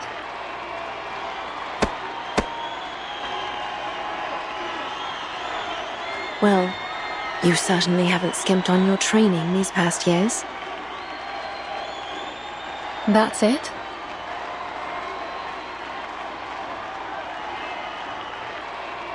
You're better than when you were 9. I'll give you that.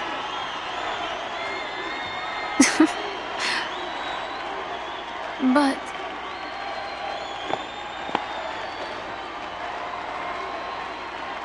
Are you sure you saw my performance clearly? The smog's rather heavy.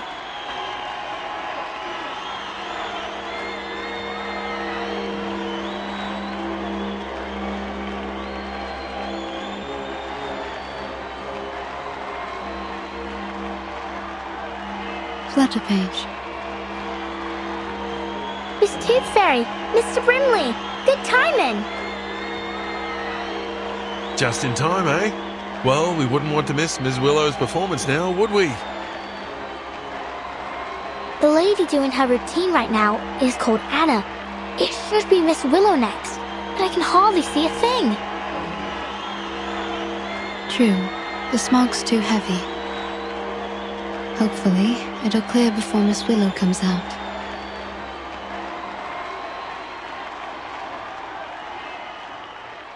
What's wrong?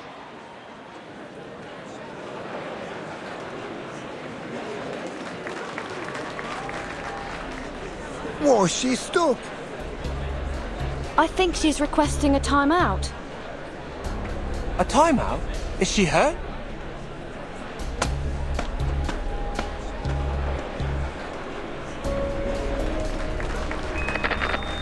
Silence, please. An announcement from the floor ritual judges. Due to force majeure, player number 2407, Anna Smith, requested suspension. After discussion, the judges have decided to suspend the game. Suspended? What about Miss Willow? Will she not get to compete?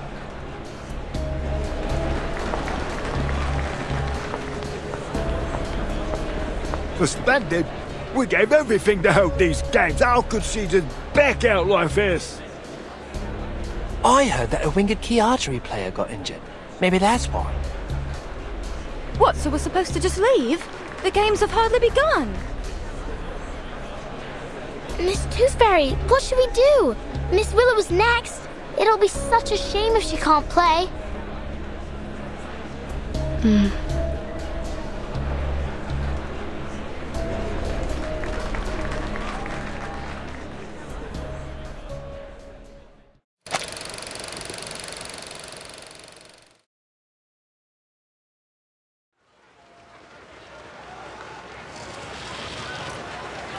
Did you hear that? The games have been suspended. Yes.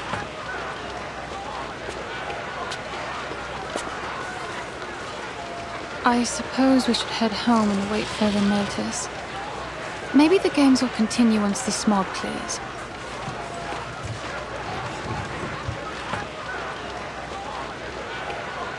What? Go home and spit in the faces of everyone who worked so hard to make this happen? Huh?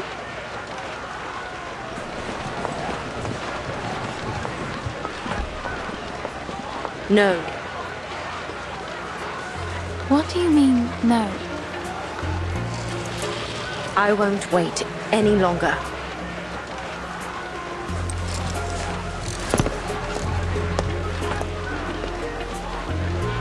Charlotte.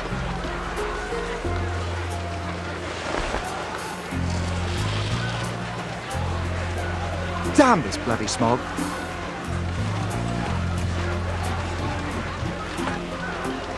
Wait! Everyone! The games aren't over yet! But the competitors aren't even competing. What's the point of staying? Oh, why don't I go and dance on the floor instead? Everyone, please return to your seats. Player number 2408, Willow. What?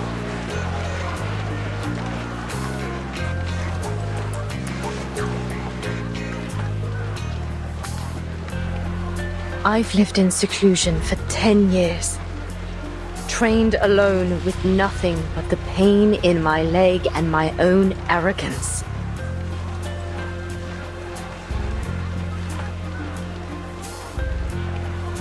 Therefore, on this day, on this floor, I will perform without care for what anyone thinks.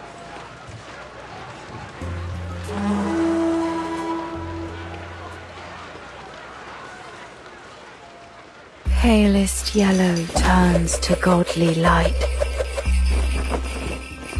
The sun births shadows, the moon shines bright.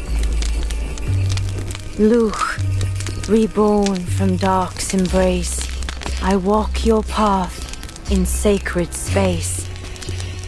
Life's end is death, but bones to life ascend.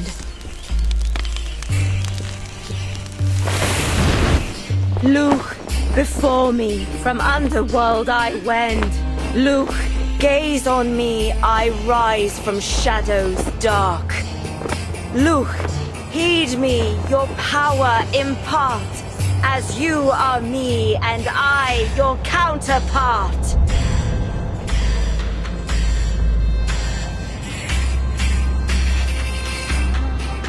The smoke is clearing! Everyone, come back! The games are on again! There's something there. There in the smoke.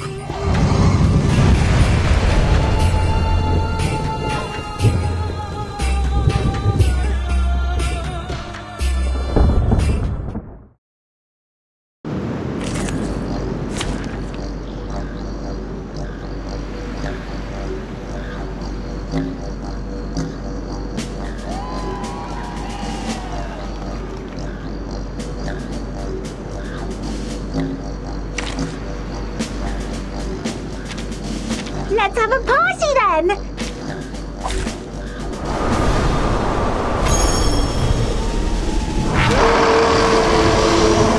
Easier to fight here than a back alley.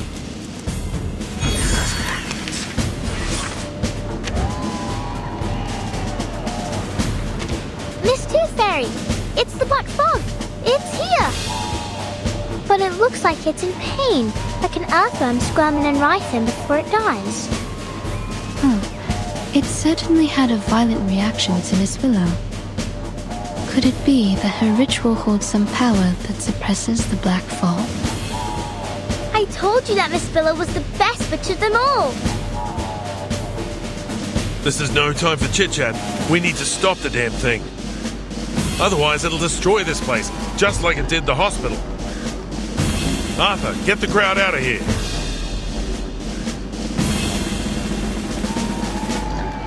Time to heat up the forge. What's that? Or this one? What I'm good at. My forge, my rules. It seems to be mixed up. This should be fine, right? Metaphor? Laundry time.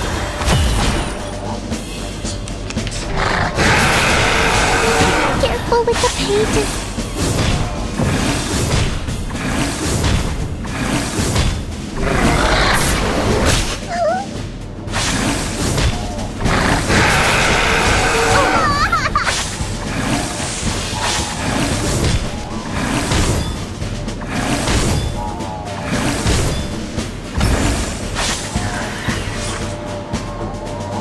Just another shift. What I'm good at. This book? What's this? Or this one? These sheets are my wings! To transcribe.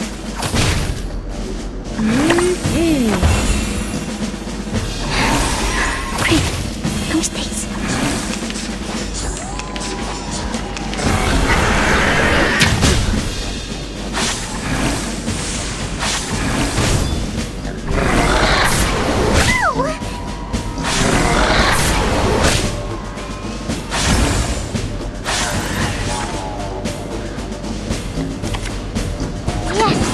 Got this. A sharp blade. Are we really doing this? Or this one? Just another shift. Higher than the bell tower, and deep in the clouds!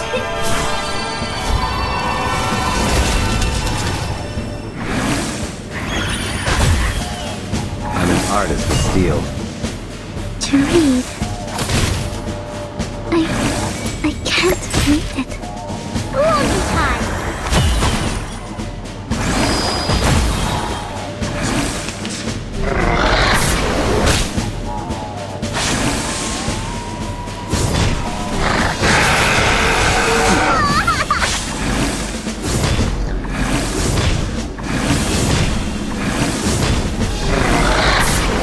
Bodyguards!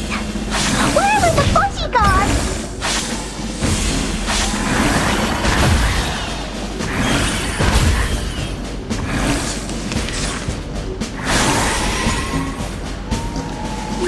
Do this, Marcus. Time to heat up the forge. What's that? This book? Or this one?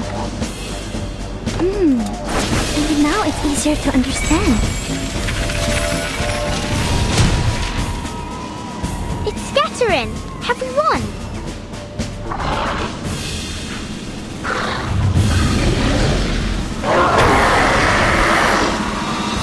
Not yet. It's generating a new body. Are those two heads? Or two bodies? Oh, it's trying to copy my bow, ain't it? I don't think so, little Tacker. They're just heads of coal. Don't give up, Willow! Why are there still civilians here? They want to help. Come on, everyone. Let's dance with Willow. Follow her lead. Flowers bear fruit, and beasts give offspring's way. With eyes of fire pierced through the clouds. My forge, my rules. I tripled the ingredients this time. To transcribe.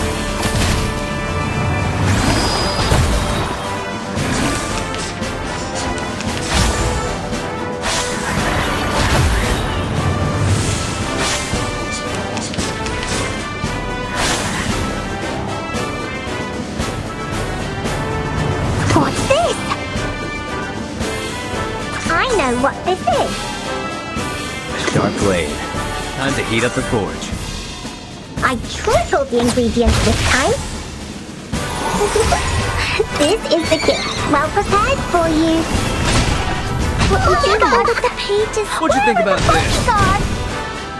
My turn.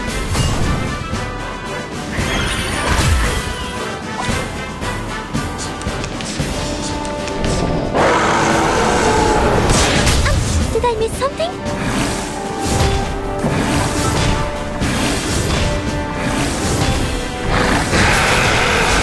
Bodyguards!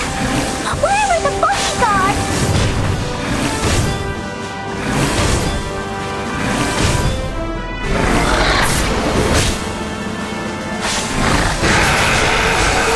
Careful with the pages.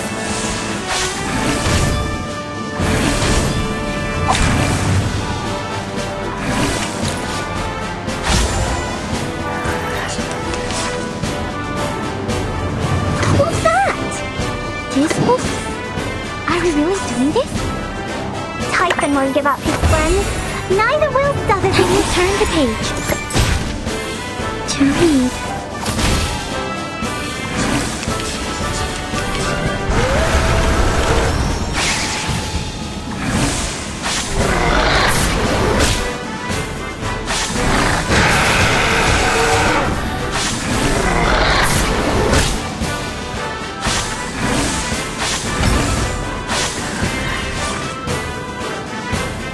What's this?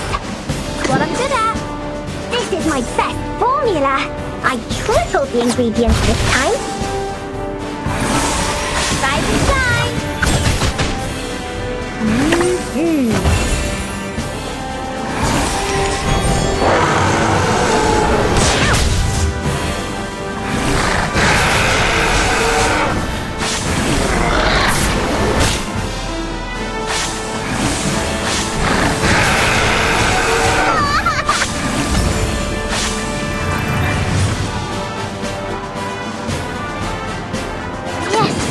Got this. I can do it. What I'm good at. What's this? Higher than a bell tower, and even the clouds.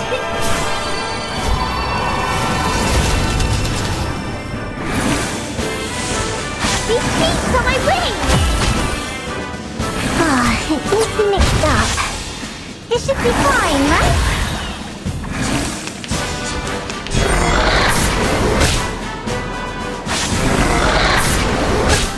Did I miss something?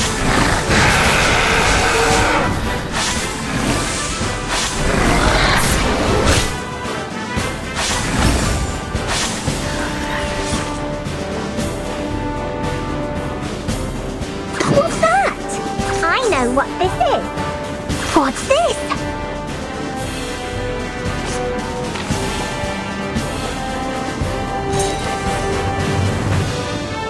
What's that? I know what this is.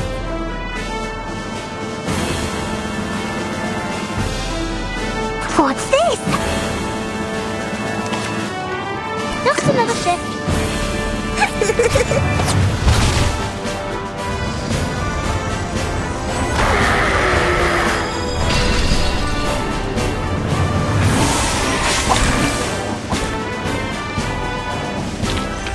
That weren't even as tough as waking up an old factory man.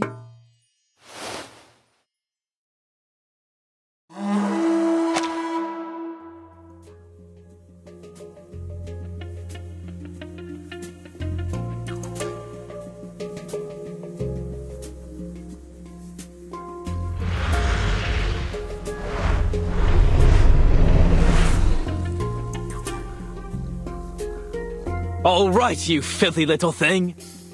It's time you learnt a lesson.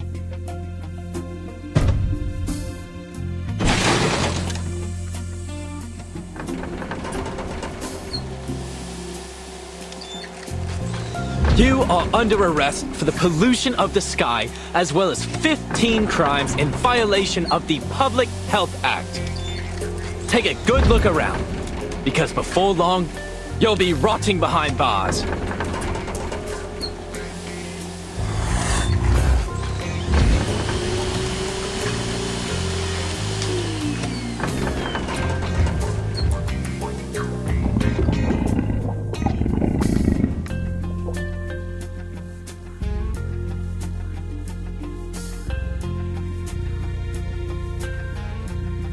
It may be broken, but it's still an air purifier.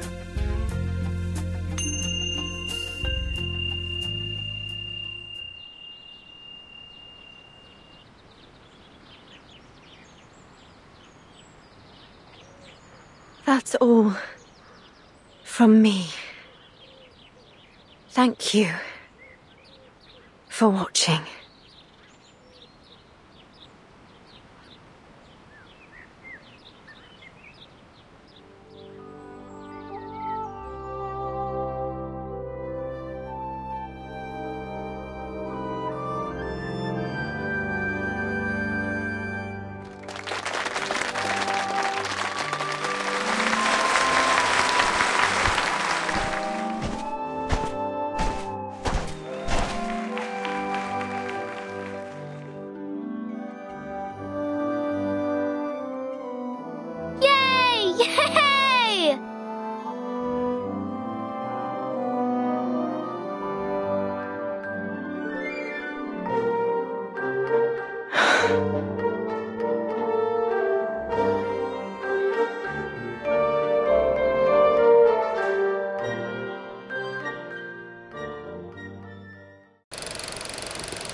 Come in.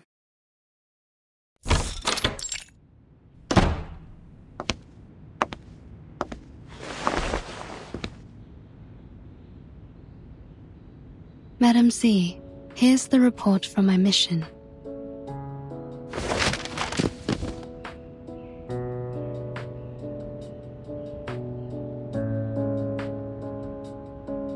It seems you've been busy too.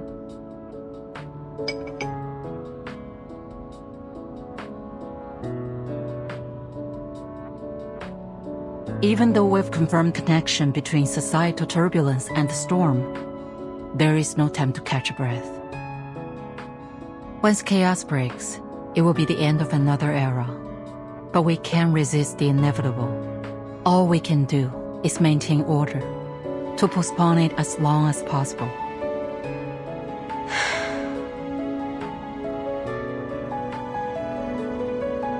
So, any findings in London?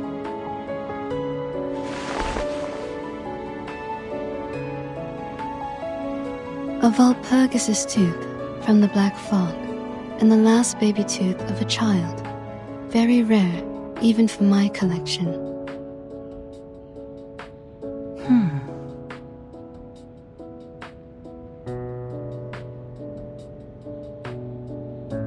Right. Well, that's good to know.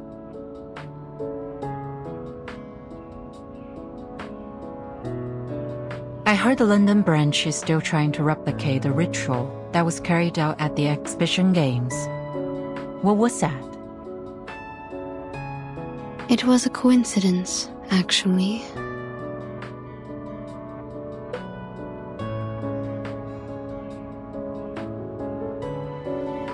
After analyzing the live sample provided by Mr. Fogg, the London branch concluded that the Walpurgis is a mutant of the Kaharaib, a critter species that's been extinct for centuries. Miss Willow lent one of her heirlooms to the London branch after the games, a book that details an ancient ritual meant to worship the god of the sun. This is the ritual she performed on the floor. But when Miss Willow performed the ritual again in front of the Walpurgis, nothing happened. My guess is that, since the Kaharaith disappeared, the ritual fell out of use and became fragmented over the years. Her version of it is probably incomplete. The conditions must have happened to align at that moment to allow the ritual to work. It could have been any combination of things. Miss Willow's dancing, the music from the didgeridoo, the fire from the torch, the magnetic fields around the stadium. Or perhaps it was all of them. The ritual also happened to have the power to capture the Walpurgis, which put an end to the heavy smog in London. It makes sense, really, that a ritual used to worship the god of the sun would capture a monster that covers the sky and plunges everyone into darkness. In conclusion, the ritual's success was a near unrepeatable coincidence. An endangered critter and a long-forgotten ritual. I guess that's why humans are always sifting through their past.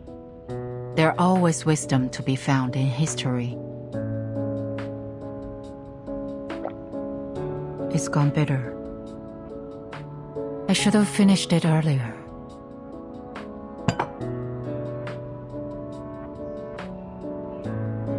By the way, I've approved your vacation request. No one should disturb you this time. Thank you. Have a good day.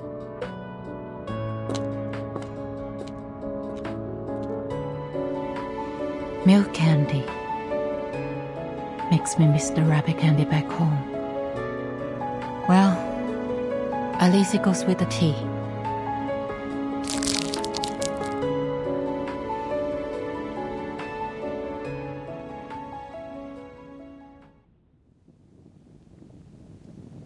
Miss Willow! I got it!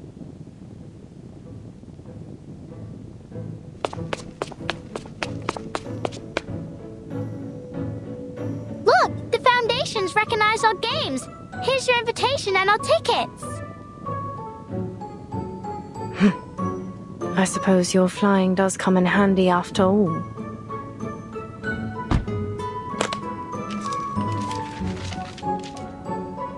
Are you done packing?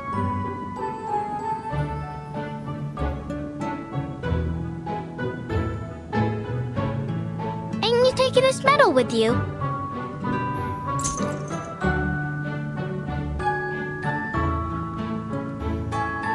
No.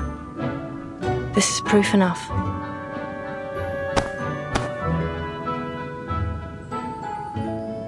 But that medal's for the winner of the qualifiers. Oh, please. They're just qualifiers.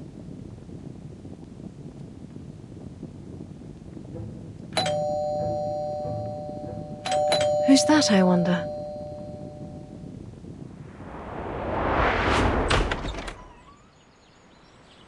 Wow, what happened to the garden? It's beautiful. Ms. Willow's put a lot of care into it ever since she won first place in the qualifiers. Ah, Charlotte. Ever predictable.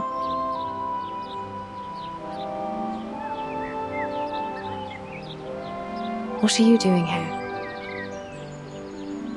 We want to invite you to join us. Let's go to Australia together. With Caroline too? For your information, Charlotte, the top 3 athletes all qualify for the finals. And besides, I might have beaten you if you weren't so lucky as to capture that Valpurgis. By the way, the ship we're taking is owned by the Bartley family.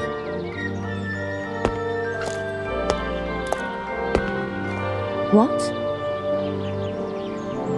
So, Ms. Bartley said she'd arrange a presidential suite for us.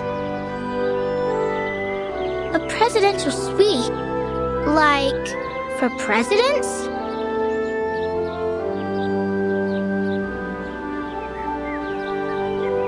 It seems we'll be spending quite some time together in the coming weeks.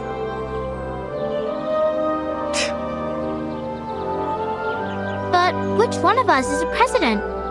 It's Caroline, ain't it? It must be! Would you shut your mouth? You can't scare me anymore.